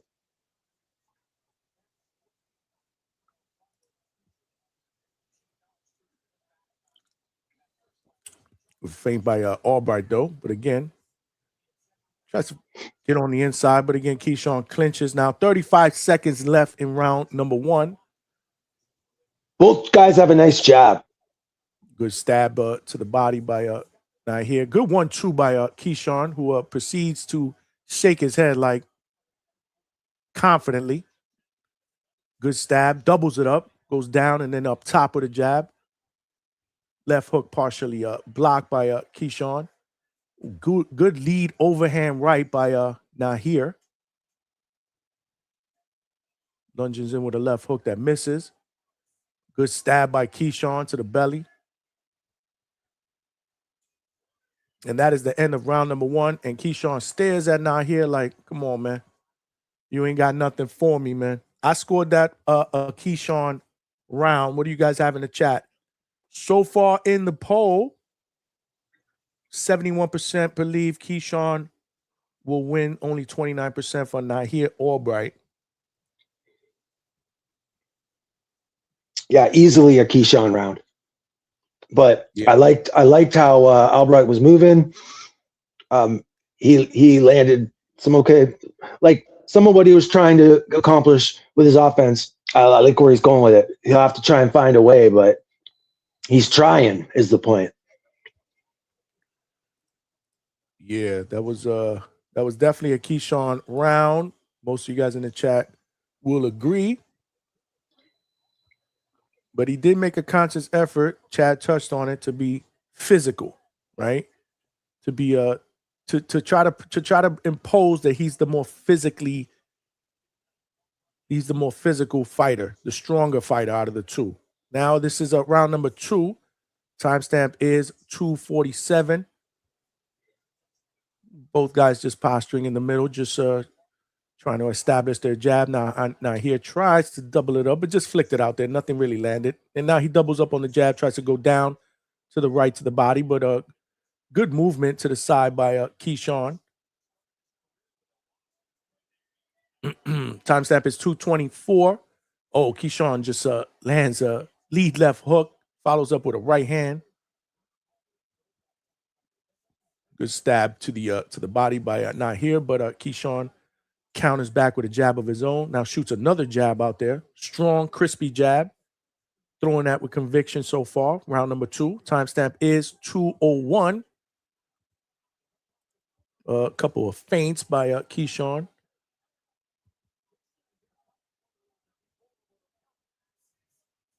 Nahir comes in, doubles up on the jab, and then they clinch up. Referee separates them. Timestamp is 1 minute 43 seconds right now. I mean, Keyshawn is lethal with some of his counters, man. Lethal. Man.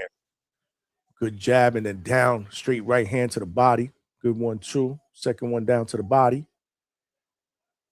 Oh, good strong jab by Keyshawn that landed flush. Shooting that hard jab. Getting between the guard, man. He's definitely proven he's the stronger fighter at this point. Ooh, now here misses with a 1-2. Good defense by Keyshawn, man, who proceeds to tie him up and smile. Like, one thing I really love about Keyshawn is his shot selection, okay? Like, in the moment, you know? Like, with his countering, he'll pick really clever shots to use, too, you know? That's hard to do, man, when you're just trying to react, you know?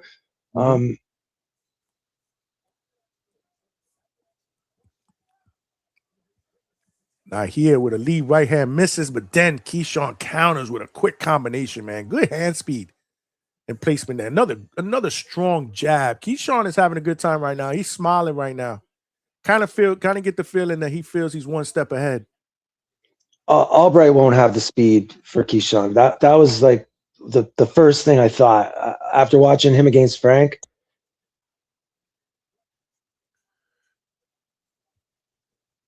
Good stab. Like, I think he's doing good. But sorry, Johnny. No, you're good. Go ahead, jump in. Just to say that he's doing well to move around with him, and he's basically keeping up. I don't think he could keep this pace for the whole fight. And Keyshawn can. He's got great stamina, great durability, and he can come on really well late. I see a lot of buzz in the chat. What y'all doing, man? Y'all fighting with each other in there? White Mike said Keyshawn in there playing with his food. It's still early. A little, but not really. Early, yeah. No, I wouldn't say that. I definitely think he won the second round as well. So right now I got him up 2-0. Yep, my thorn agrees. 2-0 Keyshawn. What else y'all got? What's the score? Anybody want to put their scores out there, man? Weedy said, I see Malice in the crowd. Malice is there? Nice. I think Keyshawn's really wanting to invite Albright to throw, right? Is really what you're seeing there. That's why he's waiting. Yep. He wants to counter him, but absolutely. But to Albright's credit, he's been trying to launch his own offense, even in spite of that, even knowing that he is probably going to get hit if he, opens up. Yep. Because that's the quickest way to a boring fight. Good overhand right, man, by Albright. Connected there about the 240 mark, 242 mark. And now things are getting a little rough. And looks like Chris Maddox agrees. So finally we agree. Keyshawn doubles up on the jab, and then they proceed to clinch.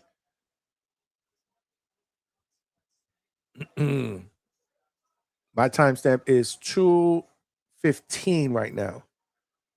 Keyshawn again shooting out that strong lead jab there. Good feint and stab by Woo, but he gets countered with a jab coming in. Keyshawn lunges in with another strong jab, another jab that lands flush, man. Keyshawn's fighting with a lot of confidence right now. Lead right hand, partially blocked by Woo.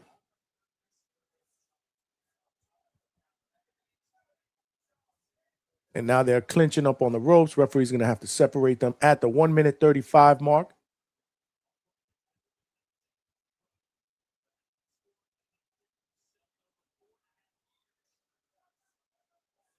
Oh, good right hand and a combination inside, man, to the body as they clinch it up by Keyshawn. Timestamp 1:15. Albright got caught with a right there after he landed one to the body. Got caught with a counter right. Good straight right hand by Keyshawn Strong. These with the jab. Places a good body shot, but good right to the body there.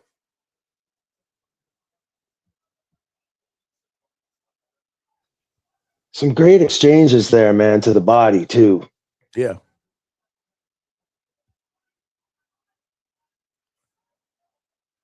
Jab and a right to the body by Keyshawn, who throws a lead jab there, but gets countered with a right. You see how good 4-punch combination. You see how, like Key'll throw that right to the body, man. I just love it. He always gets his shot selection is great, always. I'm telling you, watch how he works, man. And he always incorporates the body. If the body's open, he'll take it. It's great.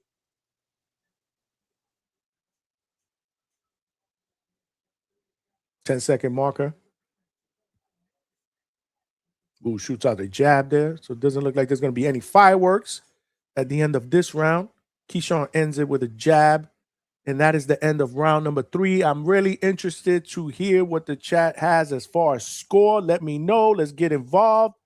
What you guys think so far? I know White Mike said last round that he thinks that Keyshawn is playing with his food. What y'all think, man? What y'all think?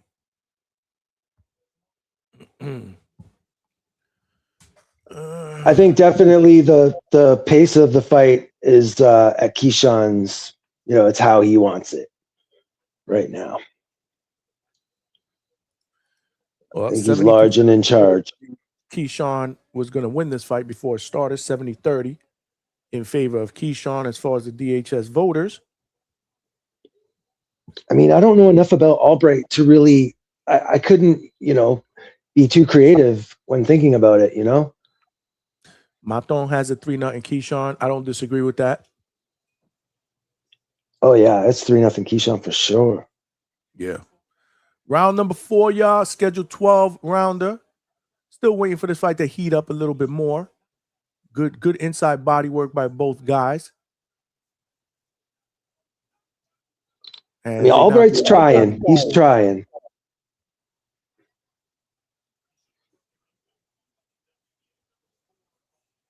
A lot of clinching in this fight so far.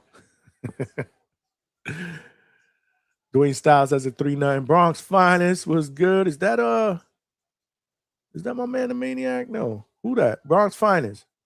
Identify yourself. I've seen your name out there. Salute, man. 3-9 key. Dwayne has a 3-9 key. White Mike, 3-9 key. I'm assuming he has a 30-27. I'm going to assume that's key. Because if you come back and say, Albright, that would be nasty work. He's trying, man. He's trying. I will give him that. And it's still early. Plenty of fight left, man. Round number 4, minute 50 seconds. And again, you know, they just proceed to just lunge in and tie each other up.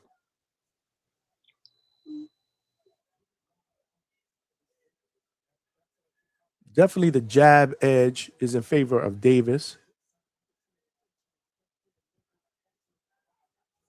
Good stab by Davis. And again, Nahir lunges in, lands to the body, and then they get tied up. Lead right hand by Nahir. Not sure if that landed cleanly. Doesn't believe that it does. Didn't believe that it did. My bad. Now here lunges in with a combination, but he gets caught with a 2-piece on the way out. Good stab by Keyshawn now. 56 seconds left in round number 4. Good lead jab by Keyshawn. Ooh, both guys exchange lefts in that exchange. Now they're tying each other. He pushes Albright to the ropes. Little roughhouse tactics there by Davis.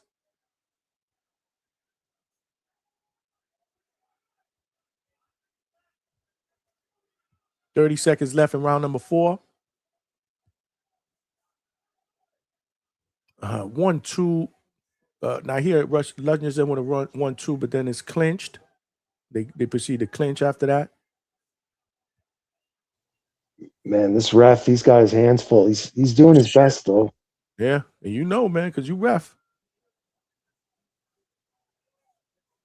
A lot of clinching, man. As soon as that's what I mean. Like, you know, like you got to give the judges something to score, right? Like, so you got to break them up. That is the end of round number 4. Wasn't the most interesting, you know, very, very sloppy. Swing round for sure. Yeah, that swing could round. Be a swing. That could be a swing. That's a good point.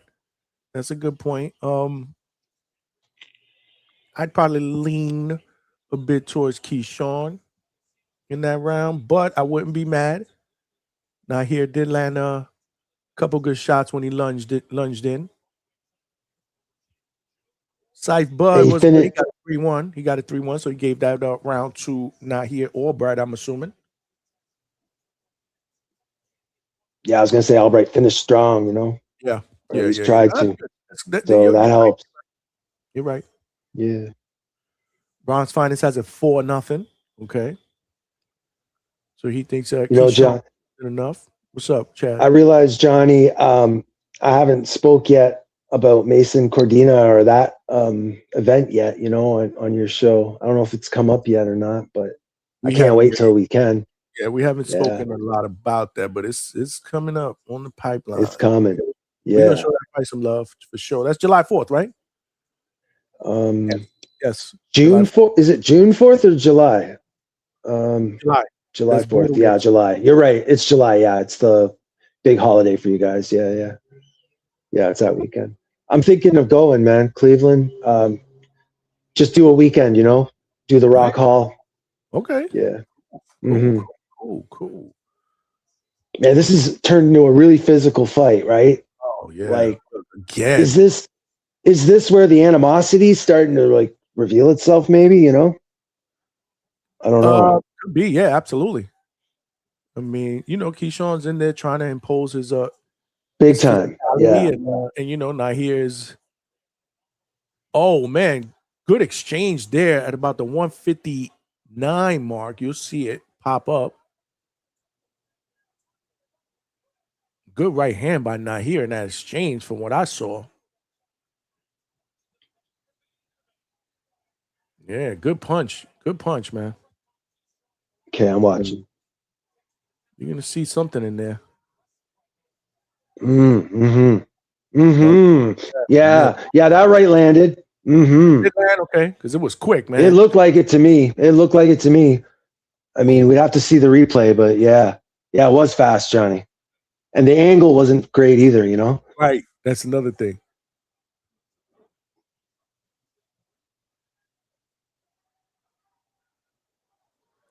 I'm at a minute 10.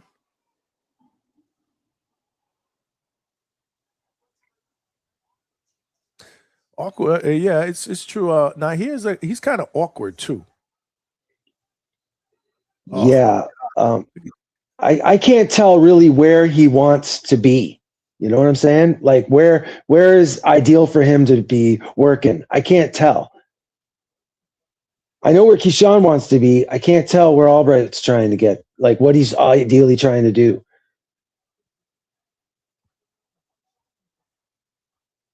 I'm at 30 seconds now. Like he'll pump a couple jabs and step in as he's doing it, and then ends up wrapping up with Key, right? Like I'd like to see him just work for a bit. There we go. Good 1-2 to the body by Key there. That's it. See how he'll like throw a couple and then pop back out and ready to go again. Like that's the type of work he needs to look at. No, stop going inside every time. He's got a great jab, Albright. Keyshawn having a good time at the end of that round, dancing in the corner before they pull his stool out, man. What do you guys think? Who do you guys think won that round? What do you guys have it? Five rounds in. What's good?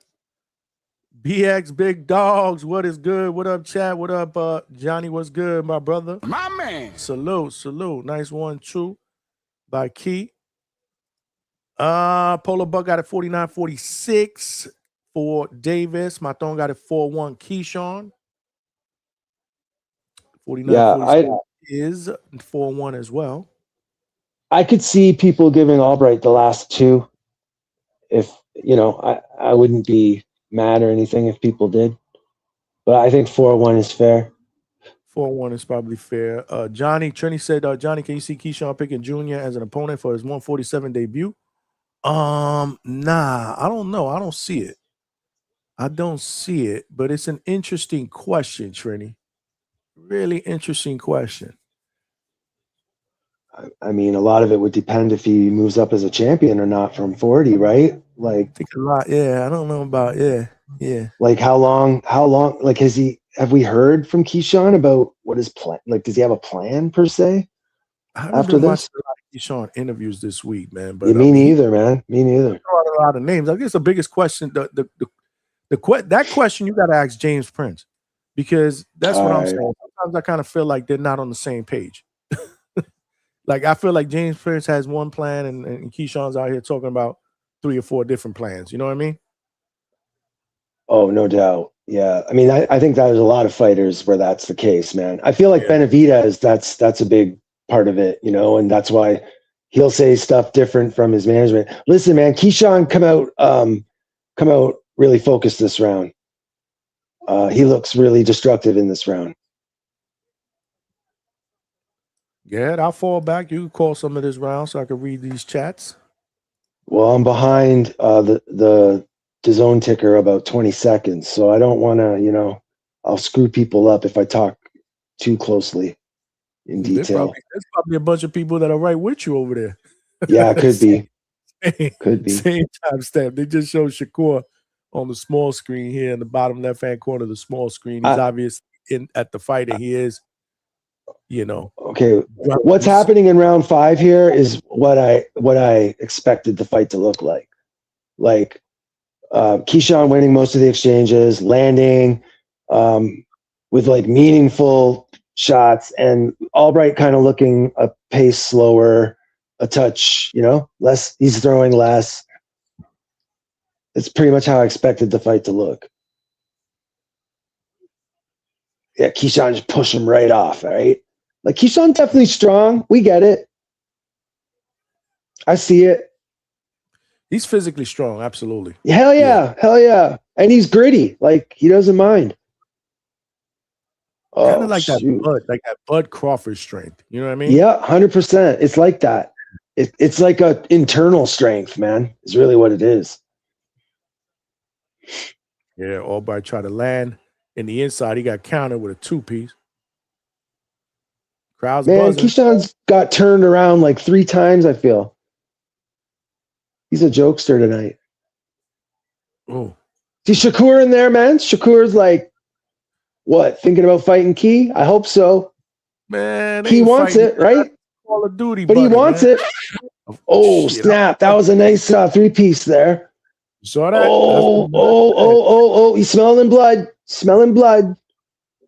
That's the one that I said. Blood in the water. Yeah, that was great. But you see his patience after? His patience, like, oh, come on, man. This poor ref.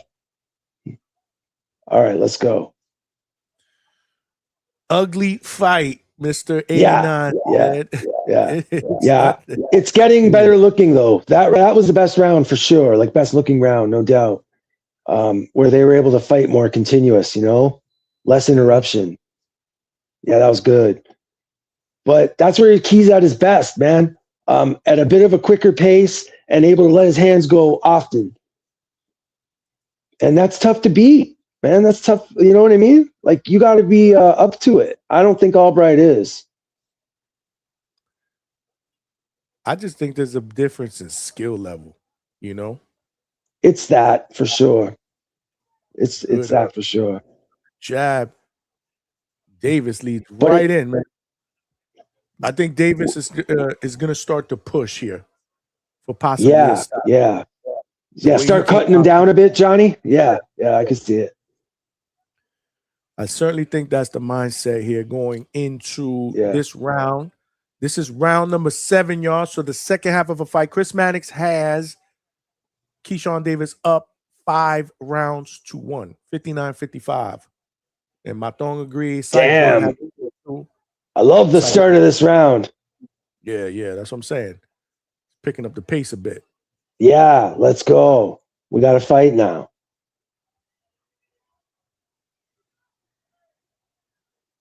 The crowd wants a stoppage, man. That's his hometown crowd. Oh, yeah. They bought their tickets hoping for that. You bet. Oh, Wizzy, good point. Yeah, Keith finna get him. The gap is closing. He definitely came out with it. Oh my God, WWE here. He literally body slammed. Holy shit. Let's see it. Literally body slammed them. Are they gonna take away a point? Pile driver. What we got? Oh, you'll see it. Yeah, no point taken away. He's complaining that he was held. Literally looked like he picked him up and body slammed him. Oh, snap. Yeah, totally. Yeah, he threw him over his hip. Yeah, absolutely.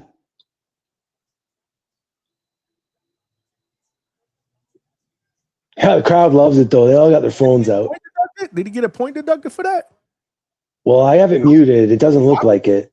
I don't think it doesn't look like it. The ref is supposed to, like, show it with his, you know what I mean? Like, I think we would have seen him illustrate it with his hand. Didn't look like it. It wouldn't have been unwarranted, man. That shit was Like, that shit was like you're supposed to take the fighter's hand and like illustrate to the crowd and then illustrate to the chief official. I didn't see that. I don't think so. Polo, you listening? So he did take a point, or he should have? Yeah, he did. So, yeah, no, I don't think he did. Let me get clarification, because again, I didn't hear anything, and it didn't look like, to Chad's point, you know, they usually have the camera on the ref. He grabs the fighter, you know, points to the judges. No, I don't think he took a point. I'm asking y'all. No, I can't really hear it. I'm almost certain he didn't. Not based on what we saw, anyway. I didn't hear it though. Chat, let me know if there was a point or two taken away in that exchange. Again, we're not. I got the TV on very, very, very low, so I could barely hear. Ms. B said 2 points. They're saying they took away 2 points. 2 points? Chad, why don't one from each? Listen to the in between round here. One of us. I don't know, you or me, one of us. I will. I'm not there yet, but I will. I'll mute it up. Hold up. I'm just getting there now. I mean, I guess 2 points, like a point each. Is that how that would work? I don't know. I didn't see any of that though. Look at that. That was a all right. blatant. They're showing the all right, replay. Hold up. All right. Look. Yeah, that was a blatant body slam, y'all. Yeah, I was thinking that he could have potentially gotten hurt and the fight could have been stopped. Like if he would have fell on his shoulder or something like that.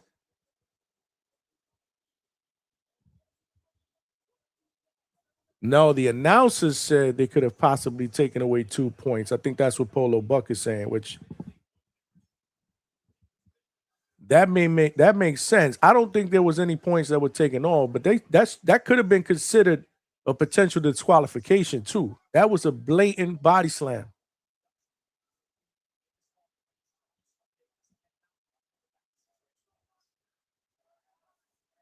Now they exchange jab, 2 minutes and at the 2:40 mark. We had 2:35. Okay, so I didn't see anything suggesting he lost a point, and I would also say that it looked really personal to me. Like to me, that's him, you know, doing a little bit extra to kind of. So okay. So that we confirm, man. Taylor Walker Divine said no points taken, just a hard warning. Wow, that could have been definitely a point taken away, maybe even a disqualification. I didn't notice where the ref was, like what his angle was, but I don't know how you don't see that really from anywhere in there. Now Woo looks like he almost threw Keyshawn to the ground at about the 155 mark. Chat. Lord have mercy. God. What an ugly, ugly fight, man. Very physical. Very physical fight. When they're able to just exchange and focus, it's good. Like I don't, you know, it's all the extra wrestling. Yeah, Johnny. Yeah, for sure, man. Yeah, too much physicality. It's like too much. Yeah. It's annoying. I think part of it is style, Woo, and then another part of it, like you said, Chad, is there's bad blood here. Big time. That's what's happening for sure. Look at this again, man. Like I would like to see them work more cleanly on the inside, man. Look, good 1-2 inside by Davis, without the clinching and sloppy shit, man. You better stop your opponent. That's all I gotta say, because you're not giving the judges anything to work with here, right? Oh, there we go. Key's dropping some nice shots though, right? Like that's what's bugging me. Like, man, they're denying us. There we go. Throw the hands, right? Throw some hands. That's what I want to see. Let's go. There we go. Even Albright, back and forth. Let's go. This fight is reminiscent of two dudes just thumping it out in the corner of 149 in Grand Concourse in the Bronx.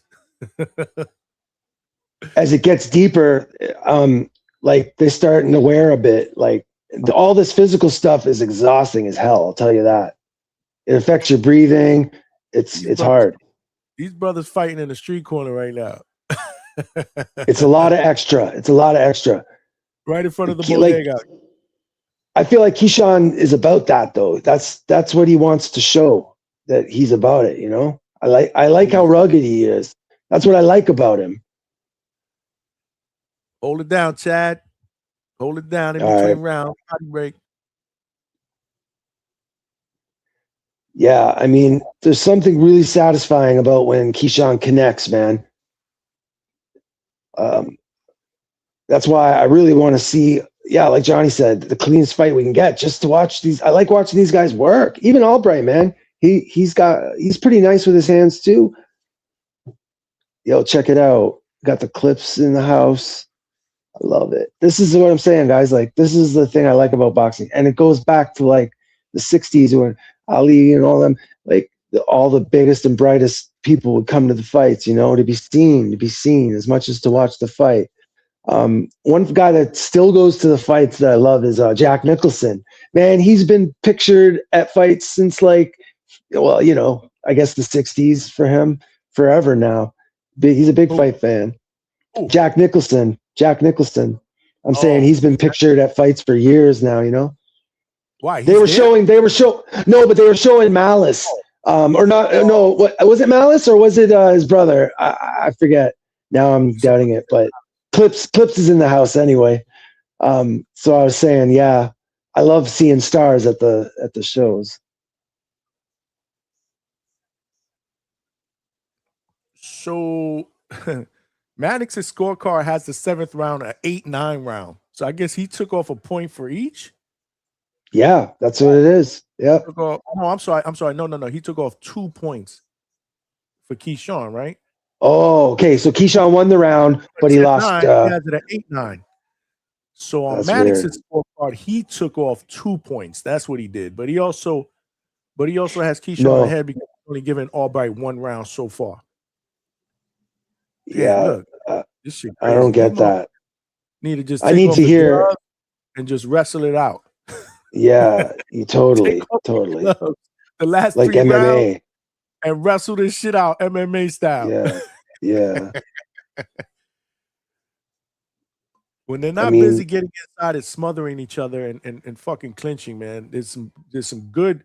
There could be some really, really good exchanges in this fight. Yeah. Oh, that's what I'm saying. Like, there's been some moments that have been great looking moments, but that's all they are, fleeting, right? We haven't had a 1 round with like good, consistent fighting. Polo Buck, Maddox took 2 points. That shit is a 2-pack of ass. For what? For the body slam. But it's only 1 point deduction. You don't take 2 for a foul. So I don't get it. Right, exactly. That's what I was going to ask. Like, is there really a 2-point deduction, or is it a It's not. It's 1 point, man. It's not like a weighted thing where some things are worse than others. No way. It's not 2 points. Ms. B, it's not that we didn't believe you. I just didn't know if the referee actually called it a foul for 2 points. And I don't believe he did. That's Maddox's scorecard. But check it out, Johnny. It might be some weird rule in the state they're in too. So Syfe Buzz said the ref took 2. So I don't know. Y'all confusing me. Remember, I can't hear, so I'm relying on the chat to let me know. And y'all like, some of y'all saying they didn't, some of y'all saying he did. So let's okay, they're banging a bit here now, though, man. I'm liking how we're getting a bit of action now in round 9. Polo Buck said they took 2 points, but that's not official. That's even worse. Like, okay, so in Chris Mannix 2 points. Okay. All right. Okay. And Syfe Buzz said, "Hey, here." So they took 2 points. Okay. We'll get it figured out at the end, Johnny. We'll find out everything that went down. Yeah, but that was still a Davis round because he did score 8-9. So that would have been a 10-9 round for Davis. He only had Woo winning 1 round, which is not too far off for some of you guys in the chat. I know some of you guys said 2 rounds. I don't know if I've seen anybody say 3. I don't know about this last round. I'm wondering so chat, are you giving Albright rounds? Would that have been 5 and 6? I guess they were right after each other, right? Those 2 rounds. It was like either 4 or 5 or 5 or 6. It's those 2, right? Because I don't see how. And the 1 round is questionable. Like I you can't give him more than 2 at this point, though. I think those are the 2 rounds they're talking about. Yeah, I don't think I would either. I don't think I would either. But that's not saying a lot about Keyshawn either, though. Like Keyshawn, like I feel like he should be doing better than he is in a lot of ways. With how much better he looks at moments. Right. I don't know what the objective is. He needs to get his head in the game and finish him if that's, you know. He got to push for it. Absolutely, man. Absolutely. Yeah. Like wasting all his energy wrestling and stuff. I don't know. He's got a guy in there, no disrespect to Woo, that he's clearly better than. Yeah. He's faster, everything. Faster, he's sharper. Yeah. I don't think any of us would disagree. And this is no disrespect to Woo. I'm just saying this is more of a compliment on who he's up against tonight. Keyshawn. He's got to step on the gas up there. Good body work there by nice. By Keyshawn there. But again, I'm at 145. Good overhand right. Mm-hmm. Few and far between, though. What's going on, man? Mm-hmm.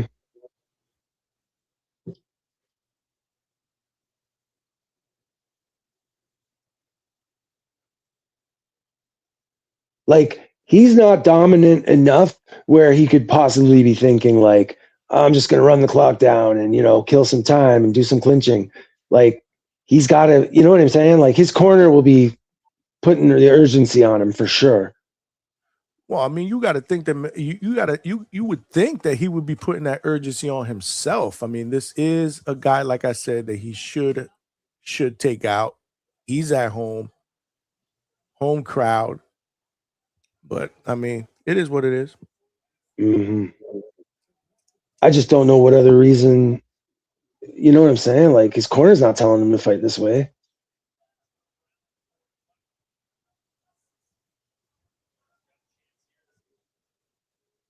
Dead air. Sorry about that, guys.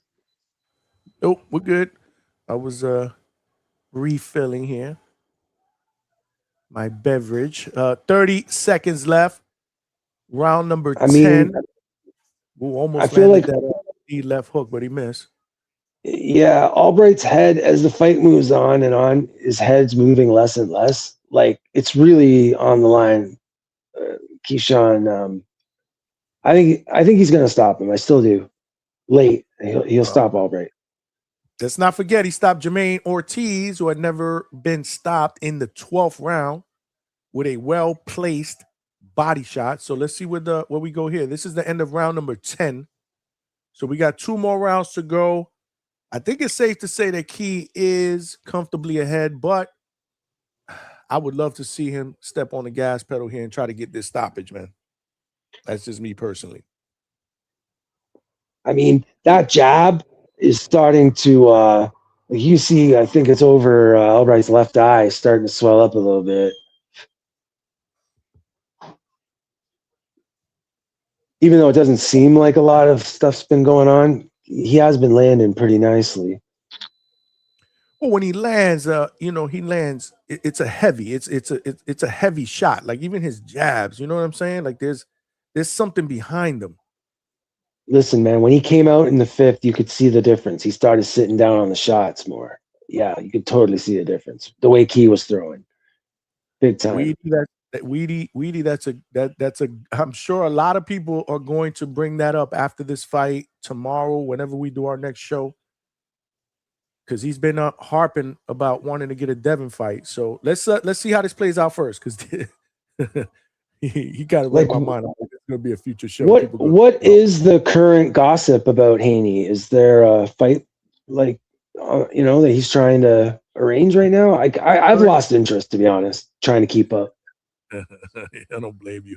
The current gossip is that he could be potentially signing a deal with Zuffa for $100 million, multi-fight deal. Oh, that's just again nothing set in stone. stone. Yeah. I could see him going to Zuffa. Well, I don't know if we did a show, but we Damn, talked about it a lot on one show. Put it that way. I forget what show it was when it first came out, when it first broke out. Well, what's interesting about that is people criticize Haney for being boring, and Zuffa kind of demands excitement and action out of their fighters. So I think maybe that'd be a good move for Haney to forcibly, kind of force him to fight a certain way. 1-2 by Keyshawn. Oh, that may have hurt Albright. Okay, and then he grabs on again. This is it, man. This is where he's got to press for it. Keyshawn looks like he's hurt. Good uppercut. Good combination, Keyshawn. He may get a stoppage here. Still plenty of time left. Good combination. Woo is looked like he's been visually hurt. Yep. 2 left hooks by Keyshawn, pushing Woo back to the ropes. Woo tries to counter with a right. Good left hook by Keyshawn. He has Woo on the ropes right now. A minute left, still plenty of time for him to push for a stoppage, man. And a lot of time left for Woo to be able to make it out of this round. Go ahead, Chad. Those hooks are deadly from Keyshawn. Some of those left hooks, I know Ryan's like the fastest, but wow, man. Credit to Albright. Oh, now Albright kind of digs in it. Oh, good 1-2 by Keyshawn. Oh, he's feeling it right now. Stab to the body by Keyshawn. Yeah, Woo's lost a lot of steam, man. Lost a lot of steam, but I got to be honest. If he makes it out of this round, I give him a lot of props, man, because he was hurt. Oh, good double uppercut inside by Woo. I thought he tagged him with a nice jab, too. Still showing some grit, man. He's there. Grit, yeah. And he survived because he was visually hurt. I would say close to 2 minutes, maybe a minute 45 left, and he makes it out of the round, man. Keyshawn smiling, talking shit to him on the corner as he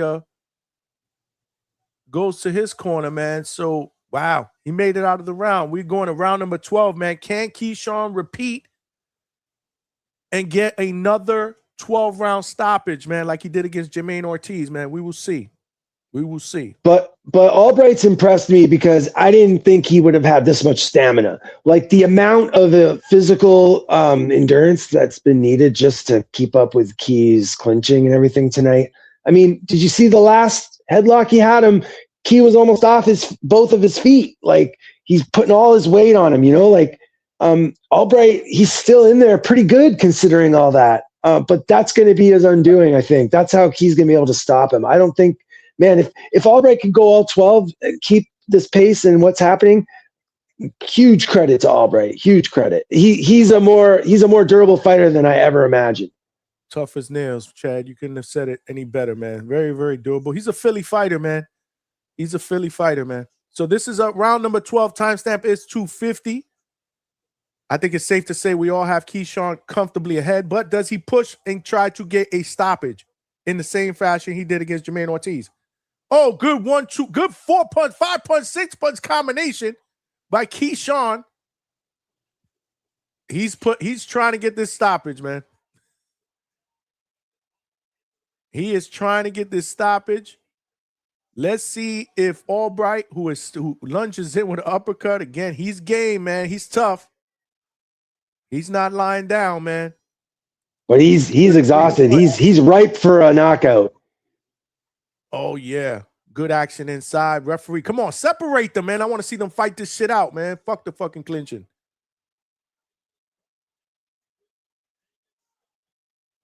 Oh, good 1-2 by Woo, man. Keyshawn trying to get, oh, good left hook, man. Landed flush, man. Woo took that shit too. Damn. Yeah, man. Tough, man. Like he's super tough. To absolutely. I give it up to Albright. I didn't know. Good stab to the belly and a 3-punch up top combination, man. Oh, man. Keyshawn is punishing him right now. Like this fight's going to take time off his career, though. This fight's going to cost him. No doubt. No doubt. Keyshawn got a lot of confidence, man. Looks at the corner, and he's smiling. Digs to the body.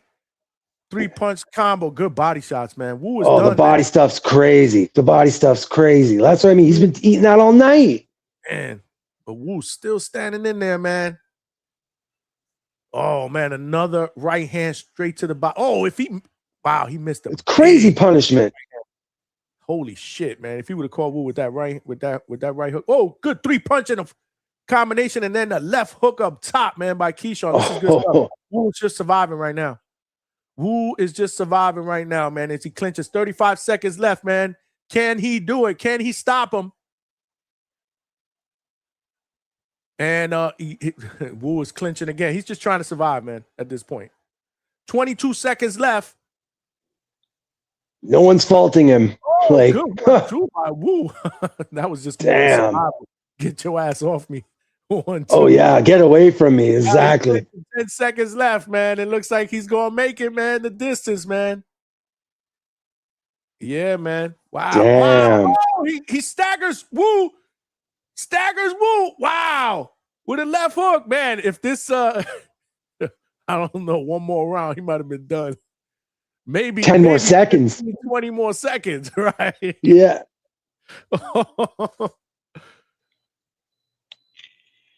Oh, man, Woo looks done, man. He survived, though, man. I give him credit, man. Shit. Them last 2 rounds was brutal, man. I just hope that he got paid well because, like I say, I think that's the type of fight that might change his career, right? Like, we'll see. We'll see. I hope not. But that was crazy.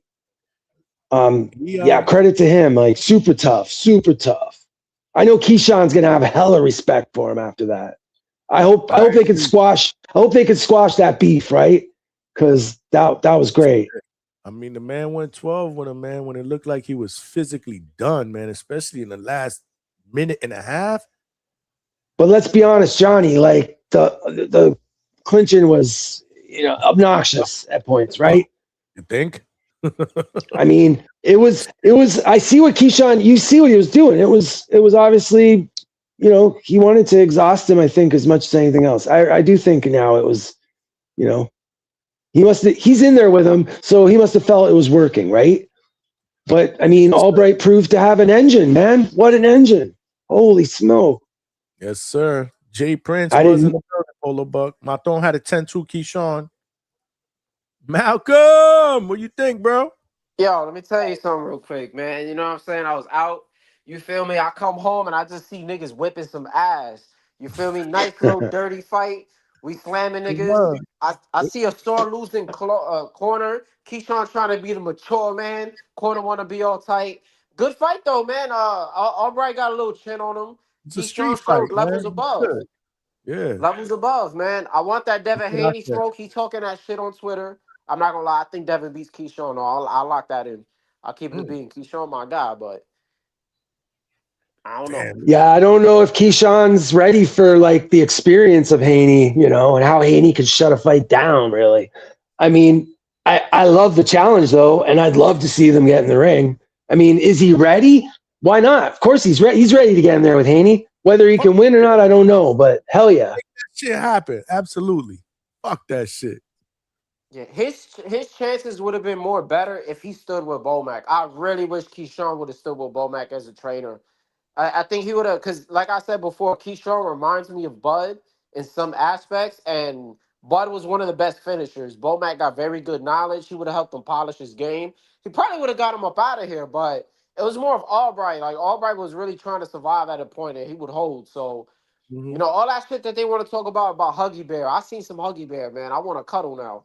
Like, seeing this shit, I just want to hold my own bear, in the crib. It was a little bit too much for my taste. Absolutely. I said at one point, it looked like these guys were thugging it out in the corner in the Bronx, man. Yeah, shit was nasty, man. But I'm just mad that I didn't get that stoppage that I said. I was going to try to bet, but there was really no money on a Keyshawn stoppage, Brian Norman, and just parlaying and shit.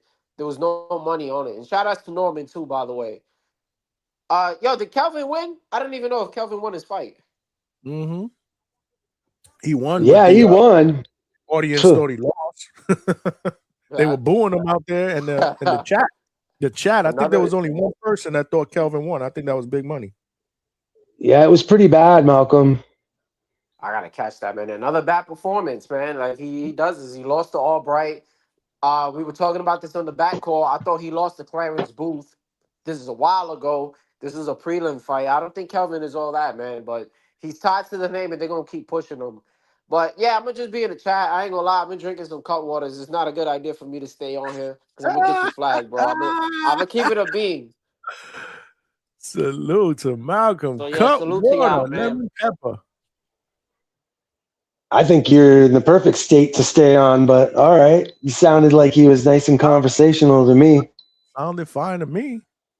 Yeah, when's Malcolm ever too much? I love Malcolm.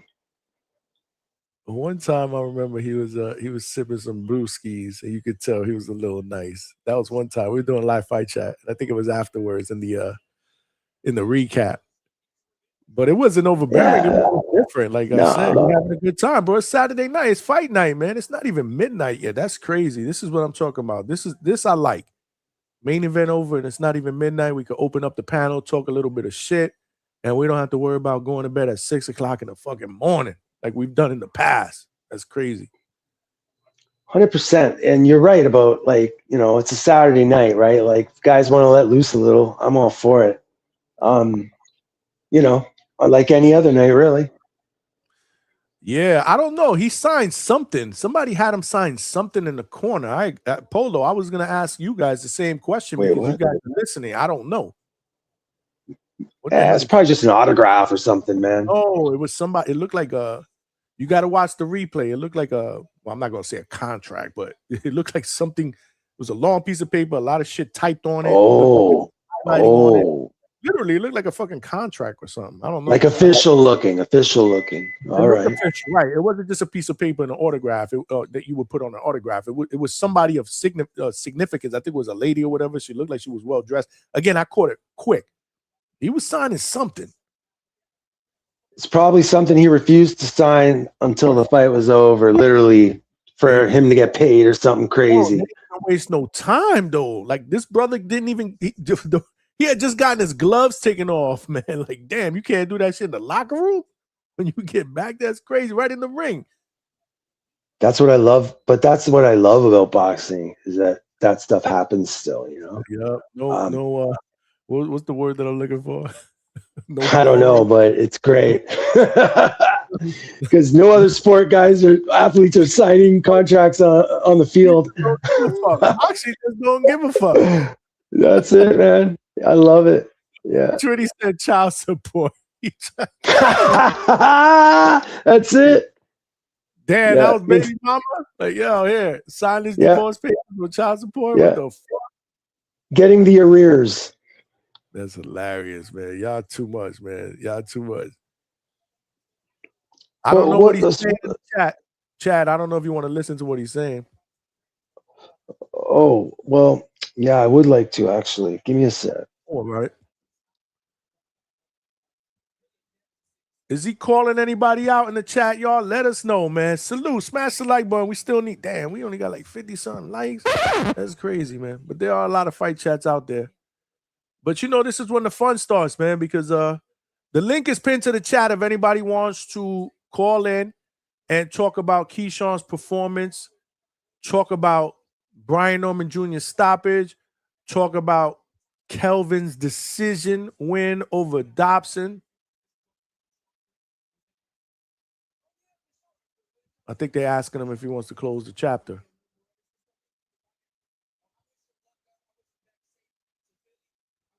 I could hear a little bit of it, y'all, so I apologize. Y'all die. Oh, Wizzy say y'all diabolical. That looked like an EMT. Yeah, but in the ring, though, don't they wait for...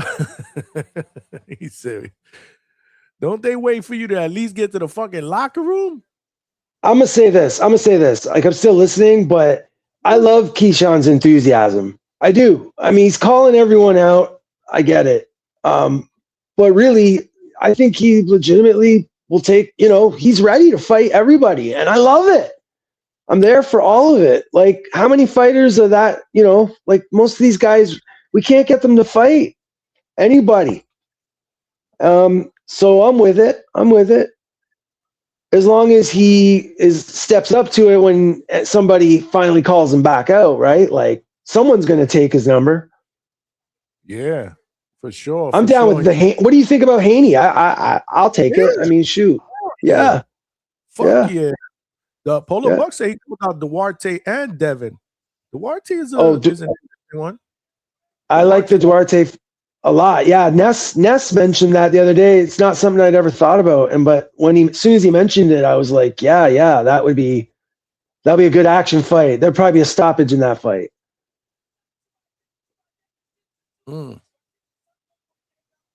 So maybe not the best opponent he could fight, but I think it'd probably be one of the more exciting ones. Well, Duarte will push him, but Yeah, exactly. Exactly. Yeah, that's what you want, man. That's what you want. I think Keyshawn is. I'm impressed. I like him. I'm on the gravy train. I'm on the hype train. Whatever. Yeah. I do too. I've always. I've grown to like him even more. Yeah. Yeah, me too. He's won my respect as time's gone on. Watching who he chooses to fight, how he fights, his consistency with the media. I like him. I think he'll be a great champion. He's the type of guy I want to see as a champ. And look, man, Shakur's paying attention. He knows what's up. Yeah, he knows what's up. He sees it. For sure. So, I don't know, man. Like, why not? Why not fight Keyshawn? Why not? Why can't Shakur not fighting anybody? Why not? You know how that rolls. Fight him. They Call of Duty brothers. Bro. They don't do that, bro. But I'm saying they'll make up all these retarded excuses when in reality they're going to get paid a stupid amount of money. Like, whether it's the amount they hope to get or not, like everything will be right. All you gotta do is make it happen. Hey, you preaching to the choir, man. You need to talk to them, but they basically dismiss that. Go ahead. It's just frustrating, because they'll try and make fans who want those fights feel dumb or something like, well, that fight can't happen because of this and that. Meanwhile, you got retarded fans talking about Inoue and Tank and ridiculous things, but somehow we can't get Keyshawn and Shakur or something like that. I feel like, go ahead. Especially since Davis, I believe, is ranked number 1 in the WBO for Shakur's title. So it only makes sense. I believe the last time I checked, and it was like a week ago. I could be wrong, though, but let me read this super chat real quick before we – oh, shit, where he left. Trilosophy was on the panel. He left. White Mike Beats with the 10-piece.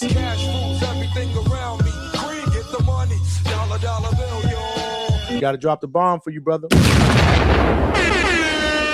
Appreciate you. He said, I don't think Keyshawn will make it at 147. This performance was not as dominant as it was scored. I'm not saying Keyshawn didn't win the rounds that we're giving, but this was kind of a hugging match. It was ugly. It was ugly, but he did win this fight. And I don't think there's any controversy there. He was a physically stronger fighter. He did hurt Nahir in the 11th round. He was very, very close to stopping him late in the 12th round. I thought it was a pretty, albeit, right? It was sloppy. There was some body slams or whatever. I thought he put in some good work, right? Mike, I thought he put in some really good work against an awkward guy who was tough, who was also tough, man. Damn, he survived. I didn't think he would survive the 11th round. Remember, he was hurt at least about a minute 30 left in that round. And then in the last round, if there was another 15 seconds, he might have gotten stopped, bro. He was getting beat up. But it wasn't the prettiest fight. I get it, Mike. We were expecting a stoppage too. I ain't gonna lie. I was pushed, right? Chad, I was saying, damn, he need to get this fucking guy out of here. He need to get him out of here. But you got to give Albright credit too. I would say. What you said, say? No, you're right. Like when it's all said and done, definitely credit to Albright. But yeah, I mean, look, it was a fight, an inconsequential fight in the end of the day, right? Like it's just, and as far as filler fights go, I mean, that was all right. I've seen a lot worse, and Keyshawn, he keeps doing his thing, like he definitely clearly won. It was ugly as hell. Not how I want to watch a Keyshawn fight. I'm not gonna lie. But let's see what he can get next. Like, I'd rather see him fighting than not. That's what I try and convince myself of, right? Sure. Because really, like, these guys, in Keyshawn's position, a lot of these guys are choosing just to not fight. They're just waiting for, it's got to be big enough for the name. I don't know what the minimum is for some of these guys, but they have one. Yeah, man, take the short money, take the lesser opponent, whatever. Like, stay busy is the best look. And then we just have to be a bit forgiving when they do. Like, okay, like tonight, I don't know why he had to add that extra dimension of like the clinching and just the physical part. There was something, I don't know, maybe, like I say, like maybe it was attached to the animosity that was there. Or I don't know. It seemed really extra, though, to what was going on otherwise. Yeah, there was H-Town right on cue with the 2 Ps. Said Huggy Bear fans would have called this a masterclass. He talking about Devin Haney fans. There was a lot of clinching, man. It was sloppy. It was ugly at times. Me and Chad were calling it. But Keyshawn did what he needed to do. We had a body slam. We almost had another body slam by Albright. Yeah, these dudes at one point in the middle of the fight, I thought they were fighting on a street corner in the Bronx, man. They were thumping it out, man. But it is what it is, man. We still got ourselves a main event. What do you guys think about the card in totality? I'm talking about the chat. Well, I asked Chad that first, but what do you guys think about the card, man? Let's break it down. We got the link out there. I just put the link. Well, actually, I've been put the link out there, but if anybody wants to jump on the panel and give their thoughts, feel free, man. Feel free. This is the part of the show when the part of the live fight chat show where we do immediate post-fight reactions. If you guys want to talk about it, or are you just so disgusted with the holding that you don't want to talk about it? Let's not forget we had other fights, man. My man Brian Norman Jr. came back with a bang. Absolutely did what he needed to do against Josh Wagner. Hit that man in the face so hard, his shoulder broke. And we also had the Kelvin Davis fight against Pete Dobson. Do you guys feel like Kelvin won that fight? He was given the decision. But do you feel like Pete Dobson should have got the decision? We could talk about that as well. What was the opening fight, too? People complained about the opener, right? I didn't watch it. What was that one? What was that one? That wasn't key. Oh, Jan Santana against Christian Cruz from Mexico. Jan gets the decision. He remains undefeated. He is lobbying for a future fight against featherweight champion Bruce Shushu Carrington. He's mentioned that on numerous occasions this week. But was his win questionable? There were a lot of people in our chat and at the arena booing that feel like Christian Cruz should have won that fight. So any one of these fights we could talk about, man. So, yeah, the link is in the chat. I'll throw it out there one more time. What did you think about the card that we watched and we called, Chad, in totality? Well, I didn't see the opening fight on the main card, but I would give it. I would give it like maybe I came on during the third last fight, before the co-main. Yeah, I'd say like 7 out of 10. Does that summarize where I'm at? Maybe 6.5 out of 10. Like it was okay. It was all right overall. Like it wasn't terrible. It wasn't great. It had moments, and I definitely want to go back though and review that Kelvin Davis and Dobson. Yeah. I want to look at that again for sure. Yes, good point. I'm definitely doing that tomorrow. Ooh, the Butcher said Devin running from Keyshawn. Okay, damn. All right. Chevy from Chevy's Red Corner. My sister working, man. She said 98-92 card for Santana versus Cruz was crazy. Chevy, let's just call it what it is, man. That shit is a 2-pack of ass. Terrible. That fight was much more closer than that fucking judge. I think I threw out this. What was the soundbite I threw out after that fight? I'm legally blind. I think that was the fight card where I threw out that sound. Maybe because it's like it's not a commission that generally having big events. Like, I don't know, maybe there was an issue with the judging and stuff, you know? Who knows? I don't know. Little home cooking, they were saying for Kelvin. I'm just saying. White Mike B said I didn't see the opener. I didn't get to see the opener. Jan Santana against Cruz. Check it out though, because again, that was there was a bit of a controversy with that. There were a lot of people, especially in our chat, that feel like Cruz should have got the decision. But that was a close fight. That was a close fight. Miss B said Norman looked good. That jab was lightning fast. I agree. Wish it would have lasted a little longer. We only got to see not even 2 rounds, close to 2 rounds, I believe. But I just wish he'd have gotten a little bit more work. But again, don't play with your food, man. Just go out there, do what you need to do, and continue to get better and more confident. Trini Barr said Junior landed a hard shot to Warner's chest, shoulder area. He hurt him with that shot. Hit him in the face, broke his elbow, or I'm sorry, his shoulder, right? At least that's what I'm saying. White Mike B said he just saw the co-main. Yeah, Jan versus Chacon was a good fight or not. It was a close fight. I want to say it. How can I describe that fight? It has ebbs and flows, Vega. Ebbs and flows. It was competitive, very competitive. But your boy Jan, I don't know if you rock with him or not, man. He got caught with way too many straight left hands. Too much for my liking, man. He got to tighten up that defense, man. For sure, man. We got Big Money up in here. What's good, Big Money? Can you hear us? Can you hear us? Oh, I had the shit on mute. Can you hear? Oh, there you go. What up? What up? What up? I had the shit on mute.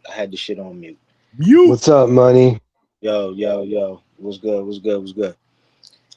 So what are we talking about? What we saw tonight. What about? What's going on, guys? What's happening? How about talking about Kelvin trying to represent the big win with his brother when really it was a fake win? How about talking about that? Throwing up signs with his brother like W's, but really it was a big L. All right, everybody, we're gonna talk about the fight while Johnny takes a shit. So just try not to focus on the fact that he left and he's in the bathroom right now. Just focus on the conversation. Yeah. So Kelvin pulled it off, man. Great big win for Kelvin. Great big win. Gong. What are you talking Gong. about? He clearly won that fight. It was like a shutout. Oh my God, man. It was worse than I thought it was going to be, Money. It was worse than I thought it was going to. Like, I wasn't expecting much, and it was worse than that. But it's almost making me want to go and look at all his fights. I don't know even how many there are, because now I'm almost curious. It's almost like he's like a weird anomaly in professional boxing, really, because I think he exists because of his brother, his career, because I don't see anything in there why any promoter's getting excited about signing a guy like him. I mean, he's not short of older. Like, you know what I'm saying? He's with Top Rank with his brothers. Yeah. But it's like a package deal with Keyshawn, right? Am I right? As soon as Keyshawn's gone, he's done. Yeah. He's done. Yeah. That's what pisses me off about tonight. Like, why does he have to win? Like, why did he need to win so bad? The house always. You know what I'm saying?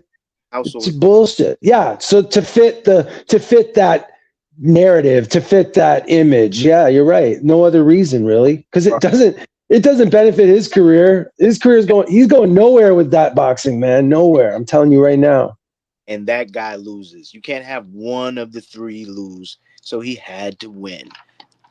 Pete Dobson was the sacrificial lamb. It was supposed to be Ivan Redkach, but that was before they took over and made it a Top Rank card. Even though I think that Ivan Redkach dropped out even before that, like before Top Rank stepped in and put Keyshawn as the main, Ivan Redkach dropped out and Pete Dobson jumped in. So it was going to be Pete Dobson, but as far as how he got treated, it was probably always going to go this way because it was close in rounds, and there were times when you know, you could argue for him.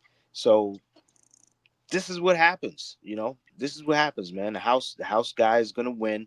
The house guy is gonna get the nod, you know, unless he got dropped, unless he got knocked out, or unless he got done, just made to look horrible. You know, Well, he didn't do a good enough job of that on his own. But you know, my issue with it is that, yeah, like Kelvin basically provided everything Dobson needed to win. Like that's like so undeserving of it. That's why I'm saying, like, why he has to win that badly, where we all saw what happened in the ring. Like everyone sees it, and yet they still go ahead and do that. Like it's a fairy tale, bro. It's a fairy tale.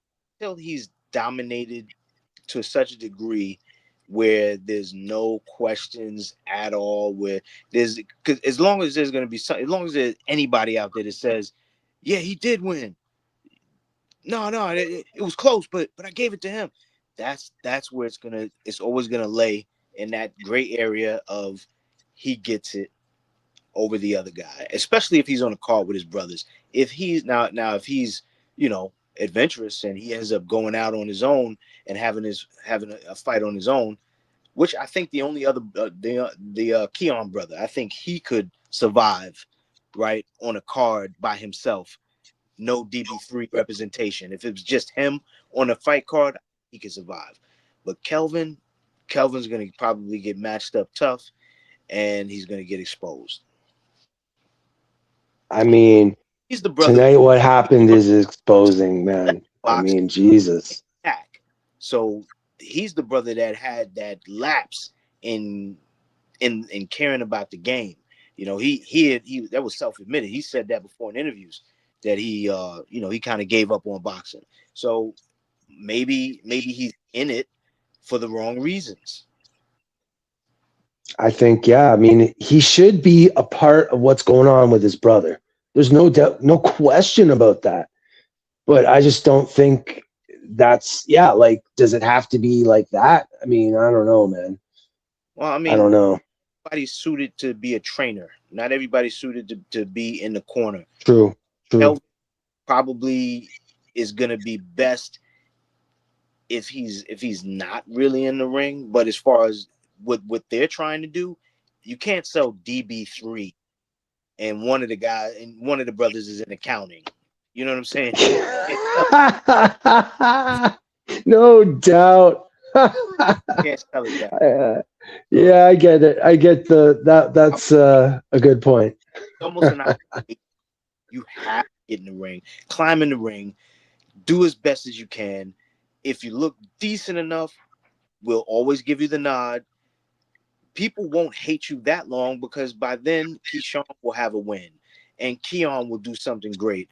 And overall, the brothers look good. You know what I'm saying? Yeah. Yeah. Counting, like if he was the main event, oh shit. Oh, come on, man. Come on. Yeah. The place would be, I think the fans would be like up in arms, man. You know, like that's the thing. They were booing Money, you know, like the fans, that's how you know it was bad, because hometown fans, you know, it's his backyard and they're booing. Remember, that was like Tio with the Cambosis, when he lost to Cambosis, and then after the fight he was trying to like talk like he won and the fans were booing him. I love when hometown fans like just are like, no, you know what, bro, we don't like you that much. That's why I love boxing fans. That's why boxing fans are the best fans, really. I love have revisionist history. That's when it's beautiful. Yeah, no doubt. Yeah. Change it all the way up, and they think that nobody's going to notice, and then we all start calling them out on it. I just listened to Jermaine Ortiz tell Mill City how Keyshawn doesn't really have any power. I was like, what? Come the fuck on, bro. That's when you're trying too hard to make a point, right? Like, you want to make a point, but you're going too far to do it. What made you take the knee, Jermaine? Yeah, no doubt. Yeah, took all the air out of those tires, man. Yeah. That shit was pitiful. But I think he should want to be on the other side of that Money, like on the side of like, yeah, he's that good. You know, I'm thinking that's the best look if you have to lose to someone who goes on, you know, to become great. I mean, that's the view, right? Like they were that good. Well, he definitely was, because look at how long it took for Jermaine Ortiz to come out and have an interview with anybody and say anything at all. How long ago was that fight? Oh man, I'm forgetting. I don't even know. The last one? Was it it wasn't a year ago. Probably. Yeah. No. January. No? It was January. It was January. No. Right. It was What? It was the co-main. It was co-main and Shakur Teal. Right. It was the in end of January. Damn. Okay. All right. All right. The end of January. Ooh. So it took him 5 months to come out of his cubbyhole and even talk about it. And then when he talks about it, he says, yeah, the guy doesn't really have power. It's like, come on, bro. He dropped you with a body shot. That's weird. How do you take away his power in that? Why'd you go down then? Twice. It's disappointing though, because we were talking about Ortiz, remember recently? We were talking about him. And you know, I think a lot of people started out really having not just liking him, but you know, thinking he could do something, you know, really get somewhere. Man, that's too bad. Because yeah, that's like if that's what he's thinking, then he's definitely not set to become a champion. Because that wasn't it. I mean, that wasn't it at all. You can sell the guy on his looks. You know what I'm saying? You can sell the guy on his looks. When he was knocking guys out, like when he knocked out Castillo, when he knocked out Sagawa, you know, he looked great. But then the Joseph Adorno fight happens, and he wasn't even the A side. It just looked ugly. He gets in there with Albright, he gets a UD. That was a frantic fight. Jamel Herring kind of makes him look human, although he gets that victory. And then there's the Vasily Lomachenko fight. And everybody's, you know, people are like, oh man, he could have beat him. He could have beat him. He could have beat him. And it keeps the shit going. You know, Antonio Moran, fucking T.O., of course. You know, he's sellable. You can put him together and make him look like, you know, you can say this is a guy. This is a Money. guy. I'm not gonna lie. After the Loma fight, I was hype off the Loma fight. After I thought I liked how he approached it, and I saw the problem as he gassed out. But I liked everything he was doing till that point, you know. And that's what kind of made me hopeful that he could, you know, maybe get somewhere, you know. He was a junior version of Loma in there with his feet. Loma remembered that he's Loma, and he danced around him, and he took over that fight from like the 7th round on. So exactly, yeah, about the 7th round, yeah. Like Ortiz really just ran out of gas, and man, he was doing a lot of really inspired and great stuff, but it was costing him everything to do it, and really none of it was effective in stopping or slowing Loma down. Like he wasn't necessarily landing shots. You know, he was just doing really clever movement. Really, he was doing a lot of great stuff. He was like a bull out of the cage at the beginning of that fight. But yeah, you're right. Loma was being Loma, able to move around with him, able to pressure him into doing things, and it wasn't costing him anything. And then bam, up the back stretch, right? Just bring it on. Yeah, Loma was like so masterful in that way. But I really thought that maybe Ortiz could take that to, you know, a lesser fighter and be successful, you know, but it just never has seemed to come together since that Loma fight. Nothing's really come together in any fight with him. There's always some kind of something that just is off or doesn't look great, or you know what I mean? Well, no, like it's not like he's got one. Like, can you name one fight for him where you're like, he had 3 wins? That fight was beautiful. No, he had 3 wins before Keyshawn, and he had TKO. So he was looking better because he was getting early stoppages, and he had like a UD. He had a UD with Yomar Alamo. So he was looking good. They were building him back up. Then he hits Keyshawn, and Keyshawn does what he did. You know, so he's not out of it. His speed, his pressure, they can overwhelm people with, even guys with skill, because now you're putting them in a position where they have to accelerate the process that they would normally have. in order to look as good as they do, and now they become more reactive instead of methodical in their game plan, and it just that's where he went. But when you got a guy in there like Keyshawn who can slow you down to his pace, a guy like Keyshawn who can make you reset, a guy like Keyshawn that could just mess up that plan, which is not much of a plan. It's just, it's pressure and fucking and speed. Keyshawn takes that away. What do you do? But shout out to Jermaine, you know what I'm saying? He's still in the game. I just think that was, some sucker shit to say, oh yeah, he didn't have power. It's like, what? Dude, you went down on body shots. But yeah, the hell with him. Kelvin, yeah, he got the nod. Brian Norman Jr., bro. What you think? Yo, I got to get on camera with Brian Norman Jr. Brian Norman Jr. Was it me or did it look like he looked like when like you finally chase down a guy that owes you money and you're like, motherfucker, I thought, and you just start whipping on him. That's how it looked. It looked like, oh shit, look at Brian Norman Jr. Really, it looked like he was beating on Devin. like mentally, he saw Devin's face on the guy, and he's like, motherfucker, you didn't beat me up. He was just whipping on him.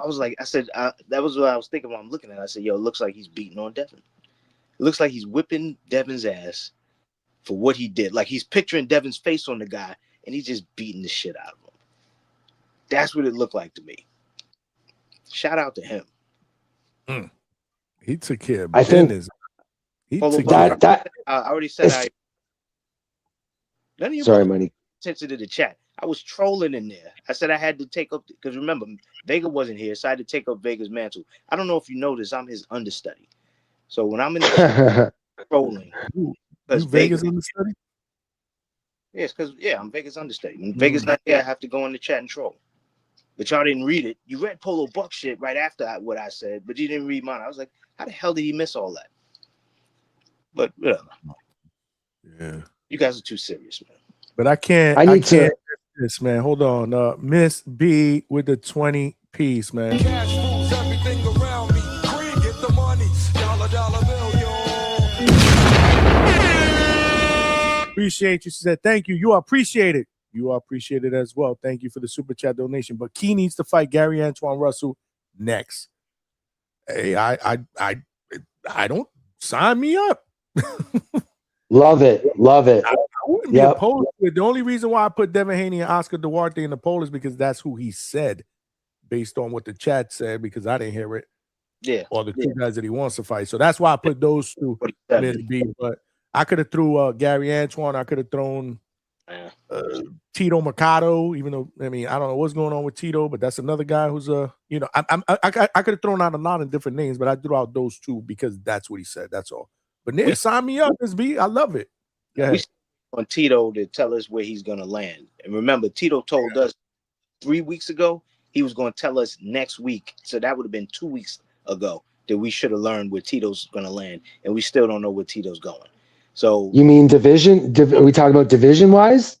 No. We're talking about where he's going to be signed. Remember, he left Matchroom. Oh, snaps. I didn't know that. I'm out of the loop. Really. Okay. Fair enough. But he left. Yeah. And he said, I got an announcement, but I got to wait. And this was about 3 weeks ago because we were talking about him one night. And then the next night, Ness had him on. And Ness, pressed him because, again, we were talking about him the night before. And I was speculating maybe he goes to Zuffa because there's the rumor about, I think, Shakur or something. I forgot who it was. But I was thinking, maybe they get it shaken that way. Maybe he gets it shaken with him or Richardson Hitchens or somebody. And then Tito came on and said, yeah, I can't tell you yet, but we're going to say something next week. And that, again, would have been 2 weeks ago that we should have heard something. 3 weeks ago when he said we were going to hear something a week later. Okay. They're still waiting on where the fuck he's going. As far as Keyshawn did say at the end of that rant, at the end of the fight, that he said I'd rather go to 47. So he's not interested in fighting at 140 anymore. He said, man, y'all try. He said, y'all can make the weight if you want. I'm done with it. So he made it clear that he's not trying to fight at 140. He doesn't care about fighting Lindolfo Delgado for a vacant title. He doesn't care about fighting your Gary Antoine Russells. He doesn't care about fighting, obviously, not your Shakur, who still has the WBC. He doesn't care. He's talking about 147. So it'd be interesting to see where they land on conversation about 147, although he has already spoken about Devin Haney.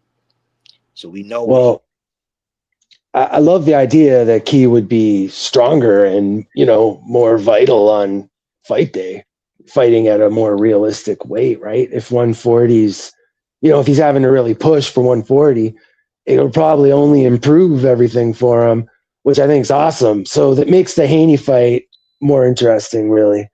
Him at 47, I guess that's where they would fight, right? Obviously, at 47 for Haney's belt, I guess. It would definitely be at 47, but he's got to get ranked up high enough where they would choose him to do the belt. I mean, they're not going to put him in. They're not going to put him in the low side of the top 10. He's going to be put in somewhere in the high side of the top 10 because he's Keyshawn Davis, and because he's got a machine behind him. And if there was some real momentum to make that fight, they would do it. As it stands, that performance is not indicative of beating a Devin Haney, who himself is capable of performances like that as well, where he just dominates the entire time and, makes you look a certain type of way. We saw what he did with Brian Norman Jr., who we see what Brian Norman Jr. can do. So if both of these guys are capable of that, it's going to be a super boring fight, and probably not much is going to come of it until Keyshawn gets that killer instinct and decides that he wants to finish dudes. It's not going to be an interesting fight to make. So I don't think that fight gets made either. Even if he goes to 47, I don't think that fight gets made. Not at all. Mm-hmm. Link is up. Mic check. Y'all. Hold on. What up, H-Town? Link is pinned to the chat. Stock he's asking for, but I'll throw it out there again. What up, H-Town? What's good? Bro, the Davis brothers are the Antetokounmpo brothers of boxing. All we got is one star and two guys tagging along, bro. Say the name of the brothers? The Antetokounmpo brothers. Who the Giannis Antetokounmpo. You don't. What are you talking about? Basketball, bro. Basketball player from the Bucks. References. Say it faster. You know the Greek Freak? The Greek Freak? It take too many brain cells for me to reference your basketball fucking trivia. We'll fall back, homie. Fall back. But hey, bro, why we pretending like the little brother ain't fighting 3 weight classes above his size? That dude looked like a heavyweight in there against a welterweight, bro. That was ridiculous. Talking about, look how good he looks. I said, shit, if he can't beat that little motherfucker, he don't belong in boxing. Dude, what the fuck? That shit was crazy. Hey, he was terrible. He was terrible, H-Town. It was hard to watch, to be honest. Hey, salute Brian Norman Jr. I told y'all, they finessed my dude. They sent him to Saudi. My dude wasn't sleeping. He's back. I told y'all, don't let him get that Charlo jab. That sure looked like that Charlo jab tonight. That jab was crispy. It was violent. Hey, we're not celebrating this win. This is what it is victory. This ain't nothing. We on the road. 2026. The revenge tour just started. If Devin Haney wants to be the ring champion, guess what, Money? Number 1's got to fight number 2. And guess who number 2 is, Money? Guess who number 2 is? Jermaine Ortiz. Man, bro. The God of War, Brian Norman Jr., my nephew. He's out of H-Town right now. Hometown fighter right now. Straight from the H. You saw he got his swagger back. He looked like an H-Town cat in there. Now he chilling. He got, nonchalant. He back home. He seen money before. Ain't nothing new. Hey, we back. We're not bragging, man. We on the tour. Huggy Bear is spreading the disease in the culture. HIV. hugging in violent situations. You see, tonight, Keyshawn caught it. Keyshawn caught it tonight. It's a deadly disease going on in boxing, hugging in violent situations. Huggy Bear spreading it everywhere. He's zero, patient zero. It's killing the sport. It's killing the culture. They're starting to say they don't want to see black versus black. Man, it was all over two-tone chat tonight. You saw it, Money? They're saying, oh, man, blacks need to fight Mexican. We don't get no exciting fights. Yeah, I did go over there for 2 seconds, but yeah. Man, hey, Huggy Bear's patient zero, dog. He's killing the community, dog. We got to get him out of there. Bring him back to the God of War. If he wants that ring belt, he's got to see number 2. That number 2's waiting. We ain't going back to Saudi. TBV ain't going to finesse us to leave the last day. You know, we already felt for that, dog. We thought they were our people. We thought we were homies. But, oh, yeah, Nez, that's my dog. We didn't know that was the odds. You know, he invited us to a barbecue. And you're down south. We can't say no to a barbecue. We're like, oh, you all fam, you got a barbecue. Let's do it. You know? But nah, we were finessed. It is what it is. I hope Pops is okay. You know, we Pops still family. That's still Pops. You know, there. Yeah, no feelings hurt. People trying to make it something that's not. You saw Junior, man. You can't tell me that jab wasn't different. Bro, he was smooth, fast, crispy. I mean, he was so fast in that fight, he didn't have to keep that left hand up, dude. He looked like he was twice as fast as his opponent. You know, he don't even deserve to be named, dog. I'm not even gonna name that dude. Yo, he beat his ass like he stole something. He definitely. Yeah, man. He like, nah. He saw Devin Haney right there. He's like, you fucking motherfucker, you robbed my future, motherfucker. See, H-Town agrees with me. He saw Devin Haney face on that dude and was whipping. Oh yeah, dog. We on vengeance. You know, and God's vengeance is a horrible thing. You know, and it's coming. It's coming, bro. That rematch before we get the Ryan Garcia fight. Nah, man. We want I'm sorry, man. As much as I love Ryan, nah, man. I rock with Brian Norman Jr. over Ryan. We need that get back. We need to get back to where we're supposed to be. We're on the road to be the face of boxing.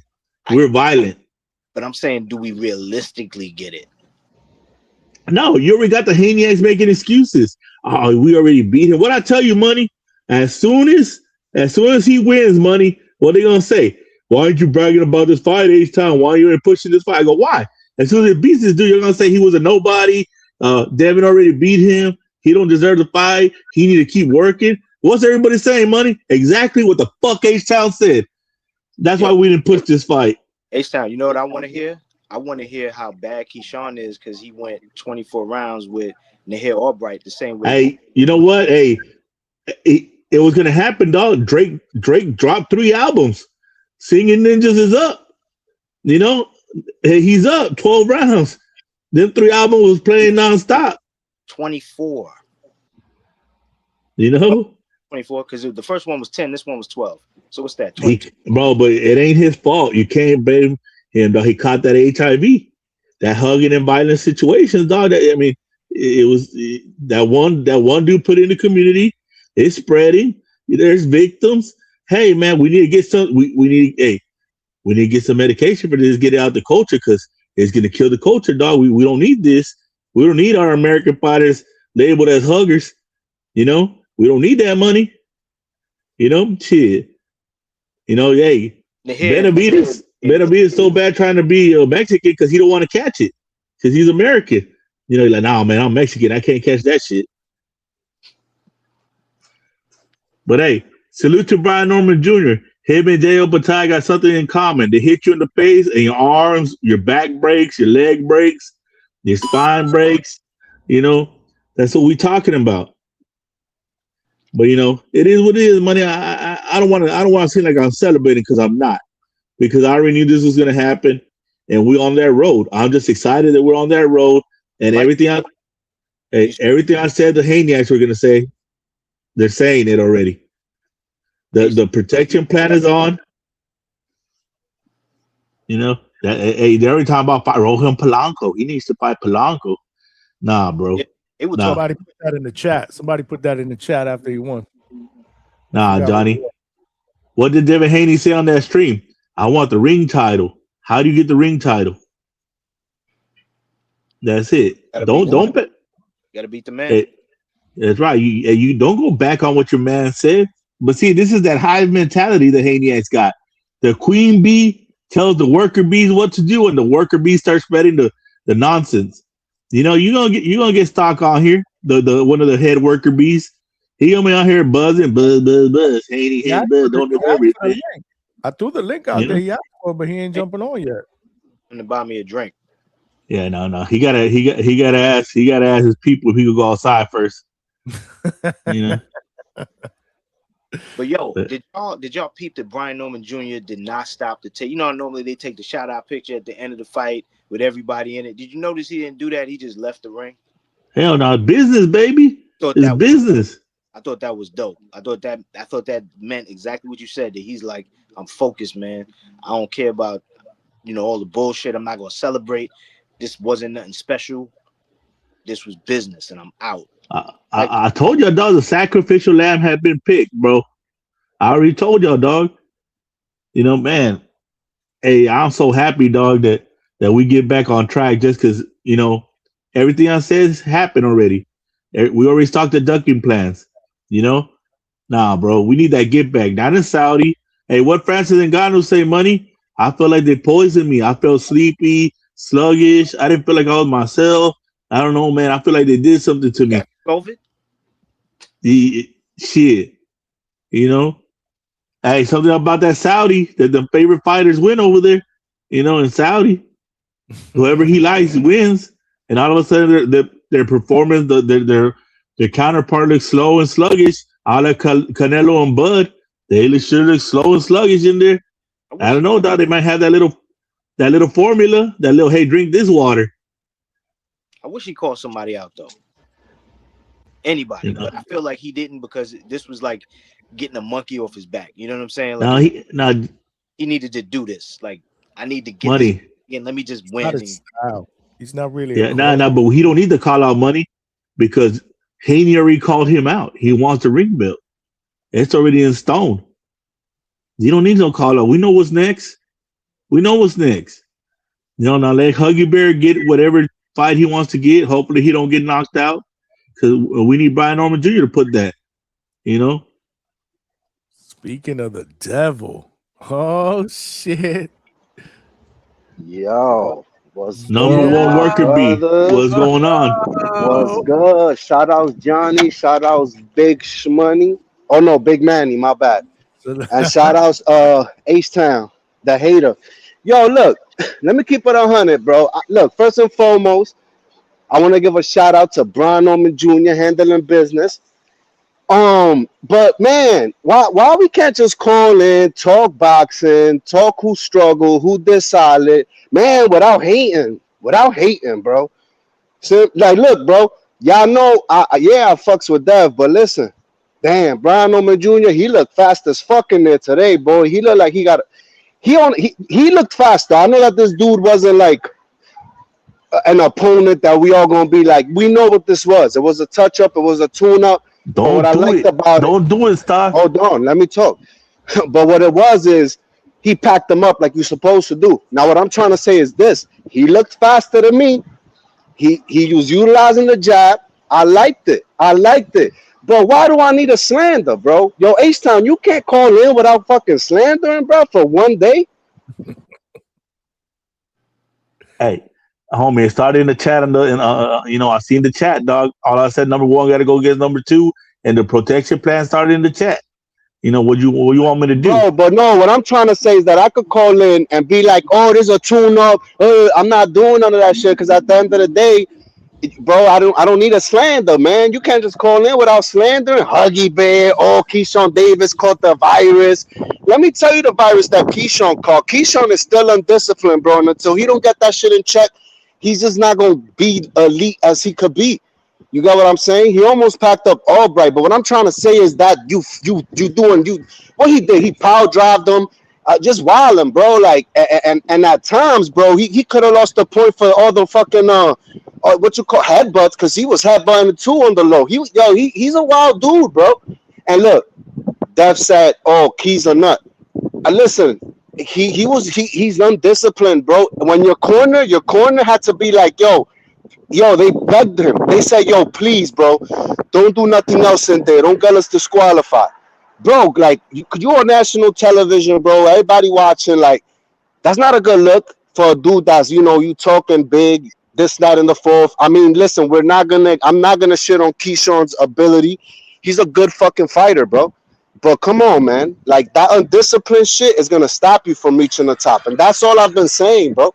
Like, that's where I stand with it. He was frustrated. This fight, he didn't want to fight this guy. He didn't see the point of it. And I remember somebody that sounds like you that said he didn't understand the fucking point of it either. And I remember how frustrated you sounded talking about it. And all I saw in that ring was him being as frustrated doing it as you were when you talked about it. But let me keep it up.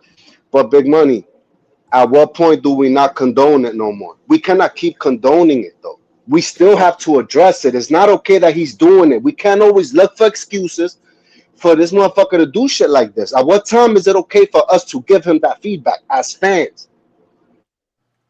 But before this fight, what I'd say, Money, I said, who's gonna reel Keyshawn in when he loses his temper, like he does in every fight?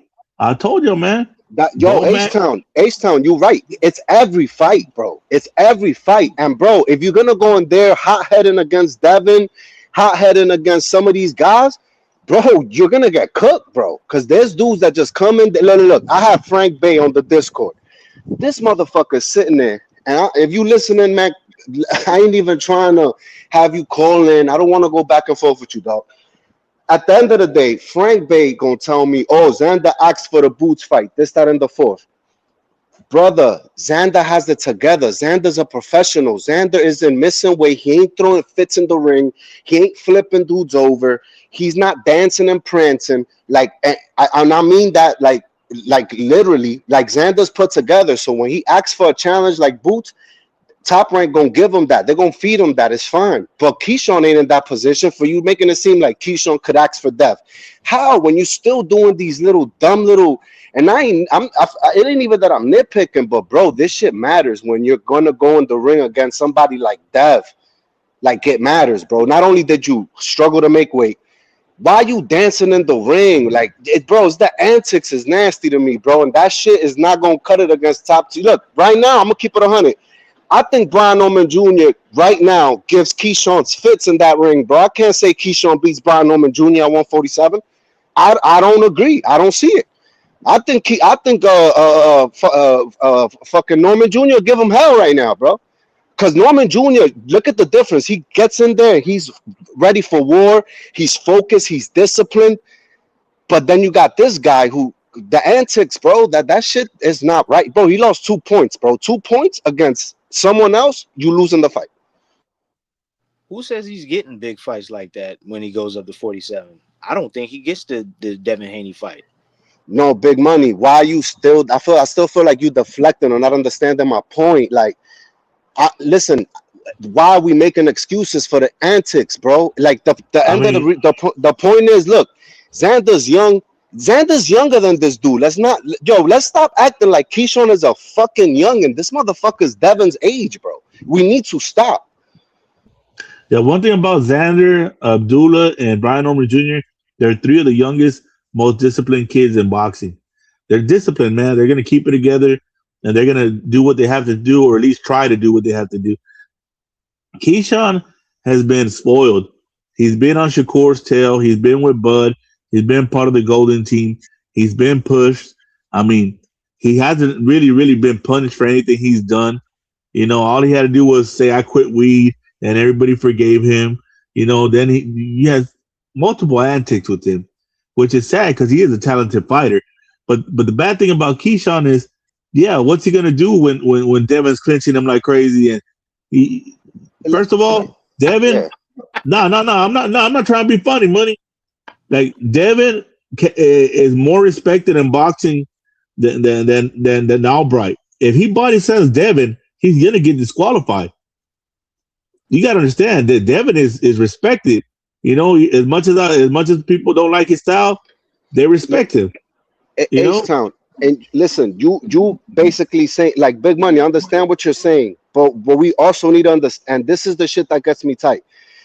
Keyshawn is he's not Abdullah's age. He's not Xander's age. This dude is about to be 28, 29, I think, bro. Like, we need to stop acting like he's All right, bro, so like he got to stop the antics because I'll at the rate he's going, this is not okay. I think he should.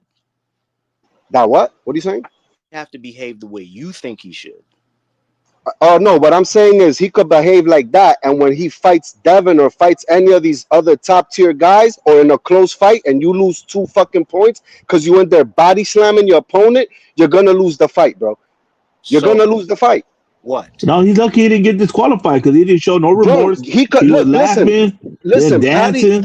Patty Donovan got disqualified for punching after the bro. That could have been a disqualification on any other judge.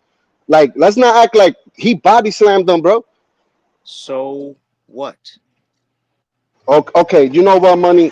That you're probably the same guy who says, yeah, let him smoke weed during training camp and pop dirty and bro, like, it's okay, bro. That's your opinion. My opinion is until he don't get all that shit rectified, because it ain't true, Big Money. But you know the people I'm talking about. Homie that was on, no, hold on. Homie was with us on here the other day telling me, bro, that Keyshawn Davis beats that, bro, with these antics, bro. Devin is calling you a nut on Twitter. You know what you sound like? You sound like a Tank fan. Tank fans tell people Tank can beat him. He doesn't need to fight him. Look at him.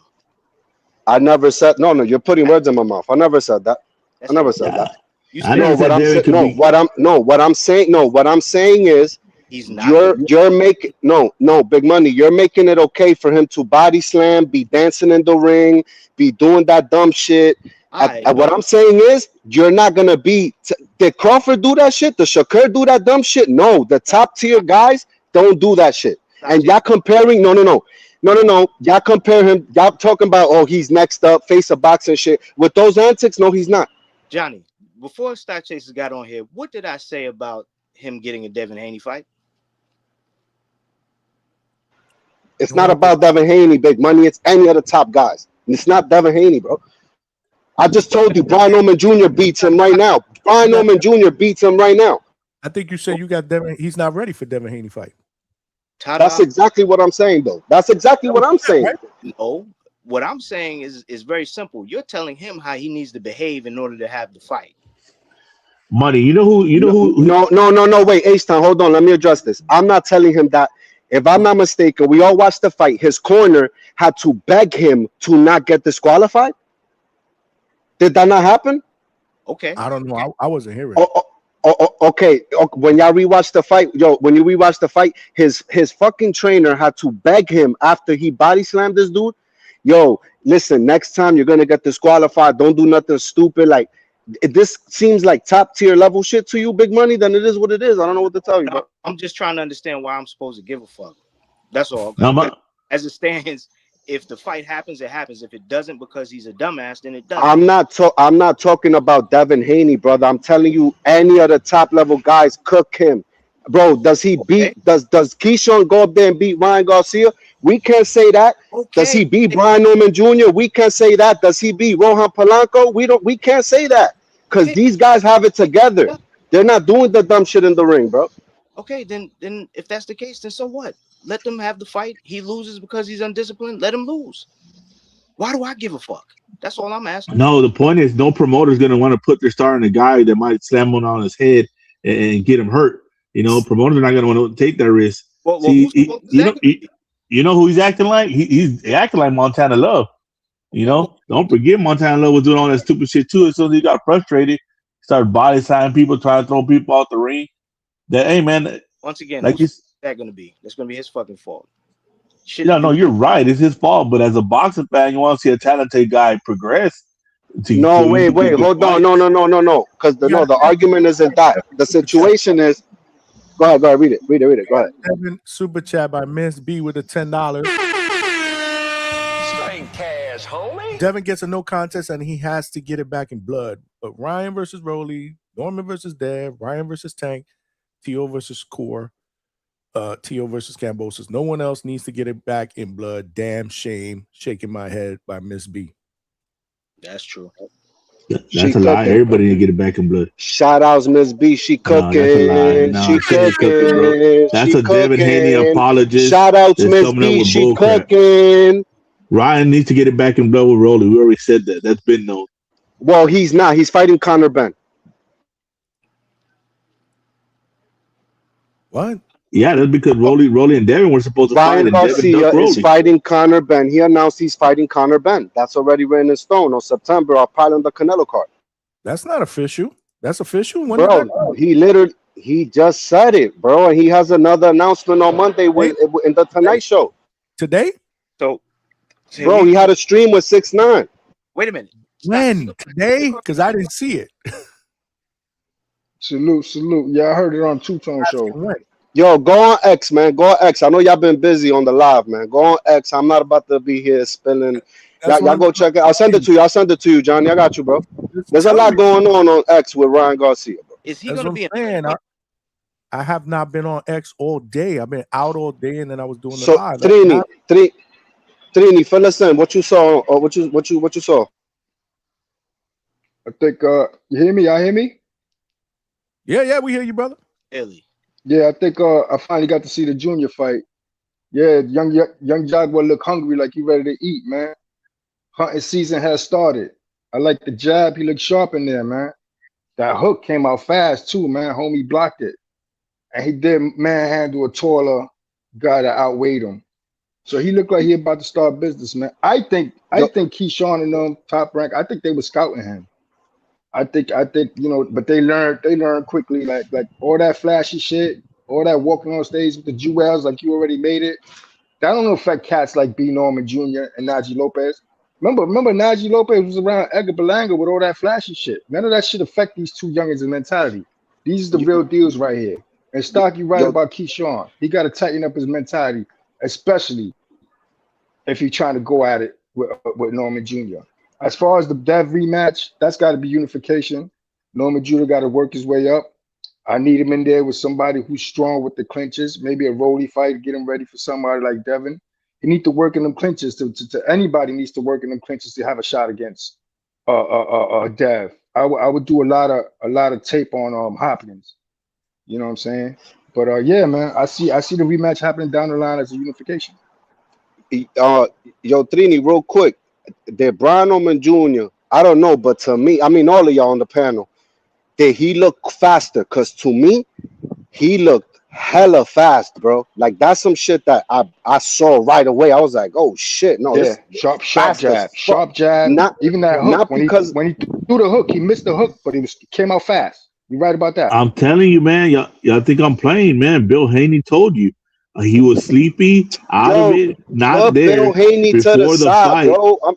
He got a new trainer. I'm telling you, around him. H-Town is not no, bad. hold up, Stock. No, but I'm being serious. He told you that he looked out of it before the fight.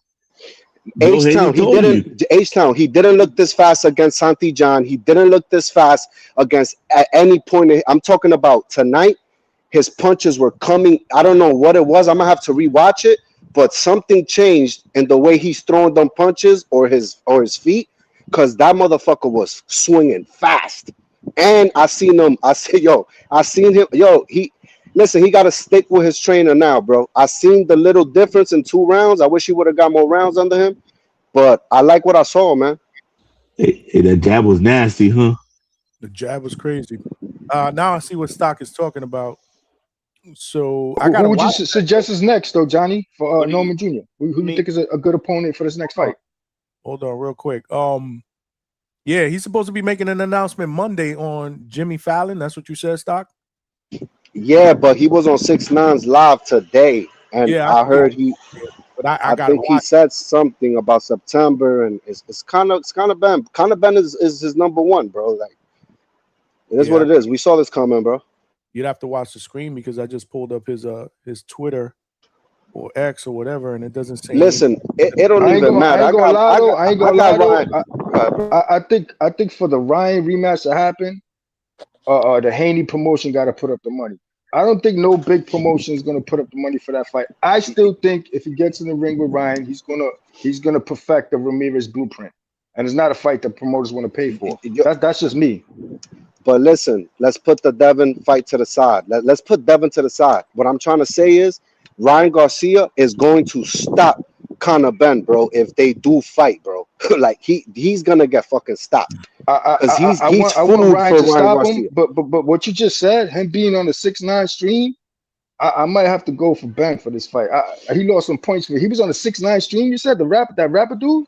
Yeah, I mean, listen though, Trini, look, so many people have ratted right now at this point that he's been making an argument about this, and it's like, bro, the street shit is dead, bro. Like I'm over it too, bro. I don't watch 6ix9ine. I don't care. I didn't And even the watch the rats are stream. all over the place, dog. You see all the It is rats what in it New York? is, bro. Motherfuckers ain't trying to go to jail, bro. Whatever, man. The street shit dead, bro. You go get a job. But real quick, Stock, I just need you to clarify this for me. Is Ryan Garcia going to be on an undercard? Listen, I'm not gonna go that far to saying it because I saw a clip of him on the stream, and apparently like I'm telling you, I need to go watch the stream. I'm not gonna sit here and spread shit. I'm not 100% sure, so we all need to go do our due diligence. I'm not doing that. On a Canelo card, he's not going to be. I'm saying that's the same Canelo fights, but he's fighting in Saudi, so I don't know how that's gonna work. I don't know if he's fighting here. We don't know. We don't have those details, but he's gonna make the announcement officially. But there's something out there that we just gotta go. I ain't watched the video. I'm not about to like go all the way in. You feel me? Okay, fair enough. Yeah, I gotta see that, but they were live. They were live. I'm seeing clips of it, but nothing about who's his next fight against. Yo, let me keep HR off my back. I'm gonna come back in later. I'm gonna keep listening. I'll holler at y'all on Sunday tomorrow. Shout out, Strini B, motherfucking respect, X. Stock, respect, money, respect, H-Town. You already know, Johnny. You already know. Stay up. You already know, brother. Salute. Stay off. Salute, Trini, salute. Make sure you do the right thing, man. HR on that ass, man. But yeah, I don't know, dog, but this junior, you're gonna be on Jimmy Fallon. He said big news announcement. Yeah, on Monday we all gonna know what was going on. But I feel he said something today because I saw it breaking X. I saw it everywhere. I gotta get a job though, because nobody's really doing that. What fight is going on Jimmy Fallon? Late night with Jimmy Fallon to announce fight news. They face some boxing type of shit. This is Ryan Garcia, bro. You know. Hold on, let me my bad. I didn't mean to cut you guys off, but yeah, Go it's ahead, official. Alberto, you good? He confirmed it, y'all. He said he's fighting Conor Ben because 6ix9ine was talking shit about somebody in the UK, and then Ryan Garcia said, yeah, the UK needs some straightening, and he kind of alluded to the Conor Ben fight. And if you guys saw Conor Ben's page, he just posted a clip of him training, and he got that motherfucking hand glued home. So, you know, he's trying to prepare for that left hook. So I think it's all but done. But nah, salute Johnny, salute everybody. I just wanted to call in real quick, give my whole take on the card. I thought it was pretty weak, man. I thought Top Rank would have came out. I mean, on paper, it looked like it was gonna be a good card, but just was a tough watch overall. You know, shout out to Stock Chases. Santana might not be it, man. I thought he personally lost that fight. I just thought he got outworked in the middle rounds, and I just thought he had the cleaner shots, but it seemed like Cruz had, you know, just punches and bunches, and I thought he just out-hustled him. And you know, you're supposed to beat up guys like that if you're on your way to a Shushu or a world title, Espinoza, so... Alberto, real quick, the slander is rightful slander. It's rightful slander, like I told you on Discord.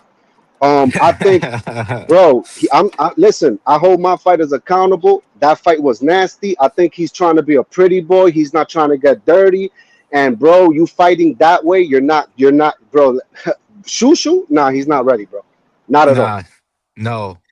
And it's interesting because the broadcast said, I didn't even know this, he trains out of Puerto Rico because he said he likes the work that he gets out there. Like he said in the DR, it's just not the same. It's not a lot of boxing scene out there. Like he said, dudes is complacent. And I don't know, man. Maybe he Because I know he's been like, he's been promoted a certain way. Like his resume isn't the strongest, and that's why I keep telling y'all. A lot of these dudes is boogeyman until you take off those training wheels. I don't want to hear it about these boogeyman. You know what I mean? But Alberto, remember too, he's with Miguel Cotto. He's with Cotto Promotions no, he too. So was. that's why. He's with Top Rank now though. Stock. He No, I'm was. saying no. He's been. But I'm trying to tell you, his team. He's out of Puerto Rico, bro. Like, yeah, he doesn't train in DR, none of that. He's So been he in don't Puerto rep Rico. DR So basically. he does. He's Dominican all the way. But I'm trying to say is though, he lives like in Puerto Rico, bro. He rides with in Puerto Rico, bro. That's where he does pretty much everything. A lot of Yeah, Dominican. salute to him though. Salute to him. Yeah, Puerto Rico. I mean, that's like boxing. Like, there's a lot of pedigree out of Puerto Rico. So I salute to him for doing that. It's probably comfier to stay at home. But what was I gonna say? The main event though. Yeah, that. Oh, hold on. Give me a second, y'all. I think the voice just stopped working. Hey, Stock. Canvas What's was up? good, What's brother. up, Big Manny? What up, Canvas? What's up, OG? What's up, my man? What's up, Johnny? What's up, H Town? Hate Town in the building. Flop chasers in the building, talking crazy again. What up? What up? Yow. What's up, Alberto? Hey, Canvas, you see him get caught with that left? Yeah, His I knees saw got it, man. wobbled. I saw it. Keyshawn said he got hit with a good shot. It looked like he fell into him too. If Albright would have moved out the way, he might have hit the canvas. That was in the 6th. No, he wasn't gonna hit no damage. That was Nah, but you know what though, Big Money? I do see Keyshawn losing his focus every now and again still and getting frustrated. Those are things. And he did say something after the fight. This is his first time going 12 as well. So Yeah. I think he needed 12, to see if he can go 12. I mean, even when he beat Baranchek, it was a short fight, short night. When he beat Lemos, it was 2 rounds. Yeah, when he beat Lemos. Yeah, that's what I'm saying. So, but I don't remember nobody on here saying that Keyshawn would beat Dev. We just told Stock that he's not a prospect. Remember, he called Hitchens and Keyshawn prospects and contenders. I don't think that's what the debate was about. Yeah, I don't think anybody here said that Keyshawn Keyshawn will beat him. I just told him that Keyshawn wasn't a prospect. And Hitchens wasn't a prospect. Canvas, I would usually agree with you that this is pretty good, him going 12, getting rounds in. But not with a guy you got beef with, bro. Oh no, I want I want to see bad blood, man. I wanted to see him go for the stoppage. I mean, I wanted to see him make a statement. And he probably could have stopped him. He would have if he would have stepped on the gas the first half of the fight. Yeah, he waited too long, man. He waited too long. The thing about counterpunchers though, if you keep your hands in your pockets, they get a tendency to keep their hands in their pockets because they trying to wait for you to make a mistake and they don't get active. Yeah, it starts with what I call a feint fest. Yeah, it's a feint fest. But yeah, what's up, Vega? Vega, what's good? Damn. Salute to whoever's out on the street. Jesus Christ. Nah, that was me. I'm muting myself. My bad, bro. Man, that's stock still in hubcaps, man. I'm gonna start calling them steel chasers, man. I thought that was Vega at first, but I'm like, Vega's out here. There's no fucking win like that. I know that for a fact. Hey man, steel chasers, bro. Stop taking them hubcaps, man. It's fast to do date, man. First and 15, bro. Bills got to get paid. Do what you got to do, Stock. You crazy. Business is booming. Vega, what's good, man? What's up? Seems like people weren't very happy with tonight's show, huh? The boxing, the MMA too, bro. Pretty not, it's so funny people talk shit about Zuffa, but Zuffa ever produced this lame ass fucking combat fucking matchups as we saw tonight? I don't think so. Difficult fight for Keyshawn, bro. People are gonna shit on it, but this is actually a great learning experience for him to go 12 rounds, rematch somebody, go through the emotions of the rematch, and then there was real bad blood. He tried to play it off. To face someone awkward and crafty that was just trying to survive. Keyshawn's gonna be a lot better fighter. We all live in the now, but don't get caught up in the moment, guys. One fight doesn't make or break you. One fight doesn't show who you are. You know, this is why some people believe that you have to build a fighter. And Top Rank wanted this fight for a reason.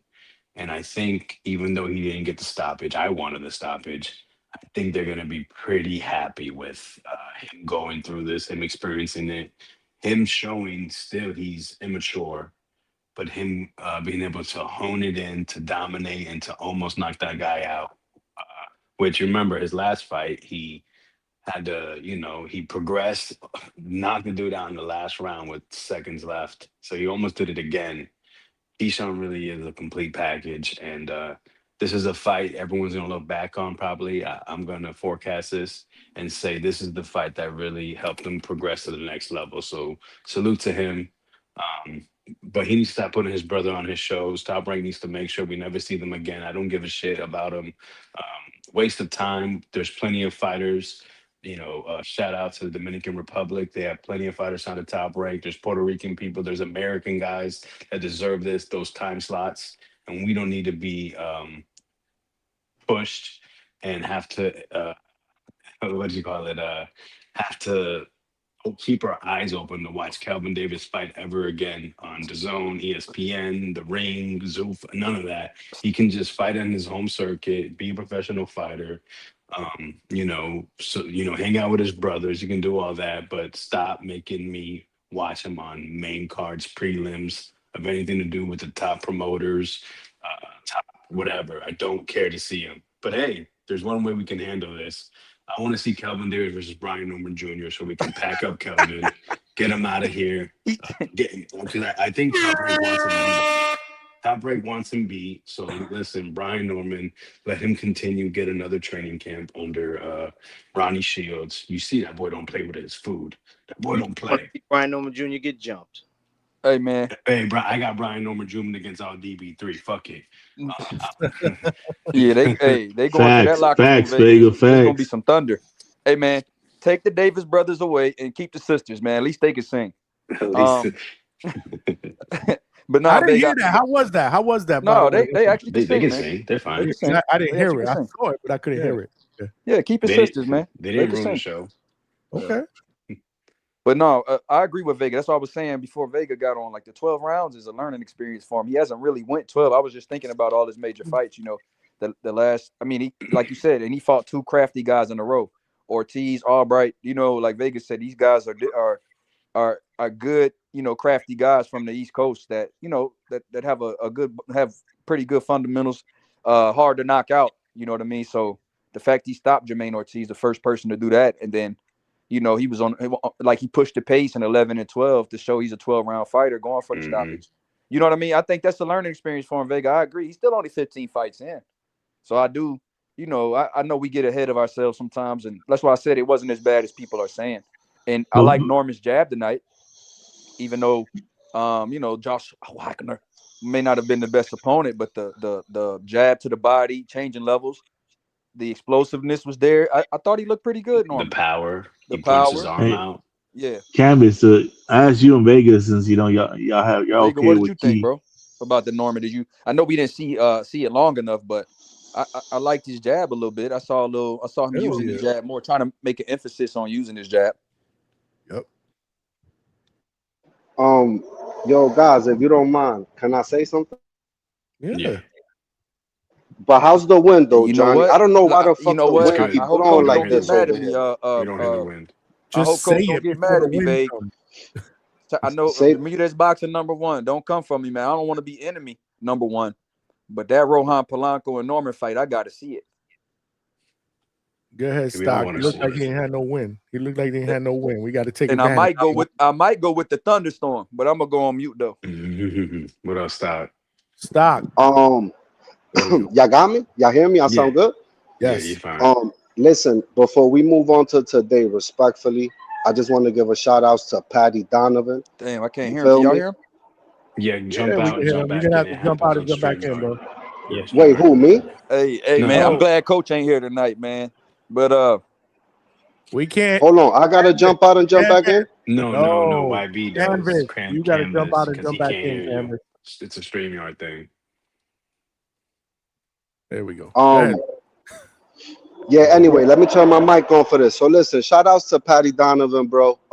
You know, the reason, look, the reason that I picked Patty Donovan, there's a bunch of reasons why, but at the end of the day, it's like I always say, it's the outside the X's and O's. This was his last chance. I knew that he was gonna come in with urgency, but I've also listened. I watched his fights against Crocker, and Patty Donovan is skilled, bro. And I'm just happy that he was able to put those skills to play on Friday. And he beat Chukadazian, bro. And at the end of the day, I really just don't want to hear Chukadazian's name anymore, man. So shout outs to Patty Donovan. I think he could be a real player at 147. I think he beats Pato and he beats Crocker, whichever of the two. He definitely beats Crocker in the third fight. I think Patty Donovan will be a player at 147 and will become a champ. That is my future outlook for that guy, because y'all seen the skills, bro. And nobody gonna tell me, oh, I got people telling me he's domestic, this, that, and the fourth, bro. After everything that people said about Keyshawn and the way he fought, Patty Donovan shut all that shit down. And I would tell you, if you didn't see the fight, go watch the fight. He's a player at 147. I don't care what nobody tells me. He has skills and power, both. You don't think Corinne made a good account of himself towards the end of that fight? He did, but also at the same time, I think the fight was like, what, you know, like the fight, it's in the pocket, like you already know that you damn near won it. But at the end of the day, I think the gas tank, I think Patty Donovan's gas tank was questionable towards the end. He needs to work on that because he wasn't as active, and Chukadazian turned up, and I was scared shitless when it was a draw with the second judge. But I was like, ain't no way, because it don't matter how you scored this fight. There's no way that Chukadazian won. But the point of the matter is, the skills are there. The gas tank, he needs to work on for sure. You said throw him away, though. That's what I'm saying. Like, I don't think you got to throw Corinne Wait, throw away who? Chukadazian? You said that, yeah. No. What I'm saying is all the. You say you never want to hear him again. Like, Oh no, the glazing levels that TBV had for him, and Tib and the Chukadazian shit, like it went too far. No. It went too far. If anybody watched tape on Donovan and watched tape on Chukadazian, bro, he played survival. But let's not get it twisted, bro. Like he ain't fucking with them guys at the top of 147, bro. Like he's not, bro. He's not. I think, you know what, Stock? I think he has a hard time coming forward. But like going backwards and moving laterally, he looks a lot slicker when he's on the back foot. H-Town definitely fell asleep. Karen. But nah, man, I'm trying to get a word. You keep cutting me off when I try to get in. They saying somebody's fucking snoring on the panel, bro. Nah, I ain't snoring. Yeah, somebody's snoring, bro. Who the fuck is that? I don't know. It ain't me. You looking right at me. Someone's dog. Maybe it's Vega. I don't know. But yeah, for me to end this with the Patty Donovan shit. Listen, if y'all ain't watched that fight, go watch the fight. Man, he showed out, bro. And listen, at the end of the day, Crocker or Pato, they not winning against this dude. They're not, bro. Like sometimes you got to go through the shitter to come out a better fighter, and I think that shit changed Patty Donovan. Hey, I mean, since we're shouting people out, I guess I shout out Felipe Herkovich for beating up on an Allen that looked like he wasn't even training to fight. That was fucking ridiculous, dude. Allen looked like he showed up just to get a check, bro. He had no plan, no nothing. Bro. That's how he is. You never know what you're gonna get with his. Call that man domestic days. Oh wait, hold on, and let me add this, man. Xander Zayas has a real shot against Boots, bro. I don't care what no one tells me. This Chukadazian shit really changed the game for me personally. Don't let that shit change your mind, brother. Nah, it's not changing my mind. I'm just giving more respect to Xander after this, because you have to, bro. You have to be blind to not. Now, I mean, this is a 50-50 fight in my eyes. Xander and Boots, dude. I got Boots, but I mean, I'm not saying Xander can't pull it off, bro. Some of these people that think that Boots is gonna go in and just walk over him. I mean, that's a big boy, bro. This is the biggest guy Boots ever fought, and he's skilled. He's not just a big guy with no skills. Hey, Vega, but I know you weren't too critical of Keyshawn, so I mean, you're good with the body slamming bullshit and the antics and all that shit. I mean, what promoter's gonna want to put their fight in there with a guy like that that's going fucking doing dumb shit that might hurt your fighter and shit, throw him out the ring or something? I mean, Terry Nordish was fucking punching people in the nuts. You know, Tank Davis is choking bitches outside the ring. Mike Tyson's going to prison for rape. I mean, it's unfortunate. Boxing's full of dirtbags. They're used to dealing with dirtbags. It's the disgusting truth. I don't think I was not happy with it. I don't think he should do that. And they really need to hone him in, but he's still very skilled and he's still going to be a better fighter off of it. He has to learn how to control that. I mean, because that was one of my criticisms of who's going to reel him in now that Bomac's gone. I mean, Bomac couldn't reel him in anyway, so. Well, and I mean, didn't his corner tell him stop with the bullshit, and he almost did? Yeah, I mean, they were begging him, bro. They didn't ask, they were please. So they did hold him in. I mean, I don't know. It just seems like there's no real authority figure in his corner. He's just, let me beg him, don't fuck the money up, bro. I don't know how long that's sustainable when you get in a fight with somebody who's going to frustrate you, especially in a higher level. Hey, man. I mean, no, for sure. He may lose because of it. He may lose by DQ or become overly emotional and get beat up. I mean, let's see. Hey, man, it's boxing. Like Vegas said, we got a whole bunch of dirtbags in this mofo, man. These dudes fight on, a lot of these dudes started fighting on the streets before they got to the gym. I mean, yeah, man, it is what it is, man. At one point, I don't know if you guys heard me. I thought I was watching two dudes just spark it out the corner of the Bronx and shit. Yeah, I don't like it, but it's just the truth. So it is unfortunate. I mean, I'd rather be more professional. We don't need people being dirt bags and fucking sleazeballs and that we got to clean that up. This ain't fucking 1942 anymore. But I mean, he did that in the ring. He didn't do it out of the ring. And, to me, he's going the Montana love route, Vega. Hey, man, I'm gonna tell you like this though. Shout out to my Dominicans, and I got love for my Dominicans, but I'm gonna be honest with you. Jan Santana gonna get beat by Shushu. I'm gonna just keep it a buck. He's not ready for that scrap. He's not ready for Shushu. I don't think anybody's gonna disagree with you, bro. And the Storm, the Storm might take care of Polanco, man. I'm gonna keep it on. I'm gonna go back on mute though. Shout out to coach. We need the Kelvin Davis fight. That's what we need. Vega, do you know what he said? Do you know what Keon said about Rohan after the fight? Keon Davis? Yeah, Keon. Remember, he walked over the corner and he shook Rohan's hand and he said something to him and they spoke. And then after the fight, somebody interviewed him about him and Polanco talking. I was just curious if you heard what he said because I didn't. No. I wanted to hear. I don't know what he said either. Being that they're talking about how Greg Gilman was saying that Rohan should be at 54. We talked about this the other night. So I was curious because it sounded like they were trying to, ask money. As if they money. You just did what one of my ex-girlfriends used to do that used to piss me the fuck off. Why would you ask me something you don't know what the hell you're asking for? Like, no, I'm asking because I was curious if he saw it. Because I know Vegas sees a lot of shit.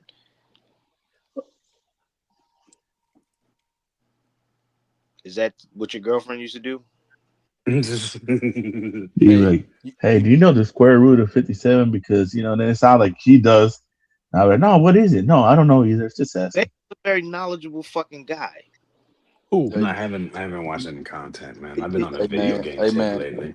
DR better watch out for a tropical storm. Rohan fuck with Norman. And Shu York fuck with Jan Santana, and I like both of them. I'm just telling you what I see. I just think Jan needs a little bit more development. Maybe a fight or two more. You know what I mean? Just to get used to the big stage. But I like the kid though. I like him. Listen, it's not that, bro. Look, I'm Dominican, right? And when you Dominican, there's multiple types of men. You got pretty boys. You got G's, you got men who just there's different. He's a pretty boy, bro. Don't forget And the I pep saw talk, fools. and I saw that today. Listen, you're trying to fight and be able to go to the club after. You're not willing to. This is a man who is fighting, not to get hurt, bro, not to get hit in the face. He's a pretty boy, and that shit's not gonna work, bro. And I saw that today, and I'm gonna talk to Broadway Joel, and there's gonna be some slander, bro, for me. That's my guy, but I didn't like that shit today. He was the Mexican was getting dirty, and this motherfucker wasn't willing to get dirty. That's exactly what we all saw.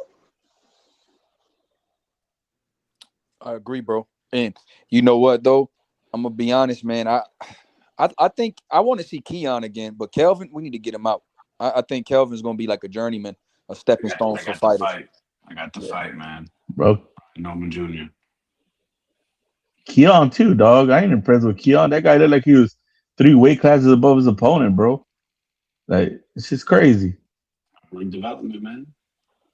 Him making 54 is crazy. But 6'3", bro. Yeah, put him in there with Fedora, the Battle of the Giants. Hey, man, and look, I was doing some thinking. Listen, you might have to take some risk to move Polanco, bro. If 154, there's fights, there's opportunity, bro. You got to take that shit into consideration, bro. I'm just being honest, man. Like, you don't want to get stale, bro. And you get to a point where you're getting stale, and opportunities come, but I mean, like, you were at the fight today, and I know that you didn't want whatever fight they were good. You didn't, coach explained it, but you still came to the fight. And I just feel like, damn, you could have been fighting instead. But I don't know, that's not really my business. You feel me? I'm just saying that. Nah, it's always nasty work when a fighter shows up on a card that he could have been on, no matter who the fighter is. So it's always nasty work, dog. I don't think he should have showed up, period. I know the coach was there and he had a fighter there and they're supporting their stablemates. But I mean, you need to get a fight, man. Everybody knows you're avoided. I mean, so get your work in. Well, Stay I thought he was prepared. fighting May 30th in Puerto Rico, right? Rohan? Yeah, he's fighting May Man, 30th. last time he went to Puerto Rico, he got sick, bro. Man, I'm a Polanco fan, bro. I just got to keep it 100, bro. Just you never know if he got a point to got up to talk shit to Norman. You never know what was said. It might have been something where he probably Same arena, man. Yeah, I would love to see that that fight. arena, Canvas, maybe. I'm with you. Canvas, I'm with you. I would love to see that shit. Yeah, and you know if he was in Puerto Rico, getting in Puerto Rico, I don't know. They probably thought they was gonna get a chance to talk some shit to him, apply a little pressure, talk shit to Norman Sr. Yo, salute to Polanco. Did you see him work in the corner with Coach Bermudez? Y'all ain't see that on the prelim card? Yeah. No. He fought he was in the corner of Edwine. I saw the nasty shot they put up for Coach's hair, dog. That's dirty work, man. Y'all did my dog wrong. Who did that? That was Coach. That was Coach. They had it. They was showing his hair. Damn, Coach got the comb from the back of his neck. Damn. Vega, he was working the corner of the kid that fought Keon, Edwine Humane. Oh, so that didn't go well, huh? So no, it didn't go well. But man, Rohan was super vocal. Like, I wasn't live yet, so I was able to listen to the commentary. And there weren't that many people in the arena, so you could hear him clearly screaming his instructions in Spanish, bro. Both of them. But you could hear Rohan more. This shit was hilarious, man. He was the first one in the ring, giving it was like he was the head trainer, and Coach was like the assistant. So that's why they were there, Vega. Remember we were talking. Wait till you see the replay. Shit was hilarious. Yeah, he probably was scouting. Junior. And also to help. You spoke to Portuguese. Hell yeah, I didn't even think about that shit. They were all in the building. It's a makeable fight. Or maybe they were scouting Kelvin. I think Rohan would put a really good ass whooping on Kelvin. So tell Rain, make that fight. Yeah, Rohan. Vega wants Kelvin. Vega wants Kelvin to get out of boxing. Man. What do you mean, bro? He just had a win. Hey man, we want fighters off of wins, right? Shit, I want Kelvin and Keon out of boxing. No, Keon is okay. Keon's good, man. Keon actually had a good performance, man. I like Keon, man. Man, that dude that Coach had looked like he barely got off the boat, hadn't eaten in 3 weeks, bro. You know, It's funny how now when coaches, anybody that loses, that coaches in the corner with, they blow up my fucking DMs. Like, bro, oh yeah, blowing up my man, they've been cooking coach all day I on ain't Discord train him. too. I Yeah, ain't they've been I cooking wasn't coach. in his corner. DM him. Hey, I'm Lord, hey, they're like, yo, what's up with your man? I'm like, bro, Hey, damn, coach gonna keep it raw with you though. He's gonna tell you, look, man, I just need to get that man a check. He got a family. exactly. You know, coach, Motherfucker is coaching oh, guys that are plus 500, and people are like, he lost again. Like, what the fuck? Yeah, that's what he was brought in for. exactly. That's a good point, Vega. I mean, Polanco these sparring partners, right? Shit. nah, man. But hey, salute to coach. He's getting the sparring partners paid too. So, what did y'all think about Keyshawn saying that he's going to 47 because he said making weight ain't for me? You know, that's what he said after the fight. Yeah, he I said think it he's ain't for me. annoying because he also kind of backtracked. But he said, "Hey, 40, 47." That shit's so annoying. Just shut the fuck up, bro. People want these people to talk, and then when they talk, they just say dumb shit. Yeah, The stock, I mean, the yeah, go ahead. stock addressed this tweet that Devin Haney put out. Debo coming for Keyshawn. Did he address that? Yeah, no, listen, they're gonna say that Debo's ducking this, that, and bro. Like, I don't even want to go down that route. Whatever, man. Put out a Like, tweet. I definitely seen it. Yeah, man. Dev wants that smoke. I like that he tweeted tweeted that because Keyshawn said his name again after the fight. So I'm glad Devin said Debo's coming for Keyshawn. Shit, fuck it. I mean, when it comes down to the whole thing with the weight, like because he didn't make the weight. First, you remember they were talking about the thing with the scale, and then he actually kind of confirmed at the end of it about the weight. You know what I'm saying? Like, I think a lot of the times with these guys, like fucking you in the game, right, Canvas? What did Raiz have to say when it came to the weight thing? Like, does he feel like he wants to go up? Is that something that he's thinking about too? Yeah, man. I mean, man. He said I don't know, man. I'm gonna be honest. You know, fighters got a lot of reasons why they miss weight. He said he was sick. Then he said that's what happens when he cut weight. He said it happened. He got a faulty scale. He felt like the scale, but they never admit, yo, bro, I just missed weight. Man, you got to keep it real, dude. Every American fighter is fighting 2 to 3 weight classes above where he's supposed to be, bro. Right? It is what it is. These guys are huge, and they're cutting down 30, 40 pounds. See, I mean, you got the Latinos cutting down 10, 15 pounds. The American is cutting down 30 to 40. Hell, some 50 to make a fight, man. It's wild. Who's cutting 50? But there's a guy that weighs 230 pounds that cuts down to 175. I don't want to say his name because y'all gonna say I'm hating. But that's what you do. Look, listen. Keyshawn said Devin's name. You want to go to 147? Make the fight. Like, make. I don't. No, we all know that Devin ain't bullshitting or capping. Like, let's just make the fight and get it out the way. But Keyshawn, he's gonna stay at 140 and fight Lindolfo, bro. We know what the fuck he's gonna do, man. Salute Bermudez, man. Salute my coach, man. That's my mentor. Oh, coach in the chat. Wear a hat, coach. That's what I do. And then look, he said it himself. Top Rank made him fight Albright. He didn't want that fight. At the end of the day, he does what Top Rank tells him to do, bro. And I'm sure that they're not rushing him into a Devin fight. Like, if you think that Keyshawn gonna go in there and just beat Dev right now or 15, whatever fights he got, 15 or 16 fights, like whatever, bro. In that. Bet me, and that's it. I'm taking everybody's money, bro. Hey, Stock, the only person that was on here willing to bet you about Devin was about Boots, because you said he'll beat Boots' ass. But nobody was betting you on Keyshawn on the panel. Man. Oh, bro, you be on TBV? Maybe not. I'm not talking about y'all. I'm talking about in general. And like that, bro, you know what's going on out here. Bring that here, though. We're not even talking about that. Like, that's what made I'm confused. I'm like, yo, who's the fucking say? I don't even think he's ready. Hell, I don't know what he's ready for when it comes to Top Rank. They're gonna have to sit down with that dude and really talk to him about what the fuck what can we do with you, bro? It's gonna be one of them kind of conversations. Like, yo, what do I do with you? Why do you make it so fucking hard for us to take care of you? That's the conversation that's happening next. But again, I still don't give a fuck. That's on him to grow as a man and to be professional so that he can be put in the fights that he wants to be in that we are gonna enjoy. I'm not about to sit up here and lament about that shit because he's a fucking dumbass. He's a dumbass. That's his fucking problem. Now you know Money's serious because he used the word lament. Let me ask you, Money said, you hey, Big mentioned Money, about when he get on the rant, about the slam, right? hey, Coach Bermuda said he what heard do you his want to name. happen to him? Like, you want him to be reprimanded?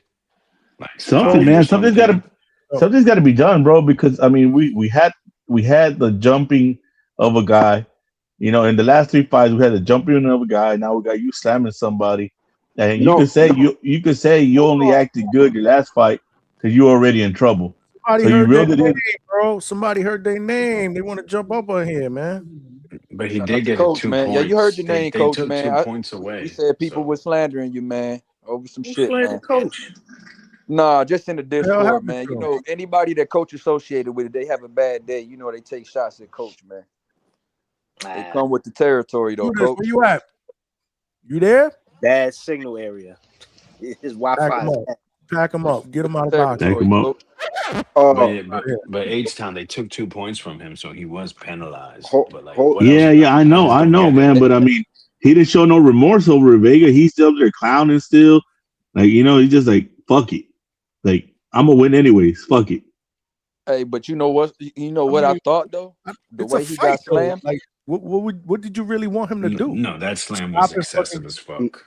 No, Come on, Johnny, man. Y'all listen, no, y'all deducted, but then you keep fighting. They didn't end the fight. Johnny, wanted him to hug you just like Victor Ortiz did Floyd. Huh? Y'all missing the listen. Y'all missing the point. Talking over each other though. I didn't hear anything nobody said there after I asked what I asked. I said get Johnny out of boxing. Okay, now Stock. What Listen, did you say? what I'm trying to say is this ain't a one-off. Listen, your man's was smoking weed. Your man's jumped somebody backstage. Your man's missed weight, lost the belt. Listen, your man's body slammed somebody today. No. Big Money. I don't fuck with Keyshawn. I don't give a fuck what Keyshawn does. What I'm trying to say is listen, when y'all dudes, they've been here. Y'all know who the hell I'm talking about. It's been a lot of people in the chat right now or probably be like, oh, Keyshawn's ready for this. Keyshawn ain't ready for nothing, bro. He got no discipline, bro. He's gonna get beat by a lot of guys right now. That's what I'm saying. I'm not saying you're wrong. I was just answering H-Town because H-Town was like he showed no remorse. But what do you want the guy to do? He's in the middle of a fight. Do you want him to get out on 2 knees? Yeah. Why the fuck's he dancing in the middle of the fight, Johnny? Because he's happy. Exactly. He's like, ain't shit gonna happen. I'm gonna slam this dude. I'm gonna dance afterwards. I'm gonna laugh, point at the crowd. He got the 2 points taken away. I mean, now you gotta lock in, right? Because you just lost 2 points for being stupid. I don't know about y'all. I want to see motherfuckers that's violent fight. I don't want to see motherfuckers that's talking about peace accords and then getting in the ring. Nah, bro, but you got all that energy to fucking dance, finish the fucking fight.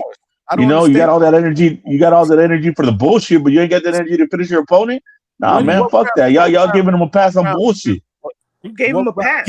Who gave him a pass? Nobody's giving him a pass. It sounds like y'all giving him a pass. It sounds like you want him to be suspended, like an employee. That's what it sounds like. And I mean, just say that. I mean, you kind of have to say that. No, hold on. No, y'all.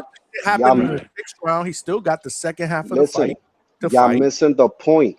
Keyshawn is talking like he's ready for this and that. What I'm trying to say is, bro, you're not. You're not. I'm addressing the fighter. I'm not addressing you, Big Money. You not Keyshawn. I'm talking about Keyshawn. Who cares? Why do you? I care because he's the one talking shit, and I have my opinion, and I have my right to say whatever the hell I want, bro. Now I know you done. You only because you know. The mute is on. Coach, are you there? Stock, you my guy though. You know that. Yeah, we about to pack him. You know you my guy, bro. The fuck? Get him out of boxing. Yeah, man. I don't know what's up with Coach Wi-Fi, bro.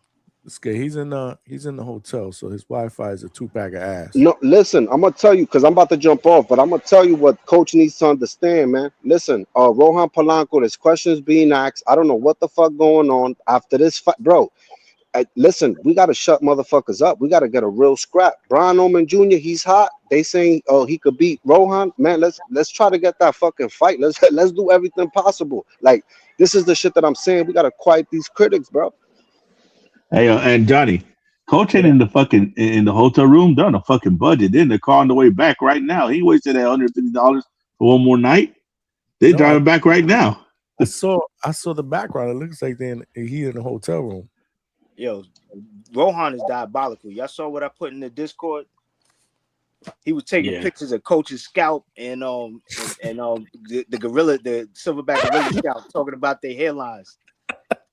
Yo, he ain't shit. While they was wrapping his hands, he kept putting on his head. Coach down bad, man. I ain't gonna hold you. Coach gotta let it go, man. He gotta let it go, bro. He gotta let it go. No, he can calm it. He can calm it a little better. I think we're gonna start calling him Stephen A. Bermudez. Nah, man, it's the grade of hair, man. We got thin hair. I got hair just like his. If I slick it down, you're gonna see my scalp because I got thin curly hair. That's it. Grade of the hair, man. But we can't slander Coach because we know Coach could go to Turkey at any time. Say you diabolical. Y'all gotta leave Coach alone, man. And Rohan foul for that shit, bro. Yeah, Rohan had me dying. It be your own people money. Yeah, for real. I already told you, dog. He just need to holler at Nez. I'm pretty sure they got a pep type for that shit. So Johnny, they do. It be your own people, man. Coach got to holler at Pep boys. Be your own people, man. Chevy put hair peptides. Hashtag. Johnny, who do you want next for Norman? Anybody. Stanionis. Is that a welterweight? Anybody? If it was up to me, I would definitely do that Rohan scrap. Man, there's a guy that says he wants to get the ring belt. It's a makeable fight, man. Let's get it, man. You know how big that would be for the channel too? Oh man. Shit. Hey, stop. There's a guy that says he wants the ring belt. Yeah, I don't know what y'all said there. What? No, I said Ace. Go ahead. No, Trini was asking if Tiger Johnson was with Bomac. I'm like, I have no idea. Never seen it. I ain't. But what it is that Tiger trains in the Las Vegas Top Ring Gym, and Bomac beat her sometimes. So maybe they did a session ring, or if there's a change, there's a change. We wouldn't know, Alberto, because nobody's seen you. You a mystery man. You might be a bot, AI. Well, like I was saying, bro, there's a guy that Stock Chasers knows that says he wants the ring belt. Jay Day said Norman versus Catterall. What about Norman? Yeah, I was about to say he got to fight, bro. Listen, I'm gonna jump off. We know the fight that needs to happen. Rohan Polanco versus Brian Norman Jr. That is the fight, bro. Like that's the fight. Rolly ain't got to fight. Yeah, but he's not even sanctioned in that body. Like, anyway, yo, listen, I'm out. Shout outs to the goddamn panel. Shout outs to Patty fucking Donovan. I'm out, man. All right, man. Patty Donovan made Stock Chasers a few bucks, man. You got to shout him out. Best slips. He be coming up, man, on his best. Stock be doing good. He do be doing good. I ain't gonna lie. He's on a good run. He's on a good run right now. Yeah, I don't know what's going on with Coach Bermudez. We trying to get him on, but it's not working. It's not working. Hey, did anyone watch the Herkovich fight? No. I didn't watch it. Man, he won, bro, but that food's food for a time of food. I'm going to watch it tomorrow. He's going to get his ass whooped. It was a short night, though, right? He got to stop. Yeah, it was short, but he just looks so slow.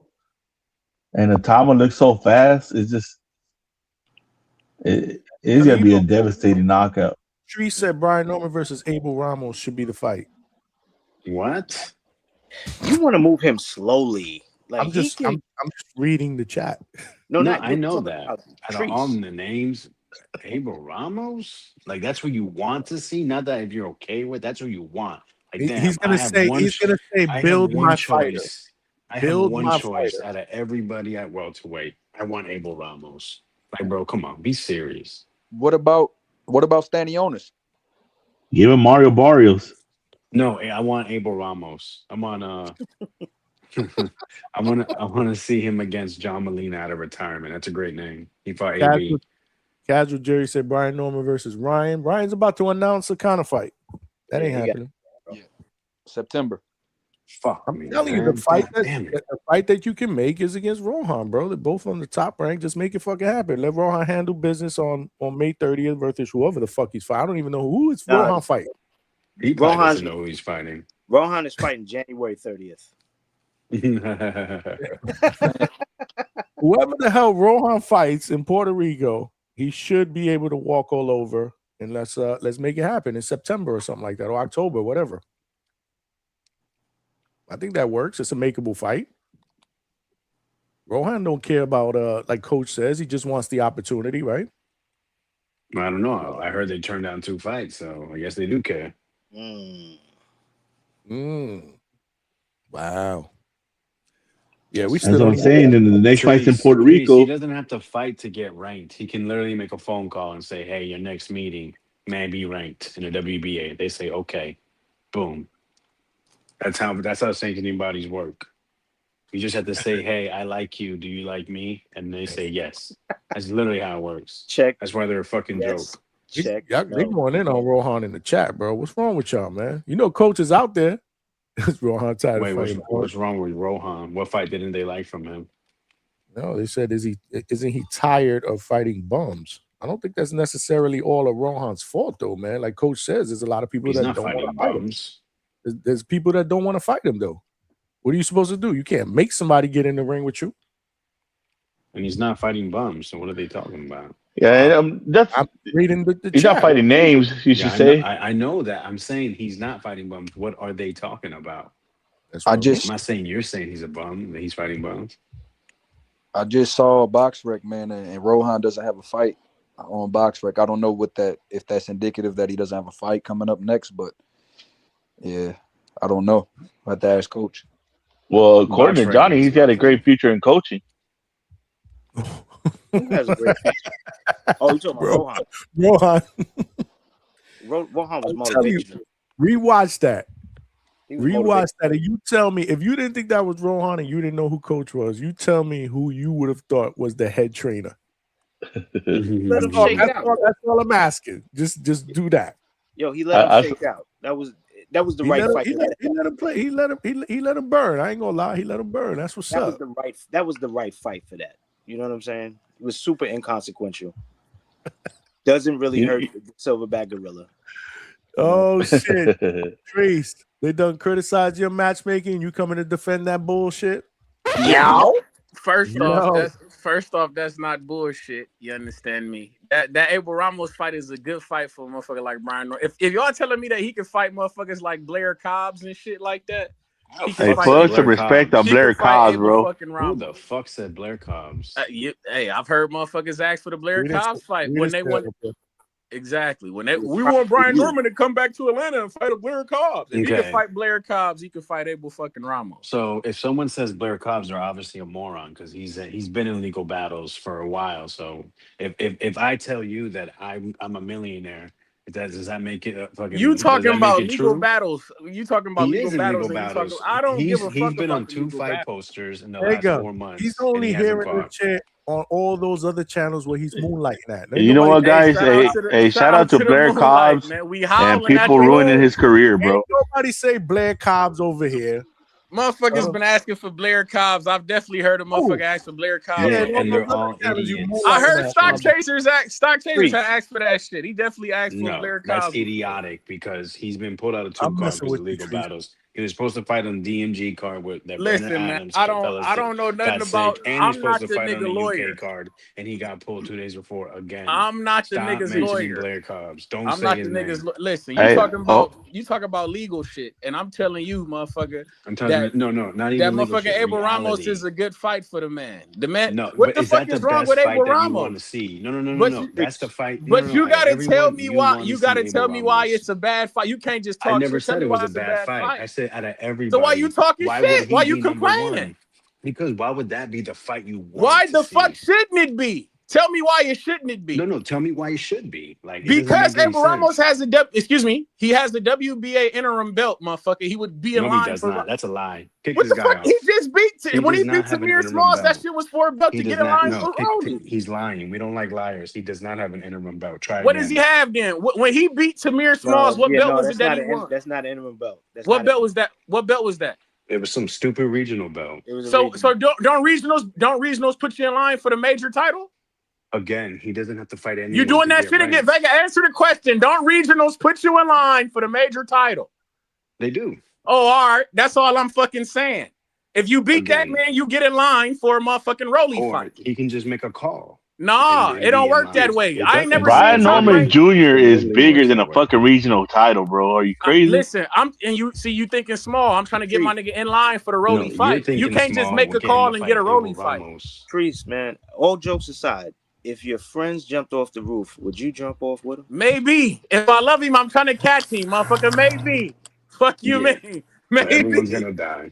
He ain't lying. Did you see him after the Anderson loss when he got knocked out by Bacoli? You see, you doing that shit again. You see, how did you feel when Canelo got his ass whooped by Bud like we told you he would, motherfucker? I thought 168 pounds of bricks don't weigh the same as 168 pounds I was doing great. I was at work, bro, making money. You wasn't. You was down. We ain't hear from you for 2 weeks, nigga. You wasn't doing well at all. You was fucked up on the inside. And I was tuning into TBV in the morning. No, and you didn't call in because you knew better. You might have been tuned in, I called but and got my crow. What are you talking about? It's a fucking difference. And I got my crow that Sunday. No, I don't believe you. Trees. Casual Jerry said, tell Trees them peoples is on the way to his location. Fuck him and them peoples. Nigga, they can't fight, nigga. Casual with another $2 said his coach catfishing his Polanco fight. Oh, nasty. He said catfish. Wow. Trees. Is he frozen? Is Coach frozen? No, He might be. No, I can see him. Oh shit, there's an Arab on the screen. Hey, shout out to Coach though, man. That's a smart man. He took Polanco, then he had Polanco do his job, and he still got paid. Whatever. You can't beat that. He was for real. He had his apprentice there, right? What was that? He had his apprentice. Whatever he did, he moved the camera. He was fine when the shit was look. You know what? Pack his ass up. Don't do my mentor like that, man. What? Nasty work. No, I want Devin Haney versus Abel Ramos. Fuck it. That's a good fight. Fuck it. We'll take that. No. Devin Haney need to fight somebody. We won't take it. I want that. Podcast. You want me to give me one chance to give someone? Who the fuck do you want Brian Norman to fight, man? I want Rohan Polanco, Tiger Johnson. I want that fight too, so we can beat the fuck out of Rohan. Right. Not Abel Ramos. You need that fight. Yeah, coach, you heard me. You heard me, coach. Coach, what up? What up, coach? Hey, what's good? Hey, I was hopping off because I couldn't hear nobody. He heard that one though. Look, he heard that. Tiger box Rohan ears off. He heard that now. Hey, you talk about? I know the violent man. They talking about boxing. That's what we want to do. We want to box somebody. Hey man, I thought you like. They pick and choose, coach. They pick and choose. I watch it all, man. We like it all, man. We put violent display of boxing. Oh, now we like it. Last time I seen Tiger Johnson. Hey man, we boxed the motherfucking ears off, 6-round knockout. Violent display of boxing. Hey man, shout out Tiger Johnson. Yeah, we got another guy that's got his violent guy, his technical guy, his Dominican guy. But he's gone. He might be back. They got me on the emails. They put me. They CCing me on the emails. I'm in. I'm hearing the calls. Everybody ducking. I'm sorry. Tiger Johnson is one of them too. Hey, we got a fight lined up. Whoa! We got a fight July 4th, Cleveland, Ohio. Say it loud and proud, coach. Say it loud and proud. Hey, listen. Listen. I don't blame them, and it's not them. Remember, it's not the fight. The fight is a fight. Anybody. I believe. If Tiger Johnson jump in the web and get beat up by 10 motherfuckers, I'm pretty sure he'll fight anybody. I agree. Right. So So now, but his people, this is why you got, business savvy people that run your career, so they know better. That's a fact. All of them too, all of them. I'm talking about fucking from Catterall. They try to get Catterall. I didn't know that they were trying to get Catterall for the. They've been trying to get him for a while for the co-main on Xander versus Boots card, but he said no and fucked that up. They got Matchroom got another guy named Walker, who I think you know him. Conor Vegas, Walker. right? Conor Walker. Conor Walker. He's Yeah, solid. he said no. So we running out of options. Now we stuck with it. We stuck in Puerto Rico fighting a bum. Hey man, y'all should have campaigned for the Jack Rafferty fight. Let's go see what Jack Rafferty talking about, man. Jack Rafferty's at 140, and I actually know his next fight, so That's he's busy. You said what? He busy. I actually know who. Yeah, his next fight. It's already set up. He's fighting what you guys would call a bum, but it's actually a friend of mine's fighter. Oh, who is that? Never mind. Say less. He can't say. He already know what he going. I can't say. I can't leak my sources. Nah, man, I can't do that. It's definitely He's going from to be the U.S. win. Vega? It's going to be a stop. No. He's European. Man, you got friends out there, Vega? Oh man, don't you? God. He got his info from Timboski. Vega have friends at all? He got his info from Timboski. That's international Vega. He got friends at all? Big Money's my friend, so Hey, fuck my you. friends right now. My friends is on the panel. Friend. That's your only friend. That's my friend. My friends are on this panel right now. That's who my friends are. H-Town, my guy. Yeah, that's my dude right there. Minimum wage price, my guy. Coach, I might ask one question. How you gonna let Rohan do you like that, Coach? Yeah. Hey, yo, listen. Hey, salute to he the talking head about coach. my hair? What you talking about? Yeah, man. I got the alert on my phone. Like, what happened? They doing my dog wrong. Yeah, he did me dirty too. And first of all, I'm already light, but then he parted it himself. He parted it himself. I'm like, yo. But hey, listen, you got to be able to take it when they get on you, because when I get on them, boy, it's tough, man. I'll be having them crying. Don't hit that like for instance, his next fight, I'm not gonna be there, but he better get a knockout. He don't get a knockout, I'm on his ass. We're sending him the to hairline St. Martin. spot. Hey, Coach, you gonna leave him alone in Puerto Rico with all them women? That's dangerous. Yeah, he going to Mayagüez. There's some ugly bitches out there. Don't do that, Coach. Don't do that. That's nasty work, man. That what is you not just true. did. That is nasty work. What you just did. It's gonna be ready. It's Mayagüez. It ain't San Juan. It ain't Ponce. Yeah. He's going to the Midwest of Puerto Rico. Is what you're saying? Don't do that. That's funny because it is kind of like the Midwest of the island. Don't do that. The North Center Island, ain't it? Don't do that, man. I ain't no Some good, mountain man. bitches. The only thing in Mayagüez is the zoo. No. It's like the girls. It's like the girls out here. Y'all seen the girls out here on TV? The Medalla Light, the breweries there in my. I don't know. That dark skinned girl looked pretty good to me, Coach. We definitely got a lot of breweries here in the Midwest. That's for sure. Well, you got all them ugly bitches. You got to get drunk, Trees. Don't do that. Hey, don't do. It's a couple of baddies around here, man. I fuck with that Medalla Light too. That's what you talking about. I've been to Toledo. Hey, hold on a second. Y'all been to Toledo? Who been to Toledo, Ohio? Why the fuck would I go to that shithole? Oh, why the fuck would I be in West Palm Beach? Name me one person that said they vacation in Toledo, Ohio. Nobody. They vacate in West Palm Beach, motherfucker. Ah, shit. Not even people from Toledo, Ohio, vacation in Toledo, Ohio. Hey, you accurate. Ohio. Y'all snake ass niggas. We're not going to West Palm Beach, Florida either. Hey, yes, you got. Hey, Palm Beach actually has one of the richest streets in all of the United States. Hey, man. They got it. It's in Cleveland as well. It's big money in Cleveland. No. Listen, it's New York, L.A., Chicago, and Palm Beach. Fuck out of here. Some of the top. Yeah. That's Bro, not I used hell. to deliver What art. what fucking economic magazine you been Google it. reading? You can Google it. It's called Worth Street. Man, Long I Beach. know y'all ain't talking about money and not talking about Houston. Nigga, see, man, Yeah.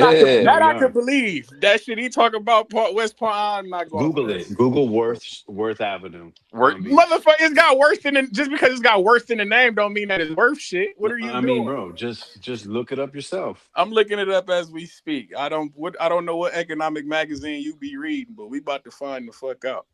Where you at home, Trees? Yeah, that's gonna be where the retired CEOs go, bro. Oh, you don't hear the background. You know I'm at home. We chilling. I'm off on Friday and Saturday. Yeah, you don't have to You scream were talking tonight. about looking Thank up God. stuff. I was like, how's he gonna do that on the clock?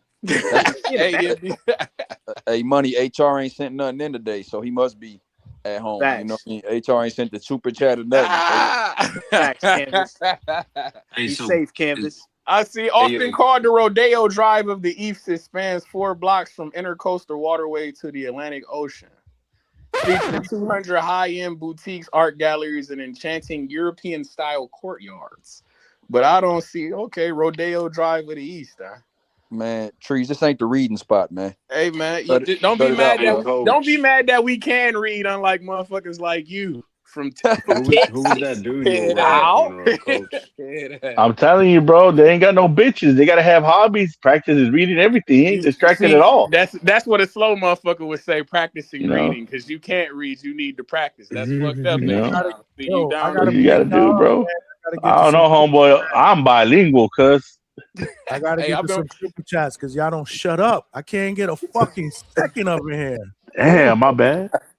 Nah, it's not UA Town, it's everybody. And I say that from the heart, because I love y'all. This is good conversation, but let me just read this real quick. Stock Chasers $2 said, Coach, on a serious note, thoughts on new Norman Jr. Damn, his Wi-Fi goes out. That shit is a 2-pack of ass. Oh, Hold on, I'm here. Can you hear me? Yeah. Hear you.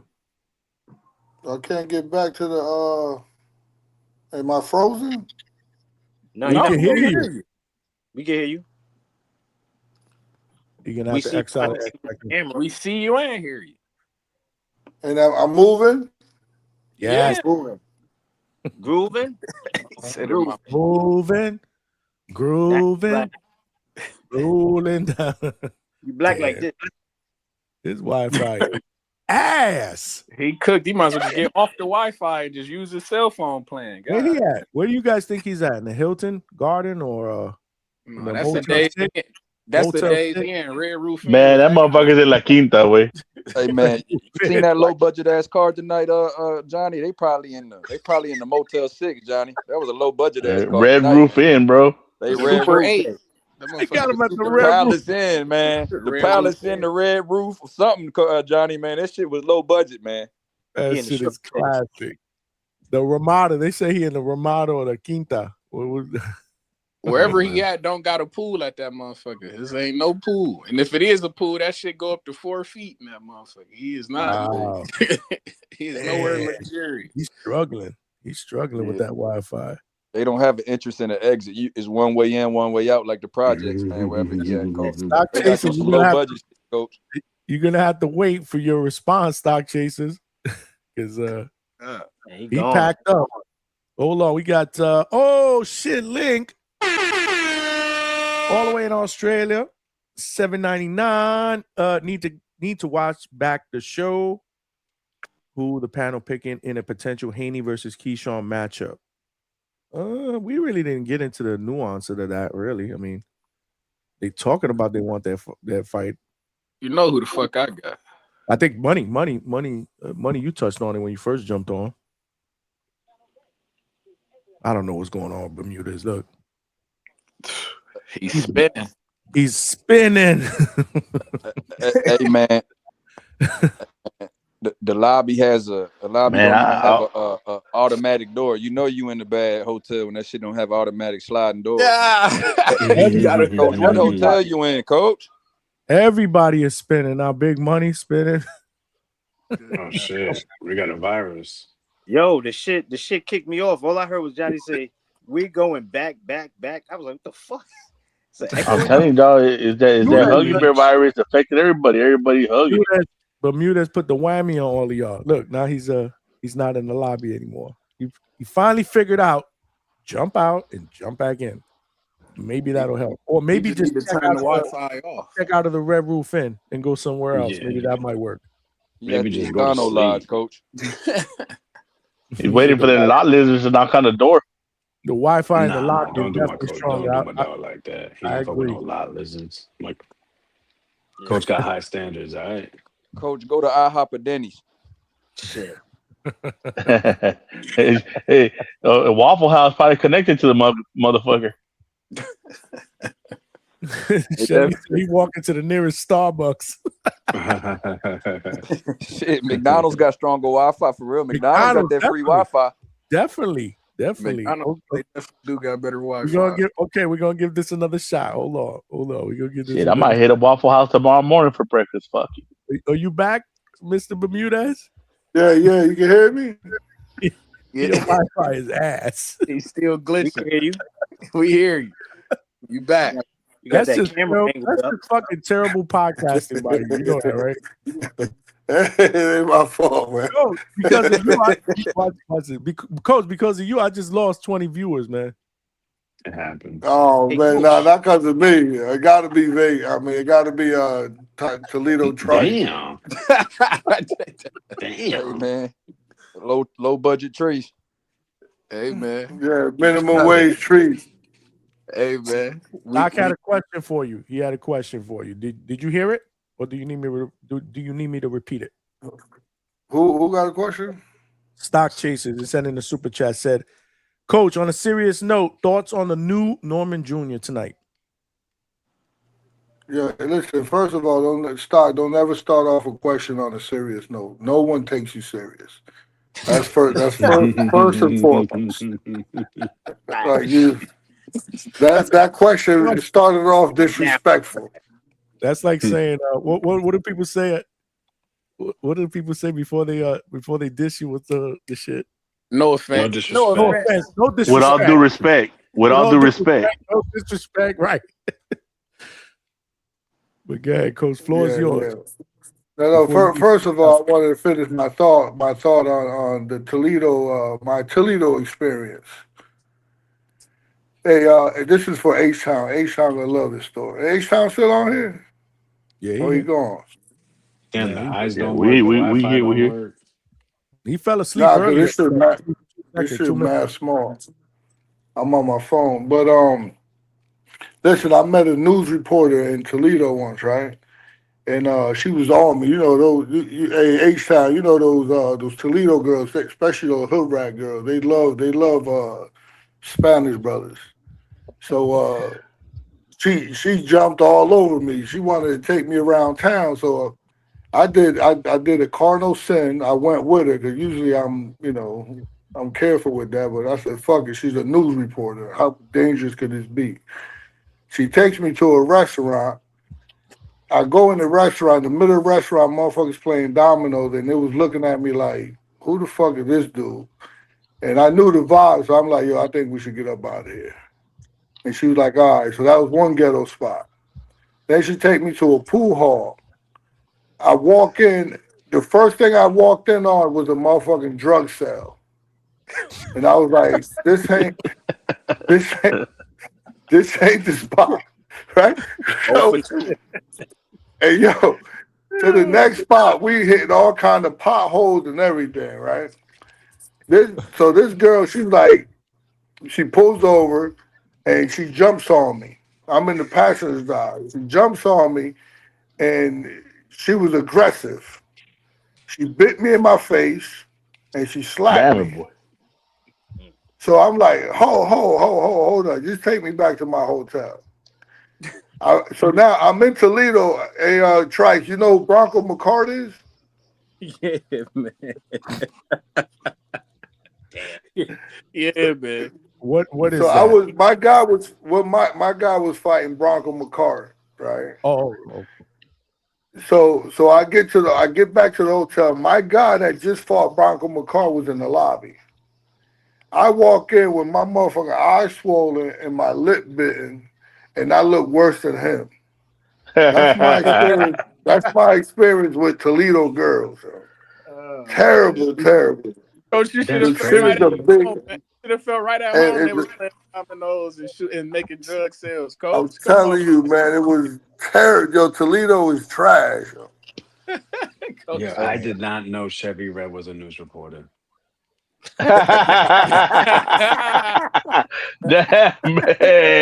Damn man.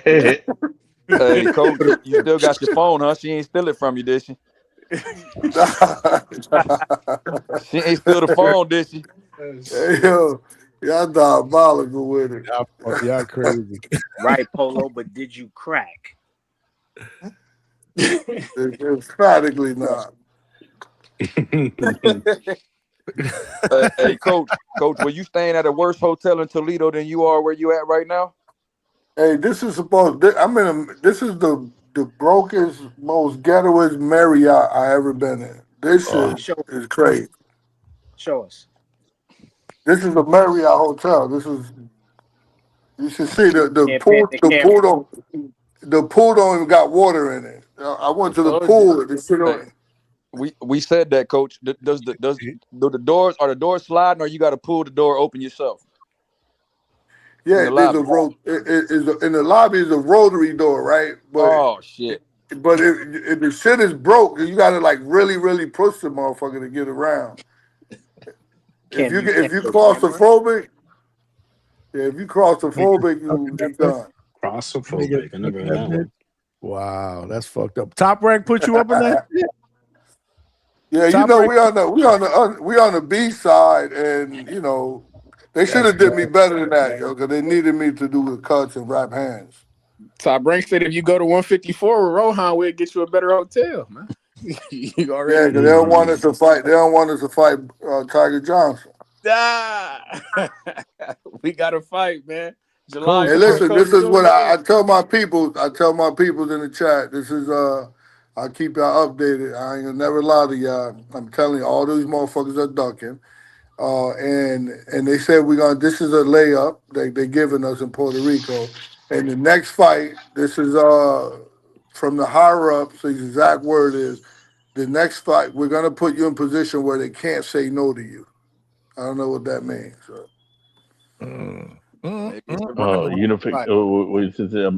Fucking elimination match or the fucking I don't know where they can't say no, so I don't know what that they be talking any motherfucking way. But who says this? Carl Moretti, Bruce Trampler, or Carl Moretti said it. Carl Moretti said it. Hey, Coach, I wish I wish they had like a Super 6 or a Super 10 for a damn welterweights, man, because this shit is diabolical. It's nasty that nobody wants to give your boy a chance. But Coach, what do you think about the Stanionis fight? What do you think about the Stanionis fight? Canvas, before you ask that question, let him answer Stock's question real quick because he's in the super chat. Okay, yeah, my bad, Johnny. No, you good, but I don't want because Stock's been waiting. Coach, you gonna answer that question? What you think about Brian Norman? I thought Brian Norman the way so Brian Norman looked all right. He looked all right, but he needed to know that he was in total control, that the dude was a total bum to feel safe. Because he started huh? Why are you always calling fighters bums? Hey, if you're a bum, you're a bum, man. I'm sorry. If he ain't a bum, man. Don't do that. Johnny, you see why they celebrate this win? Because I already knew this was coming. Go ahead. No. The dude. What was his? Anyhow, the dude's from Canada. The motherfuckers is soft up there, anyways. And he ain't come to fight. He talk all that shit in the press conference. I picked the over. The over was 5 rounds. I thought he would at least run around and he made me fuck up. He fucked up my parlay that was looking really, really good. And he didn't come to fight. He didn't even get hit. Even while Norman was raining on him, he really didn't land nothing. So, but I think Norman looked as sharp with his jab. I know what he was trying to do. He was trying to, implement what they learned in camp. But it was still done after he felt comfortable. And he started out a little too fast and he was a little too jittery. He still have a problem with blocking jabs, but no, I would I would have to grade him. If I grade him, I'll give him a B plus. It won't be an A plus because you got to be more responsible and you got to protect your offense. So that would knock it down to a B plus. And I could give him a B minus because I could take something away, but I'll give him a B plus because he didn't protect his offense and down the middle was still open. There you have it, Stock Canvas. Your question. Go ahead, bro. Did everybody fall asleep? No. Just Canvas. Your Canvas. Canvas fell asleep. Oh, don't tell me. Hey, coach, but oh, there you go. Is Canvas a new guy? Who's Canvas? I recognize the voice. You new? I only been on here two or three times. This is my third time. Yeah, my third time. Where you from? From Houston. You know that motherfucker H-Town? That's H-Town's boy. No, I never heard of Hate. I mean, I know of Hate Town. I don't even know if we live in the same city, man, because this guy. Oh boy, I'm from Magnolia, dog, right here, east side downtown, bro. Oh, you from east side? Oh shit, yeah, I don't know him, man. This guy, he's killers and dope dealers, bro. You already know nobody comes over here. This guy is. Hey, Kevin, you black? You black or you Mexican? No. I'm Puerto Rican. I'm half Puerto Rican. My mom is Creole. Yeah, I know. Puerto Rican in Houston is crazy. What side are you on? Let me say something to Vega real quick. Hey, Vega, you there? By Coach. Yeah. Everybody gets screened by Coach Canvas, so don't worry about it. So, hey, Vega, guess who I ran into over here? The guy that Johnny had on here from DAZN. Oh, he was over there. He ran up to me. He was like, yeah, I know you was talking shit about me at the hangout spot. And I'm looking at him like, nah, I don't know you. Oh, no, I'm kidding. I was and then, he reminded me like, oh, yeah, that was you I was talking about. Yeah. And he was like, that guy hits me up like every day. You talking about round one. Oh, that's funny. That is funny. Yeah. He said round one be hitting him up all the time. He's on his grind, dog. Salute round one for being on the grind. Salute to Mike Leon, man. Yeah, he sent me a picture too that he took with Brian Norman Jr. over there. He was over there. Hey, so Canvas, what's where you at, Canvas? What's Canvas' background on boxing? Oh, that's Ali. No, he said, what's your background? Oh, what's my background on boxing? Yeah. Oh, nah. So, all right, my family originally from Philadelphia. So, and then my family moved down to Houston. My mom's side is from Louisiana, but everybody is from Philly. So we moved down to Houston. And I just started going. Let me ask you again. I think you misunderstood the question. What's my background? How many fights you had? None. I don't got no fights. He got a guy. Who? He got a guy. How many guys you managed? Only two right now. You got two guys you managing? Yes, sir. Good. Who are they? T.I. Troy. I manage Troy Osley, and I'm Raees Salim, man. My boy missed weight, man. Yeah, we talked about that earlier. Yeah, my boy missed weight, man. So I'm a little heated about that. Who? Raees Salim, man. He missed weight. Missed weight against Angelo Leo last week. Coach. So was you there? Was you there at the? I was there. Yeah, I was there. Okay. Yeah. So try. So listen, you're doing a terrible job management, my guy. So your guy missed weight, and Troy Ivy can't get him up. Troy Austin can't get a motherfucking promotion that wants him. He can't get a fight. He said no to Yo-Yo Hernandez. He did. But I wasn't managing him then though. Oh, you just came on? Yeah. I just talked to him. Yeah. We just locked in. But nah, as far as Raiz, this was my first fight with him. He missed weight. Shit fucked me up. Hey, let me tell you something. I wanted and I wanted to jump in, and you know who Brandon Gibbons is, right? Yeah. So I told him, Pacquiao hey, promotion? listen. Yeah. Hey, listen, for a small fee, I can get him to make weight ASAP. He's like, no, we got it. All right.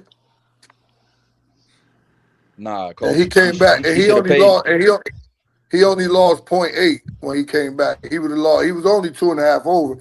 They were saying he was 2.8 over, but his draws was wet. That was at least 0.4. So he was only like 2.5 over. Yeah. How the fuck was his drawers wet? He's sweaty, bro.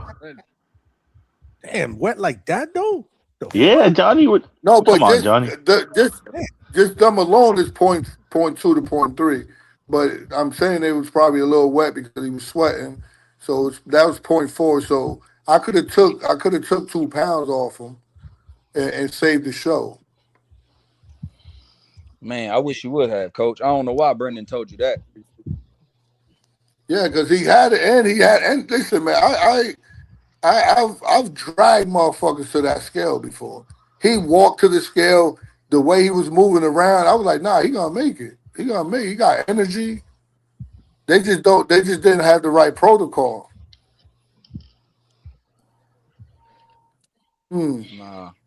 Hey, coach, I thought he would have beat Leo too, man. That's what fucked me up.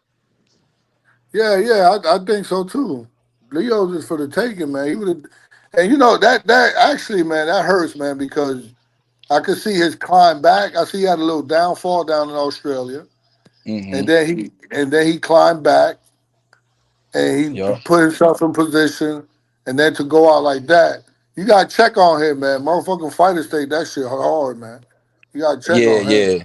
I've been talking to him every day, man. He took that shit hard because he went to Japan and beat Nakano, and then to come here, Yeah. you know what I mean? And people thought Nakano was gonna knock him out. He should have took a lot. Sam Goodman surprised the world with that shit. And then, right, like you said, Raíz Saline built back, and then you lose your opportunity due to weight. That's silly shit.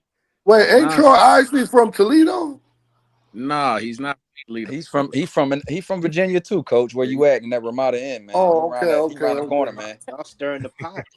He around. So he around all these ugly girls. Yeah. That's why he locked in, coach. That's why he focused.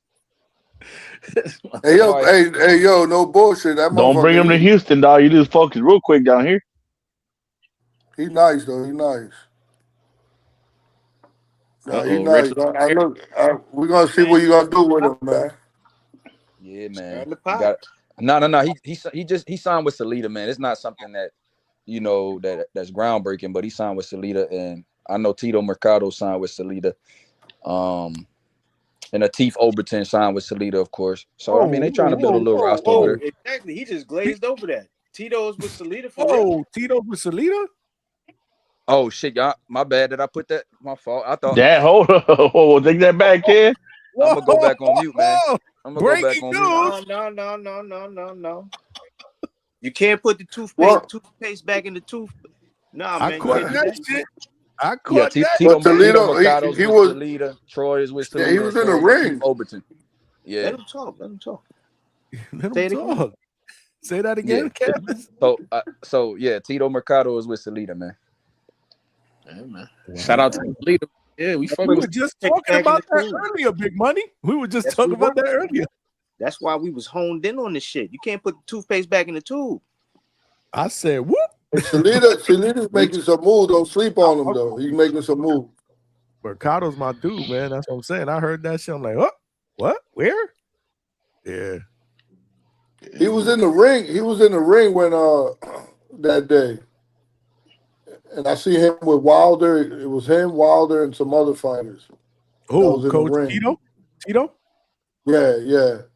Oh, Oh well, when Wilder had that brace on his said hand, that. when Money Wilder had Badger to said get Ness Yeah. announced that. The last fight wasn't gonna go for Overton. yeah, yeah, man. Yo, Shout out to Salinas doing good, man. He got a lot of dates, right? He got a lot of dates. They looking for more fighters. Clarissa put him on the map. She's she's a big influence in his success. He got some, he's Jewish, so he got some Jewish money behind him. So yeah, he's doing good though. He got a lot of DAZN dates. Yeah, he's a player. I mean, not nothing like top rank and matchroom, but he's a player. He ain't. That's a good signing though for him, because I know he was thinking about going with Box Lab too, right? Who? Tito.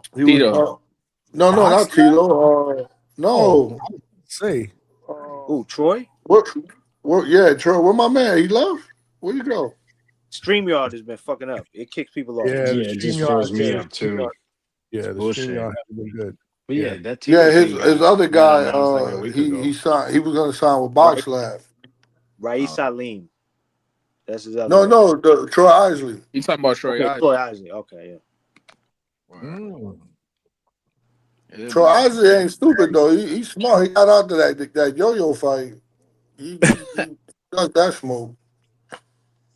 But that's a good thing. It's good that he did that. Because What's going on, Yo-Yo? Anyway, PBC only give motherfuckers one fight a year, so we can't expect to see what we can't expect to see Yo-Yo until next year. Motherfuckers fight. Why don't you just get on camera? Why did she text it? That's funny. Chevy said Dimitri just called him and told him to get the fuck off. Funny because she could just get on camera. She could just get on camera and say it. Nah, it's a StreamYard issue. I'm sure he probably got booted out, man. He'll be back in a second. Oh shit, man. What's going on over there? Got okay. There you go. See, I told you. There you go. He'll be back. That's some nasty work, Money. You acting like H-Town. Oh man, what did H-Town say, man? I missed everything, man. You got a text message from. They say you got a text message from Dimitri. Said you need to get the fuck off the panel now. Hey, get the fuck off the panel. Nah, he didn't call me, man. Shout out to Tito, man. Y'all about to see Tito fight real soon, though. Yeah, man. I can't wait, man. Tito, my dude, man. You must be on the north side, Kevin. I want to see him fight Keyshawn. I want to see him. Why the fuck would you want to see him get beat down by Keyshawn? What a waste. I can't hear nobody. Y'all can hear me? No. Yeah. We can see you too. Keep your clothes on. I can't hear Cannabis. Can y'all hear me? Pack him up. We hear him out of boxing. Got it. Tito Mercado, like, can y'all hear me? Keyshawn, what would be the point? What the fuck would be the point? That fight down the road. Why not? Down the road, yeah, maybe like if Tito can prove he's actually good. He's actually got more pro fights than fucking Keyshawn. Yeah, and look where he's at. Whoa. I hate to say it, man. Haven't done the right thing. I mean, Matchroom, Eddie Hearn didn't do the right thing by him keeping him busy. What do you mean? He couldn't do nothing with the motherfucker. Ain't good enough to get any good fights. Bro, you don't even like. You just don't like. You've never liked Tito Mercado. No, I don't like you guys acting like he's good just because he's talked shit. That shit is so gay to me. Really good. He's really good. He's a good fighter. What do you mean? Hey, Vega, what do you think is missing with Tito? The same thing Alberto does, bro. Skills. Would you pick the You're not qualified to be able to talk about him because you've never liked him. Then you're not qualified either because you just like the way he talks because he comes on the show. I don't care about the way he talks. I care about the way you just want to see him fight because he responds to your qualified to talk about anybody I want on my panel. You're wrong, brother. I'm qualified to talk about anybody I want on my panel, and I can say what I want wherever the fuck I go, Johnny. Right, and I can sit back to say that your hatred runs deep because you've always shitted on him, and I'm not lying. And hey, yo, as Vega's hatred run deep, your love runs deep too. Deep rooted.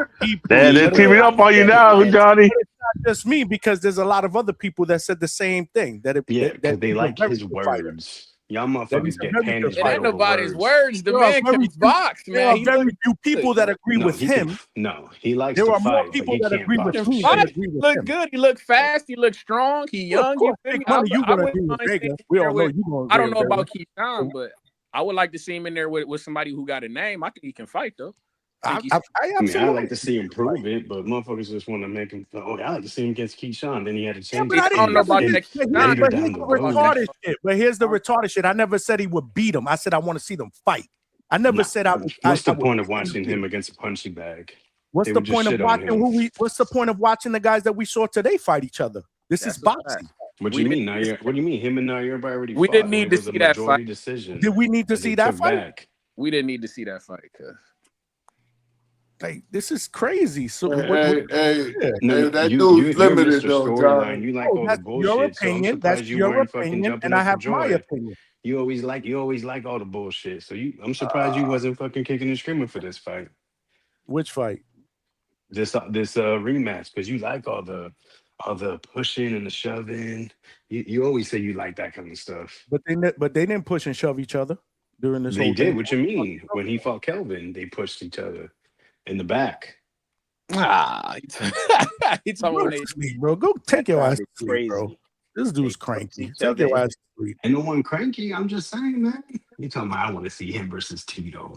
There's mad people that agree with me in the chat earlier when I said that. I don't give a shit. They're all morons. They don't give a shit what you say. So we even. They love hearing me talk. I don't know, bro. I had to kick people off the Discord because they don't fucking like you. I have to That's defend one you. person. No, you didn't have to do shit. You chose to do that. Yeah, Vega. So who should Mercado be fighting then? Whoa, guys. All right. Okay. He should go to Sufa and fight no names. Everybody, according to what niggas, the should go to fuck? Tufa. Everybody. He should go sound to like Reyes on this motherfucker. Exactly. Play more Reyes than Reyes on this. Good God. Everybody should go to Zufa. Yo, who's sleeping, bro? I don't know who's sleeping.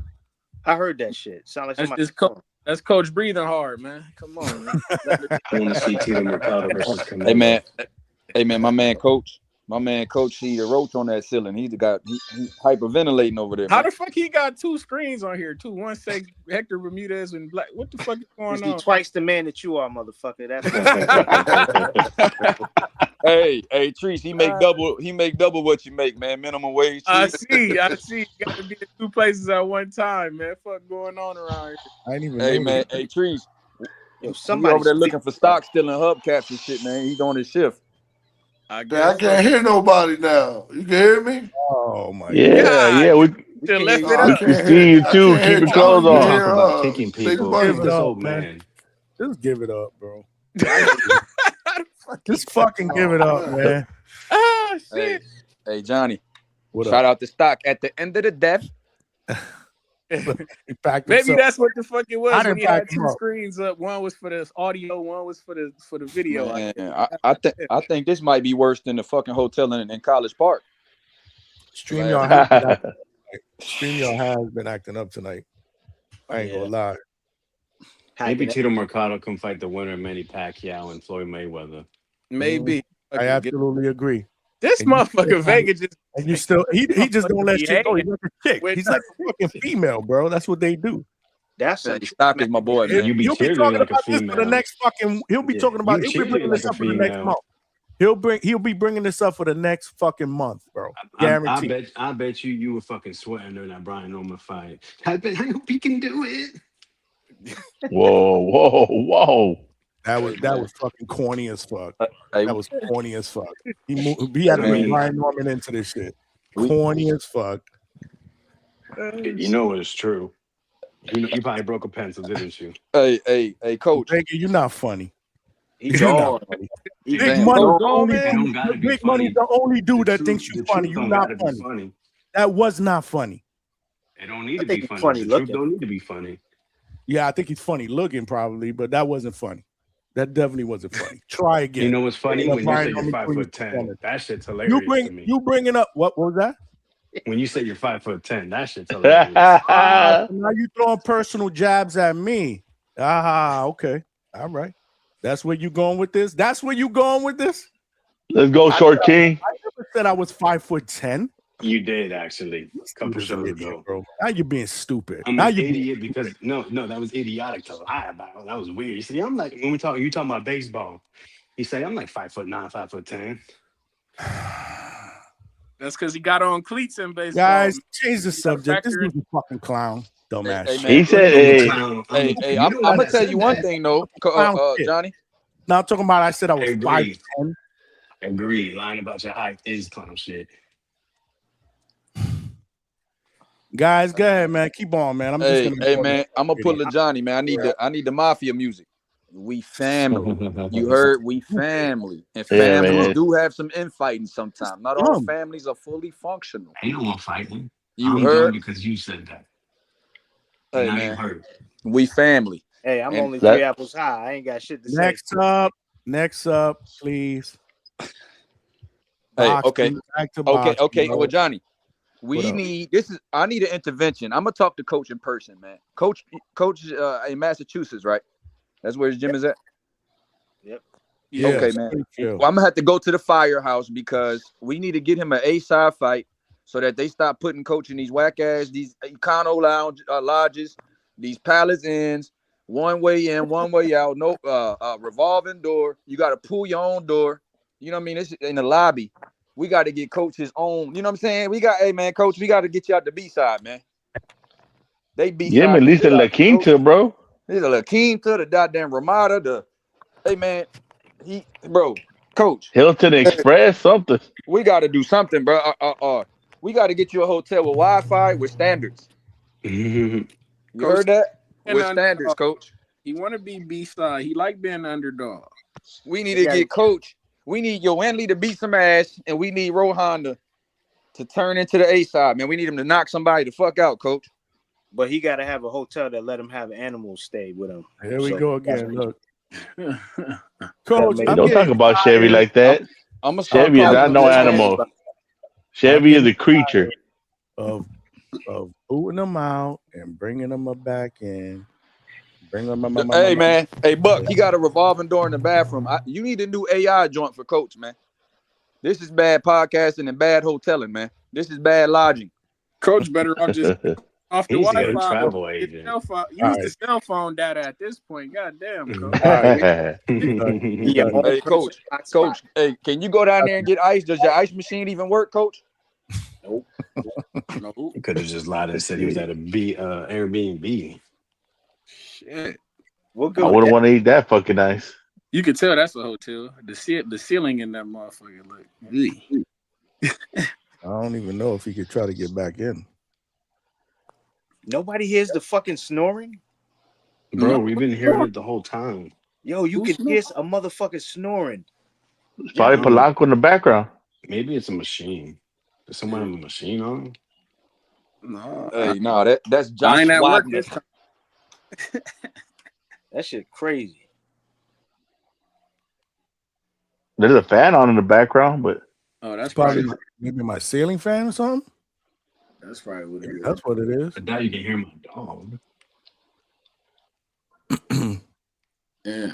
Unless it's a little fan I got under my laptop. Maybe it's that.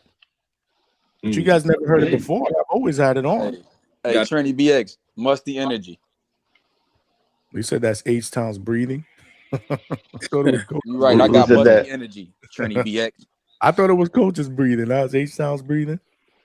It might be. Was that Trini? That Swiss Beats? My boy Birdo cooking coach. So Trini BX ice machine out of order. Boy Trini BX. Yeah, you got the machines where you at, Coach? No, we don't hear you. Hear you. For the 19th time, you get hear me? come back in. And we're not going past 20. Hey, we want to see what Cav stay out. We want to see what Cav is gonna do with who you managing again? Hey, Isley. Hey, Coach. Troy will take the Yoenli fight when it makes sense, man. Troy Isley. We're gonna see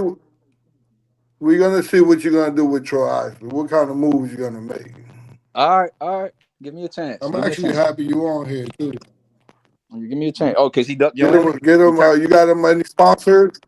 He turned down the fight with Yo Inley. Coach, you choppy, man. You hear me? Oh, nah, Coach. God, bro. Lord have mercy.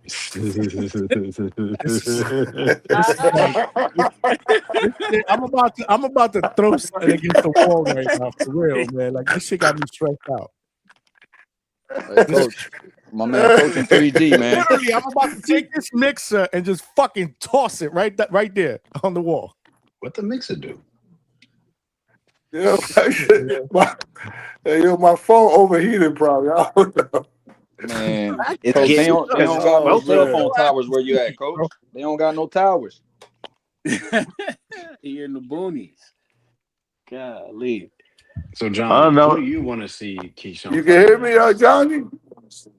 Huh? Yeah, I Who can do you hear want you. to see Keyshawn fight next, Coach? I mean, Johnny. I don't know, bro. He wants to see Tito Mercado. You're right. Tito I Mercado. forgot. He'll be asking this question for the next month and a half, bro. This dude, bro. No, bro, I was being serious, man. Golly. See, look, now you holding on to shit. This guy, bro. We just can't move on, man. Bro, I was being serious. Like you the one holding on to it now. But I don't know who I want to see him fight, Vega. I have no idea. Whoever he I like the fights, next, Duarte fight. Satisfied with. I'll be Johnny, satisfied I like the with Duarte fight. Johnny, I did have a question I've been meaning to ask you, and you they just reminded me when they talked about it when they were talking about the other fight. Who do you have, Bam or Shakur? You're gonna make this guy crash out. You like a. I ain't even gonna say that. Anyway, man, let's start wrapping this up, man. 'Cause I'm getting tired, man. Y'all stressing me out. Not annoying as fuck. The coach's shit is fucking annoying. Man, Coach ain't even got one fucking question in, man. I've been on this bitch for 6 I want to ask the manager. I want to ask dumbass I want questions. to Hey, Coach, ask the man. manager a question. All right, what's up, Coach? Hurry up, man, because I'm not doing 7 hours, man. Hurry up.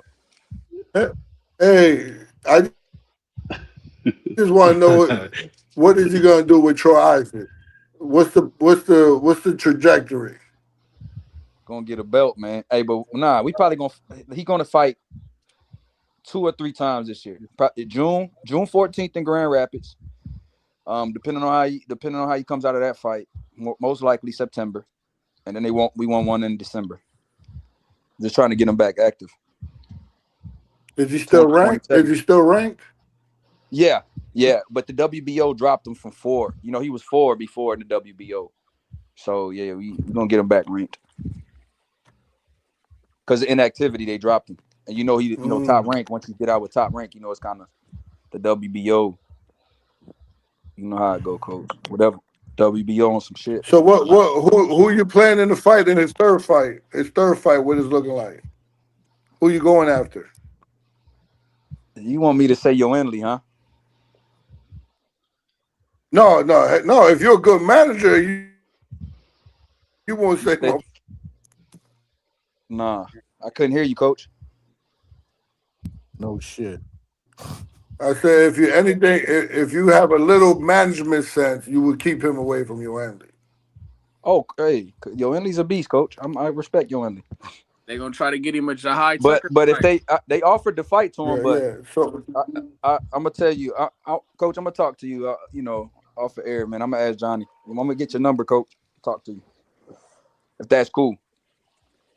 Yeah, you can get my number, but hey, listen, I represent the chat. Don't know if man. he'll be Hey, give him Wi-Fi sucks. Coach, I can't talk to you right now. Give him Coach, your Wi-Fi the is Wi-Fi? bad. You chopping up, yeah. Oh, it's just terrible. They're gonna try to get him the Emma Williams, the Vito Milaneckis. This is fucking horrendous, man. Vito Milanecki would be a good fight for Troy Isley, though. I ain't gonna lie. That's what y'all should shoot for. That guy. That would, bro. He's beatable as fuck. So we can pack Vito up. Yeah, pack him. He beatable as fuck. We need to get That's him. another guy it's such a waste of fucking space on main events. He still work with Troy Isley. I mean, he I still want work to with see Coach Ronnie. Keyshawn pack up Duarte. He still work with Coach Ronnie. American versus Mexican boxing, man. Let's run it. I feel like Fucking they're get it gonna try done. to get. You think Keyshawn can do that IBF weight class shit? Because I heard they was trying to put him in there with Delgado, with the Delgado shit. He asked for that. Damn, Keyshawn.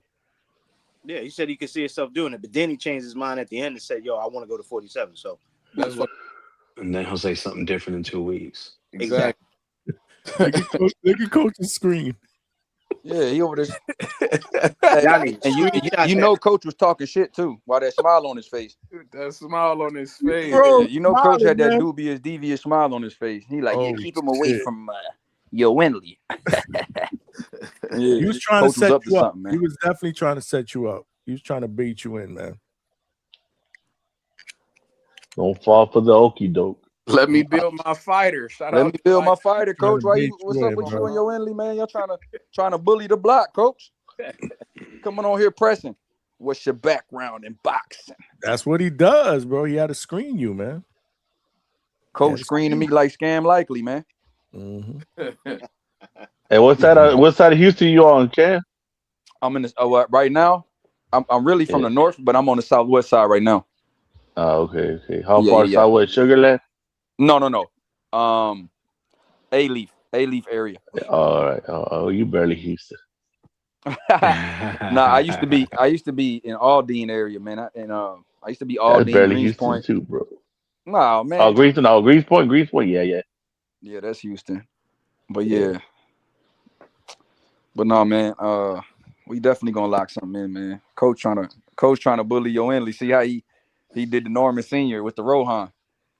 I thought he had somebody down there. Hey, but it's so many vacant. It's got to be vacant belts up there. Yo Wendley gonna get one, or he gonna beat up Denzel Bentley and take that WBO. Oh, Johnny Beck coming up off. He's him in position. finally. Huh? Well, he got popped dirty. All them belts. But he ain't come off. He ain't come off no belts though. I thought he still was champ. One belt. They took one belt from him. Did they take it or they put him in recess, Vega? No, they took it. Who's about to fight for it? And Aaron McKenna versus that African Italian guy. I think Brandon Adams was fighting for the IBF. Oh, when he was supposed Nah. Brandon Adams was at 54. I'm bugging out then. Yeah.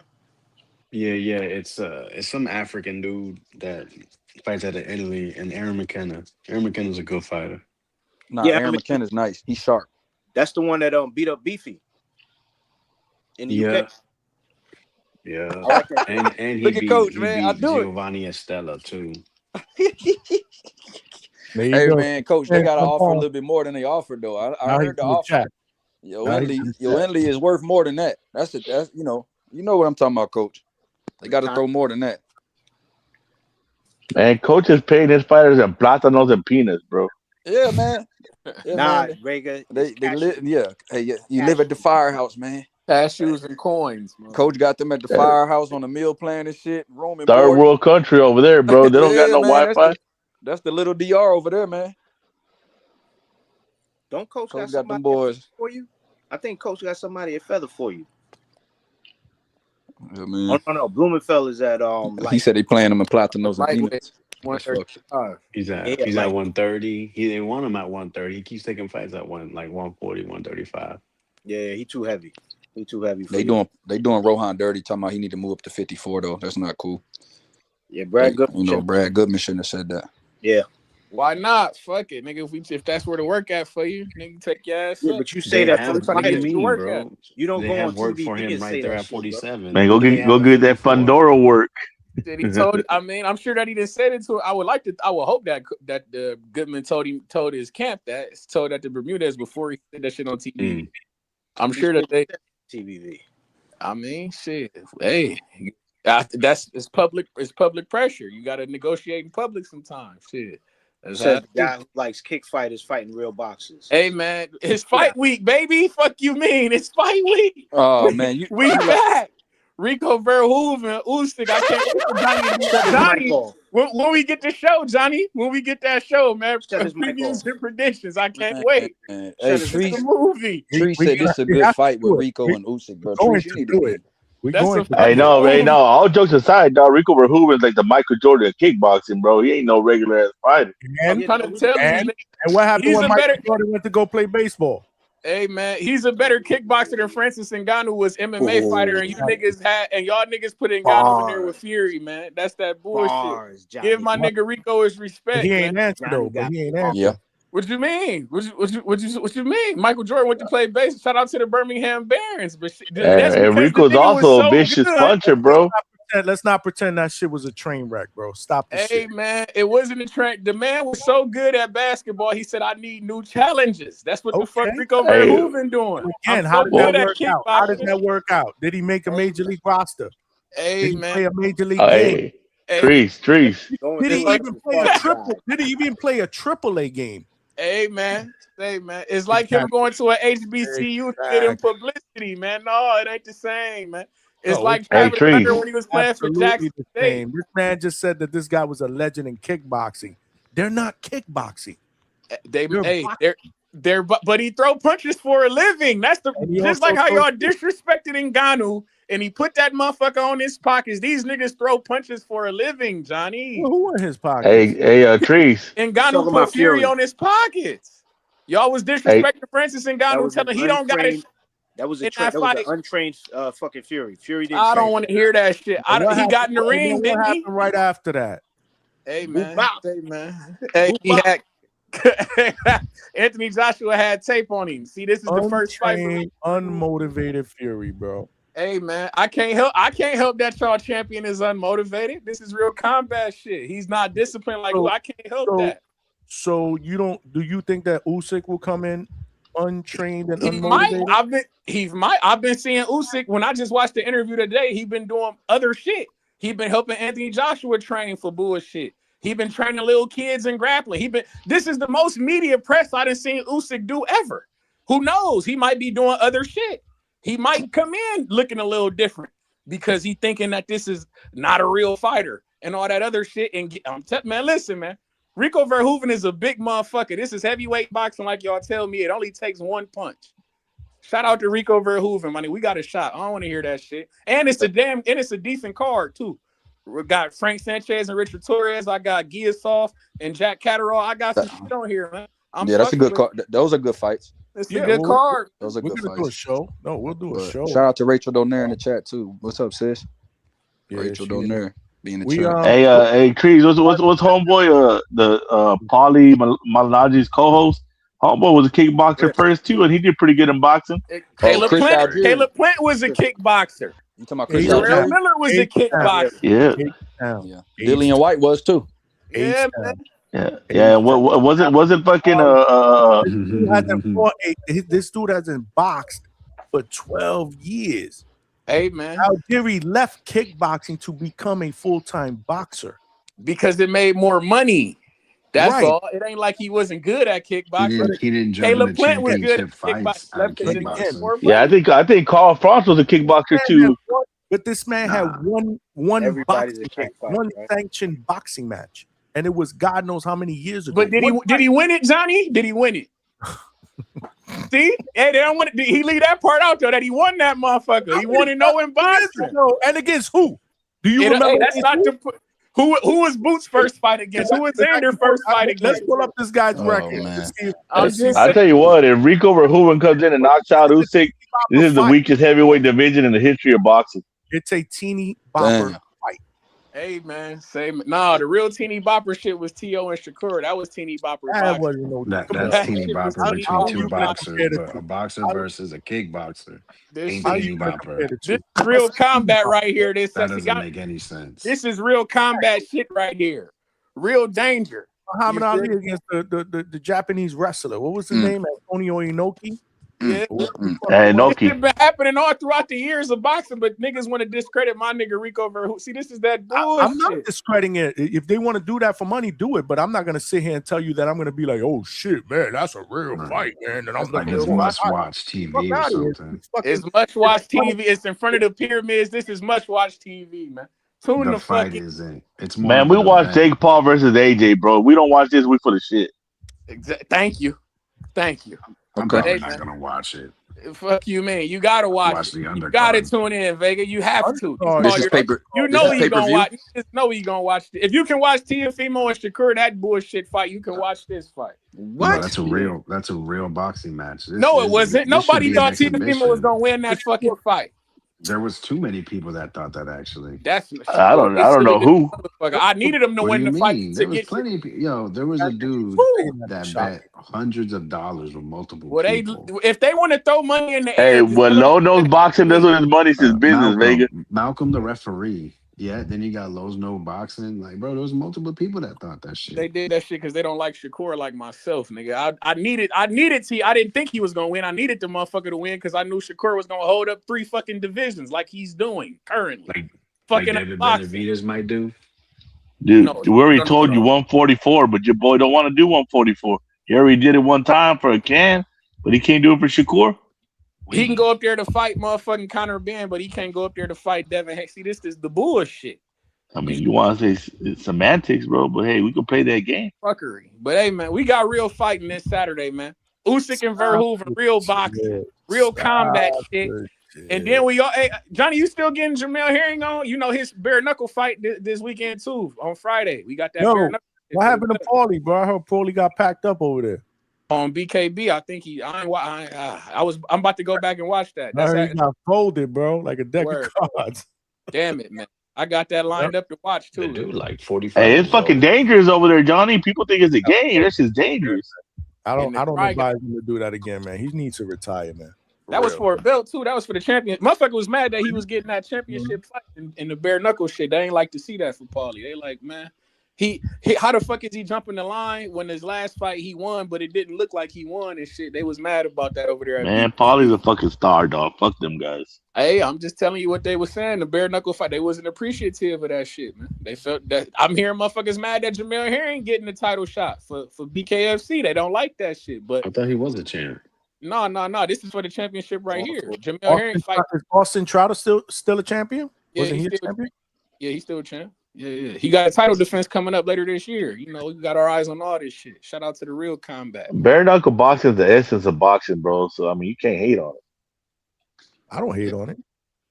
We fucking with it. Johnny, you need to do a live fight chat for Jamel Herring shit. We locked in. Come When on. is that? When is that?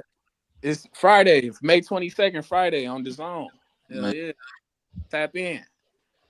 Yeah, man. But shout out to Johnny. I know Johnny. A holiday weekend too this weekend. That's the crazy part. Memorial Day, ain't it? Yeah, Memorial Day. Yeah, I got a long weekend. Got plans, but I don't know. We'll figure it out. What you cooking, nigga? You ain't barbecuing. You ain't on that grill, Johnny. Fuck you talking about? We going out. We going out. Johnny's bougie. He don't fucking barbecue, dog. Don't barbecue. I have a grill in my yard. What you talking about? I love Yeah, barbecue. you don't use that motherfucker. That motherfucker brand new, I bet. It is. He probably got one of them green eggs or something. He probably got a bad ass motherfucker too. He every time, really never nice, use but one. Right. I don't use it like that. I don't. It's on the patio for decoration. That's why I'm laughing, man. Yeah, man. No good. That shit is it's nice, man. But like I said, I ain't got no friends out here to be inviting people to do barbecues, man. Is it gas? You got a gas grill, Johnny, or you got charcoal? Oh, I got gas. Oh, Man, man, bullshit. Whoa! I got a skillet too. Johnny got both, bro. He got both. I know that motherfucker got both. No, I got a grill and I got a skillet. Like a flat top? Like flat top. Yeah, flat top. Whatever you call it. Yeah, whatever you call it. I got one of those too. See, he This bullshit. motherfucker got a pool and a jacuzzi and all sorts of shit, bro. Flavor on that motherfucker. Let me let Johnny go, man. He got a Johnny, and you got a bar outside, don't you?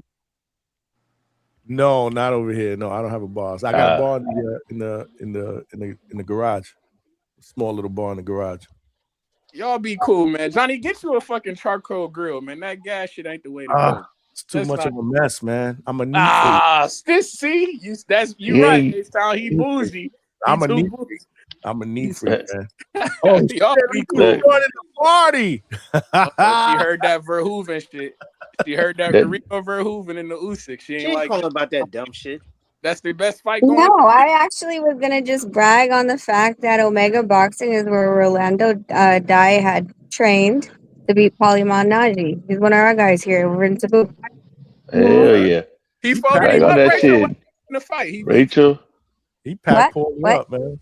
He fucked Paulie up. What happened? Yeah, he did Paulie bad, bro. Yeah.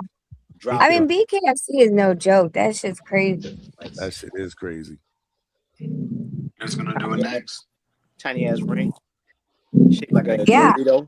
The BKB, the Trigon. Yeah, but that's so hard for boxers because they're used to blocking shots with those gloves, and then they're used to, holding their hands in a certain area. So when you go bare knuckle, punches get in, and they're not expecting it because they're used to that glove. Padding. Yep. They're expecting padding. That's, I mean, like I don't want to say it's babysat, but you're literally, trained your entire life with padding on your hand, and then now you're just going to go, with nothing. So, like, the training on that is insane to try to strengthen up. Like, how many of our boxers with 8 or 10s already break their hand, and then what more without any padding? Yeah, it's just wild. The real boxing. The real shit over here, man. I like bare knuckle shit. I love it. Mike Perry was talking about the difference of blocking like that because a lot of people are not used to blocking without gloves, boxers, because they were saying that why MMA fighters were having a good success in bare knuckle because they're used to fighting with basically no gloves, so their vision it's like is a 4 ounce. What their is it? It's vision's like not altered. 4 ounces. Yeah, 4 ounce. 4 ounces the MMA gloves. Yeah. Yeah, just nothing. 4 ounces is nothing. Ridiculous. So And you fighting in a Dorito. Don't do that, Big Money. Disrespect. It's a triangle. No, that's a fact. That's rare that you see a triangle ring. It's the smallest surface in combat sports. That's their whole shtick, we call it a triangle ring. It sounds like an oxymoron. It's a trigon.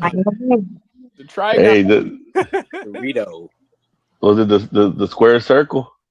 No, now it's a triangle circle. See, it doesn't even sound right. My God. Yeah, man. They calling you Ray Chu. Ray Chu, like Juan de los Míos. What are they calling me? In the chat? Racial. No, remember when we had Juan up here the last time you jumped on? Oh yeah. Zuffa man. He's calling you Ray Chu. Ray And I'm Chu. Manny. I'm Big Manny now. Big Manny. Did you never change? You never changed your name back? You're crazy. Yeah. He's They keep officially calling Big me Man. I'm Big Manny now. Can't do nothing about it. That is mad funny, man. Hey, Rachel, have you been out here since the Nakatani fight? Yeah. Have I been on here since the Nocturne? Yeah, I think. Wasn't I here like last? Yeah. Last show. She was on the last show. That's what we talking about. Okay. When Juan so they asked you that they react your opinion on how that fight went with Inoue? I mean, everybody. I mean, it's pretty. Rudy had even said it that he didn't tell him to press the gas pedal. So, they want a rematch. I don't know if Inoue is going to give it to them.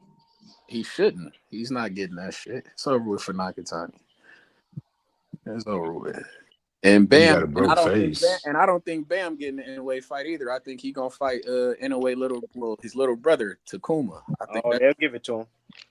You think so? No, they'll give Bam that's been talked about for at least a year, like in the circles, like with everyone matching everyone up. That's been talked about. You think Bam is big enough for the Inoue fight? Like, I mean, not big. I'm not talking like star power, but I'm talking about like size wise for the fight. You think I know what you're saying. He's like, is this? Well, I can't say now. Wake up your Opa so we could go eat. I'm not even done. Okay. He's like tiny. Like, no disrespect, but he's tiny. So it's and Inoue is big. So I think, with him like jumping 3 weight classes, I think that's a huge thing. I think Bam is extremely talented. If he was bigger, I think it'd be a better fight. But because I'm not mad at him for running and trying to get Inoue before he leaves the sport because, he's gotten damage and the eye thing has been bothering him. So, what do you think is more likely, Rachel? Didn't he have something wrong with his eye since Okay, let me get this in real quick. Rachel, do you think it's more likely that Bam will put on weight for that fight, or that we'll get Loma versus Inoue? A lot of that's been going on ever since the Loma said he's coming back. So, I mean, what's No, the I think potential of that fight? Bam. I think Bam. I mean, like I said, like it's been about a year that they've been trying to line up this Bam thing. It's just because like there's been so many moving parts about Andrew Maloney moving out of the mandatory position so then he can fight for the fourth belt. And then what's going on with all the sanction bodies. The thing is like, where Bam is fighting Antonio Vargas, and that's going to be a very interesting discussion because Antonio Vargas hasn't fought Seiya Satsume, So what does that give Bam? It's going to be a regular title, or I don't know what title at this point because of the fact that there's these two champions that keep switching places on who's in recess and who's not. So does that give him a foothold into the 118 being that, or is he going to be most likely if Seiya comes back, they're going to require that both of them fight because they just keep doing this. Yeah. But if he doesn't want to and he's just stepping in and stepping back out, whether it's to go back down to 115 or to fight anyway, I think Bam needs to fight at 22 then. Maybe he's just testing 18 to see how he feels. To see if he really can move up to 22. Look what happened with Nakatani when he moved up to 22. Like the fight before this one, like he wasn't impressive at all. They got lumped up. That's why I want to see Bam fight Takuma, man. And then to build the Inoue fight if they trying to do it. That's why I would like the Takuma Inoue fight for it. Bro, they protect Takuma like a motherfucker. Hey, until he got in there with my guy says to me and we put hands on that motherfucker. That's why I would like to see the Takuma need, like, that's why I feel like he need to do something. The Bam fight would be perfect for him. You could try to shield him from your big brother. You feel me? And if you beat Bam, then you that guy. Is a win-win. Because either way, if Bam beats you, then fuck it, we get the Inoue fight, I feel like. And if you beat Bam, you just boosted your name up to your brother's stature. You feel me? You became damn near as big as your brother with a Bam win. They're not going to give that. They're not going to give Takuma to Bam. Yeah. There's no way. They protect him way too much. The fight directly. Hey. Yeah. Who? That'd be too easy. I'm saying Bam versus Inoue. This guy always wants to come up with these other matchups. It's crazy. Because they bullshitting with Inoue. Why not give him Takuma? We got Who's bullshitting with him? They bullshitting. Man, they not doing. If that was the case, then why the fuck would he be fighting Antonio Vargas first? Then why not just put him right up there with Inoue then? Which Inoue? He talking about Naoya. No, he's saying they're bullshitting with Bam, but no, Bam's taking a fight while Inoue had a fight. Bro, the fight's in a few weeks. Yeah, They're gonna do the same part of the reason why Antonio, why Bam went for Antonio is because of the fact that Andrew Maloney blocked the IBF, I think, IBF title. 115. Yeah. Yeah, so like you can't expect Bam to just sit there and wait. Like he needs to have fights. He needs to be active, and if his goal is to move up to to Naoya, then he needs to test the waters. He couldn't fight Takuma because Takuma already had that fight lined up. And even if he was going to fight Takuma, at this point, Takuma was going to take another 4 months off, 5 months off. He just fought. Like it's all this timing of like who's available, when they're available, when is their mandatory going to be come up? Because Takuma is going to be mandated to fight. God, I can't remember right now, but it's Ioka. No, it's not Ioka. Tenshin. Then again, Tenshin won the WBC mandatory. If he does take 4 months off or whatever, that puts him in line to fall for the Mexico versus the world card that they're trying to build in Saudi. So he'll be in time to fight Bam on that because Bam will be back around by that time. And they're still saying Bam's fighting in June. Yeah, in September, he could fight back in September. He usually turns around pretty quick. Does he have mandatories lined?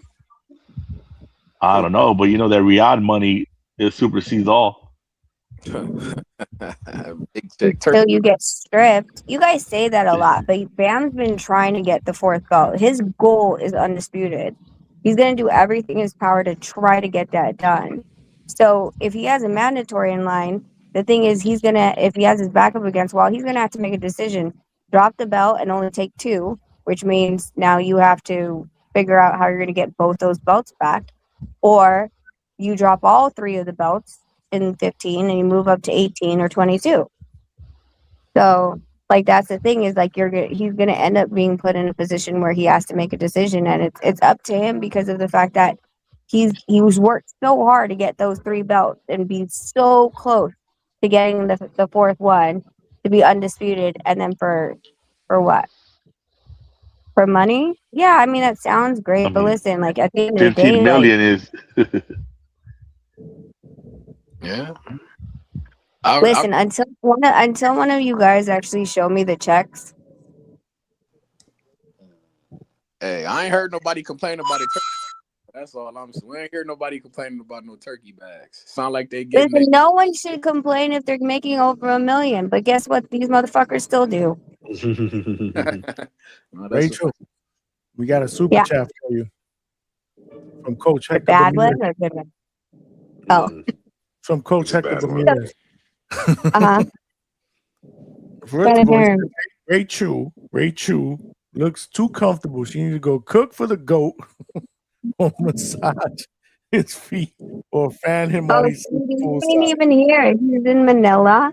He's hanging out with his friends. I think they're shooting guns right now. He was taking pictures of all the ammo and all that stuff. They're at like a police academy, and then he's gonna come back for like 2 days, and then he's gonna go to Vietnam for the IBF. So he's living a good life, not even being around me. He doesn't need me to do anything.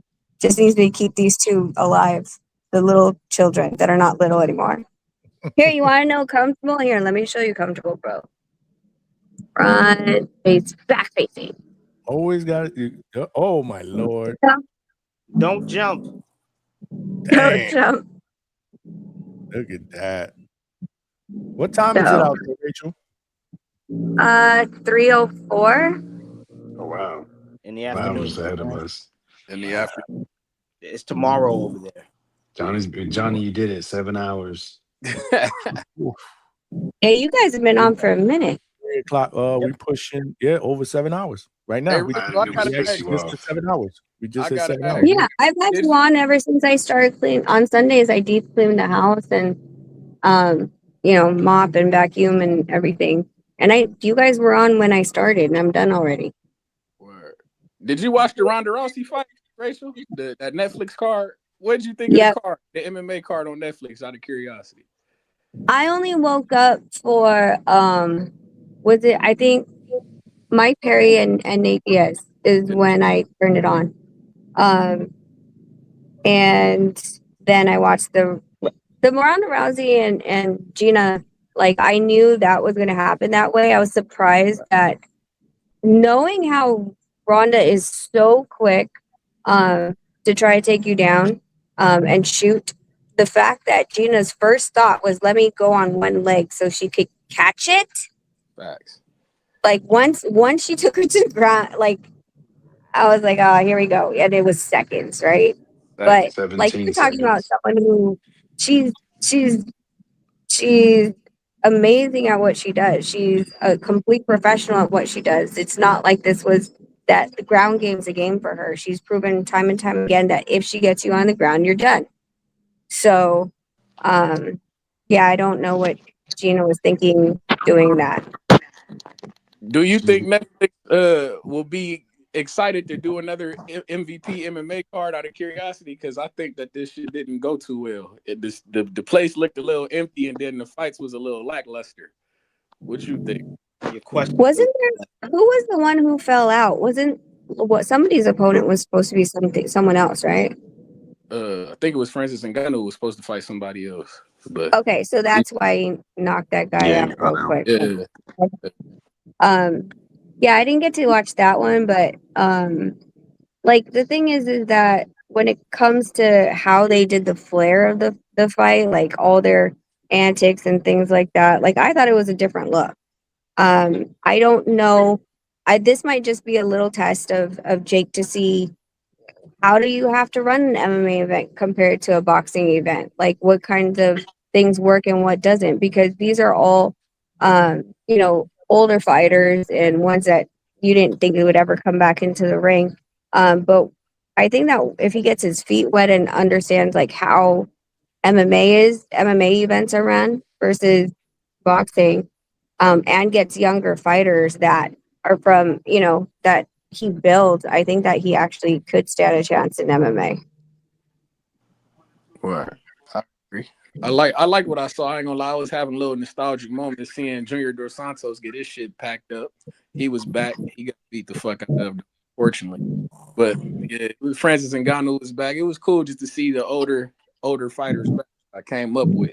You feel me? So I like what I saw. It looked decent. The production looked good.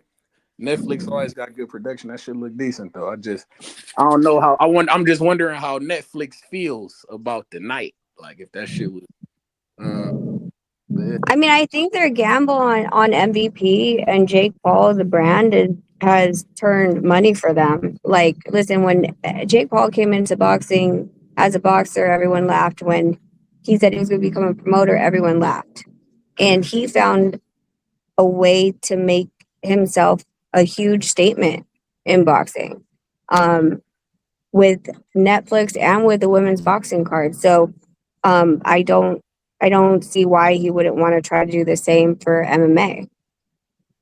Right. And I definitely think UFC need competition, so I wouldn't mind seeing it. I hope he can get it up and running, because UFC they got a chokehold on the MMA game. We got to get them some competition, man, for sure. Because PFL ain't doing shit. Bellator and went with PFL, so yeah, we just need competition. I think competition make everything better. Well, and Dana doesn't like Jake, so it's actually funnier. Exactly. And Ronda Rousey don't like Dana White either. She was talking mad shit. Yeah. Trees. Coach says, shut your ass up with your minimum wage questions. Where's Coach got minimum wage internet? We can't fuck with him right now. MMA Talking from this the shit crazy. He got minimum wage internet. He in the comment. You need to super chat that in, Coach. Take some of your own advice. What we gonna talk about next? UFC 330, bro? What the hell? Nah, Ronda Rousey says she be the Dana White of MMA, man. She trying to compete. She got cars that she want to put together for Jake Paul and them. She trying to come in and be an executive. Oh, okay, cool. Yeah, man. Who cares? I know everybody doesn't watch. I know I'm everybody just combat connoisseur. I know all y'all watch is Dusty boxing and shit like that. Oh, because that fight where her and Gina wasn't a joke. That shit was a joke from the. But it sounds like you watched it. It sounds like you watched it, Vega. I had it on. Oh, look at that! Look at that. But everyone knew what was going to happen. It wasn't no fight party. I ain't phoned my friends up, said, make sure you watch Ronda Rousey, Ragdoll, fucking Gina Carano. Gina Carano's never fought at a high level compared to Ronda. And you see women's MMA's even gotten levels above that.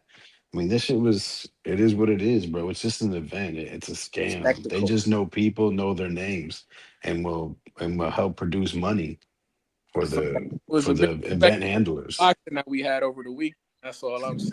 Shout out to Netflix. We got to talk about everything. That shit, man. It was a bad day for combat sports, to be honest. Hey, that's a fact. Because I didn't need to see that Keyshawn and Nahir Albright shit again, but I got it. In a couple weeks, it'll get better though. One weekend don't make or break it. Oh, don't worry about it. Usyk and Rico Verhoeven, they got us. Egypt, pyramids, they got us, man. They got us. Shut his mic off. Big fight. But isn't that the boxing that you said that you don't like watching? Oh no, we love this type of boxing. Rachel, he doesn't tell the truth, so we love this boxing. This is a good. See, they bullshit. This is a big fight, right? You've never seen boxing in front of the pyramids before. Boxing. He's excited. This is a good fight. I'm fucking with it. This is the Michael Jordan of kickboxing fighting Usyk, undisputed champ, the guy who done lapped the division. I'm just saying, man, he done literally lapped the division. He looking. Yo, no teeny bopper boxing. Shout out Albert Bell, man. My God. New challenges. Yeah, both the of guy them. said he likes violence, but he like Albert Bell. See, this it's all a conundrum. That's a violent fighter. Beating It's the all fuck a out of conundrum, folks. bro. So violent that Andy Cruz is ducking that motherfucker because we so violent. You understand me? Hey, I can't help that, Vegas. No, it's the politics of boxing. It's the sanctioning bodies. They're waiting to see if they hold out long enough, can they fight for that vacant title? Mordecai moves up right after his little defense. I bet Hey, you that's the real what hold up. defense? He's not even on the books to make a defense. We waiting on. They waiting on fucking Shakur. Shakur is the one holding shit up. If Shakur grows some fucking nuts and let Mordecai move up there, he want to come down to 135 and all that weird shit. Just let Mordecai move up and fight for your fucking belt. You doing the weird shit. No, Mordecai is moving forward with a defense in August. Against who? Is that they're gonna find some guy, they're gonna get him ranked, and then they're gonna beat him up. That's that weird shit. You might as well fight Albert Bell, my nigga. Defend the strap against my guy. Fuck. You fought Andy Cruz. Let my guy get an opportunity. We've been robbed of our opportunity with the WBO. Fuck. Give my guy a shot. This weird shit that they're doing. Shakur is gonna like a better manager. Nah, fuck that. Sounds like we are better fighter. Fuck them. It ain't about the managers. It's about the fighters. That's that bullshit. Tell them sign with Donaire Sports. Fuck it. If Rachel will have us, we'll be honored. Fuck it. Fuck it. Rachel, go ahead and sign Albert Bill, man. Make some calls and sign my fighter, man. Get us a title shot, man. Didn't you guys have a manager on here earlier? Yep. Canvas. Yeah, my How boy come you didn't YB. YB. Billy.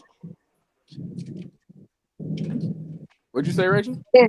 I said, why didn't you ask him to sign Albert Bell? We don't, because he's doing a terrible job. He got Troy Isley and he got Raees Salim. Raees Salim is doing a terrible job with the fighters. He got too much on his plate right now. We gonna let him rock out with what he got going on, man. The two fighters. Yeah, he's not a manager. Well, Canvas taking shots. Still gonna fight. He said, "Y'all keep welcome to DHS, Canvas." Get it. Coach called him a minimum wage manager. He called him a minimum wage manager. Coach is you're just not a good dude, man. You come across as a nice guy, but you're just not a good dude, man. You're supposed to pay the clip. Well, I'm gonna take the boys to the beach, guys, because they're hungry. They're complaining. Later, Jay. Yeah, they're living the life, man. Those are some lucky boys. Facts. Oh, yeah, you tell them that. They complain all the time. Yeah. That's how. Yeah. My nieces and nephews think it's okay, that they got iPhones and iPod, that shit. They think it's normal. Yeah, I know. I don't know how many. They have so many electronics, it's ridiculous at this point. But I can't complain though. Huh?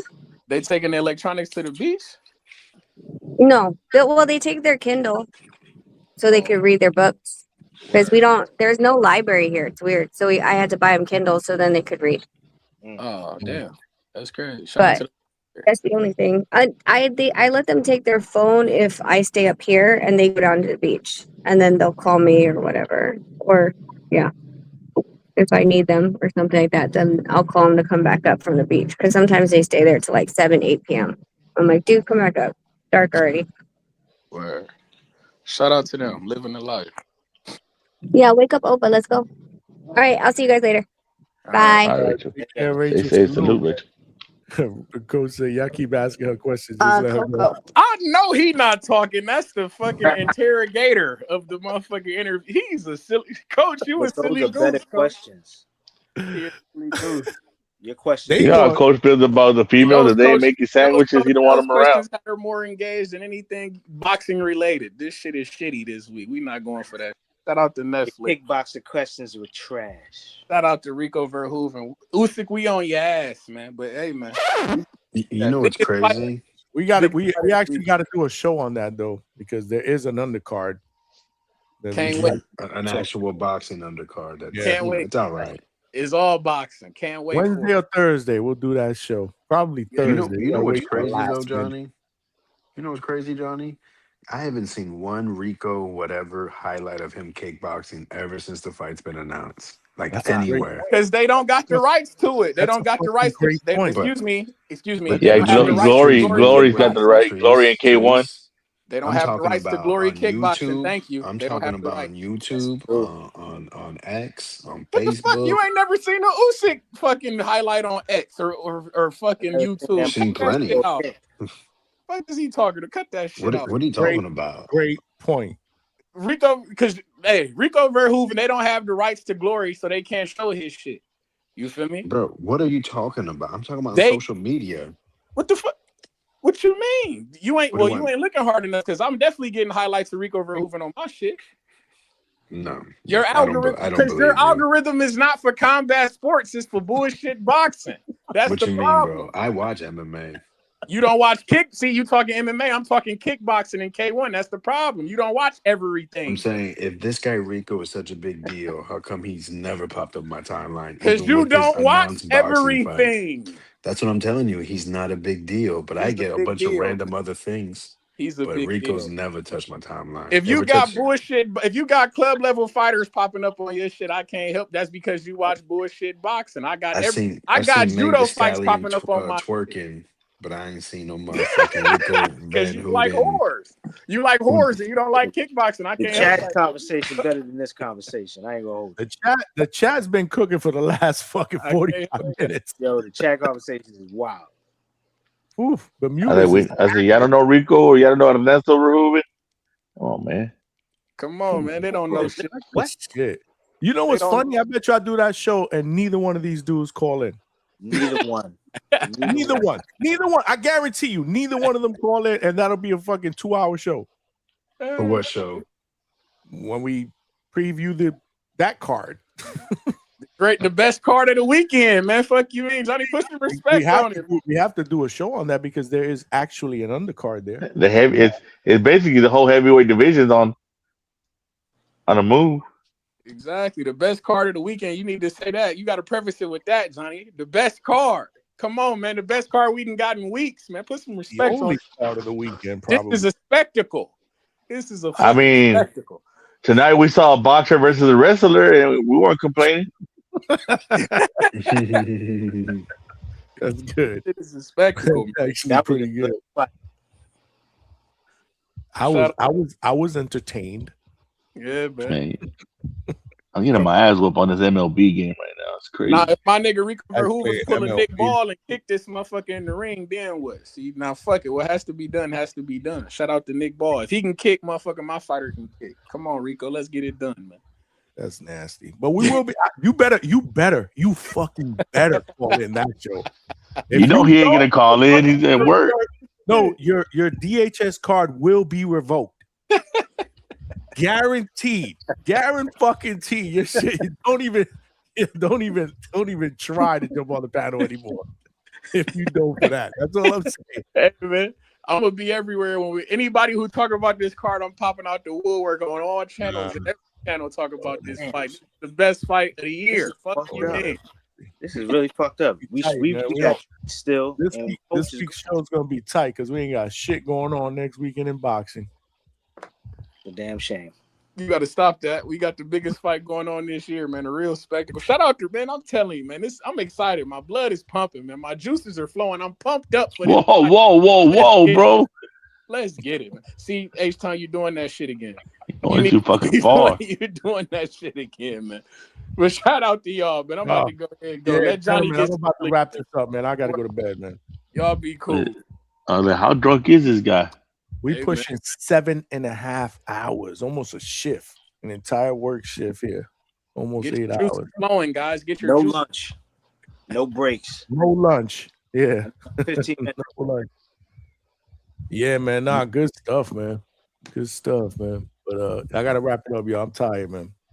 I mean, we still gotta talk about what's next for Keyshawn Davis. This is when I start moving motherfuckers off the panel. Boop, boop, boop. All of y'all, bye.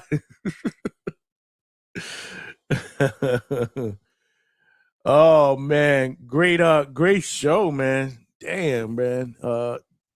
Is this the longest? Nah, I don't think this is the longest we've ever done. We did one fight chat. I think it was close to 8 hours, if I'm not mistaken. But this one was cool, man.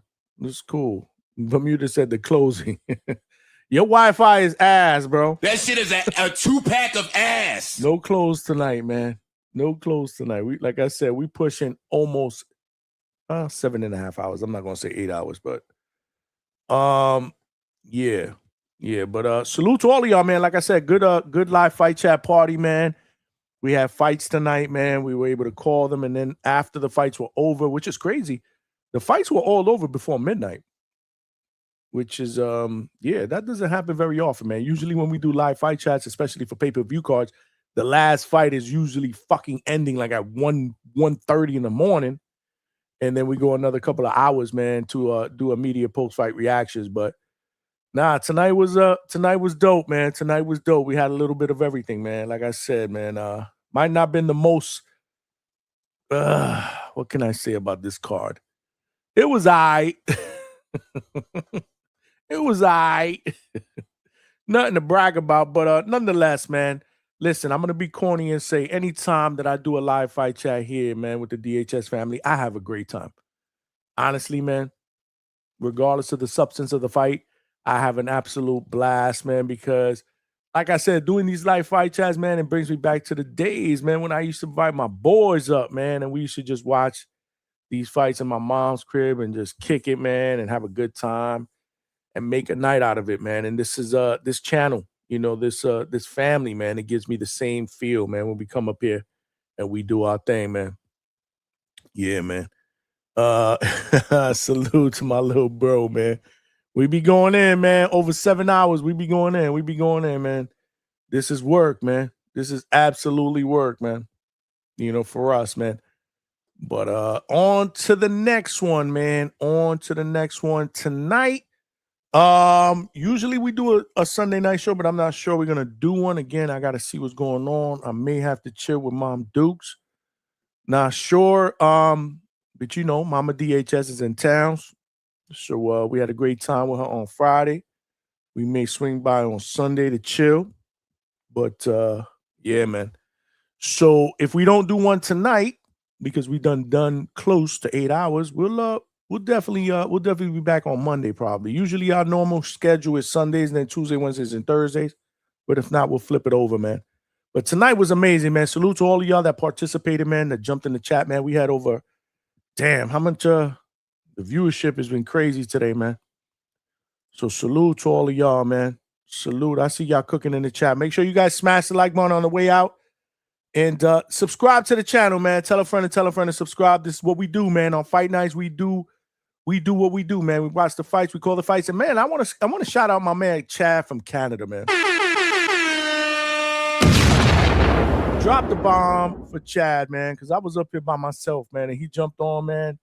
And you know, he kept me company, man, because it's not easy. When you do these live fight chats, I'm not the type of person I like to do them by myself. You know, I'm still getting better at it. I love to, you know, watch the fights, but I'm more of a watching the fights. I like to do cleanup.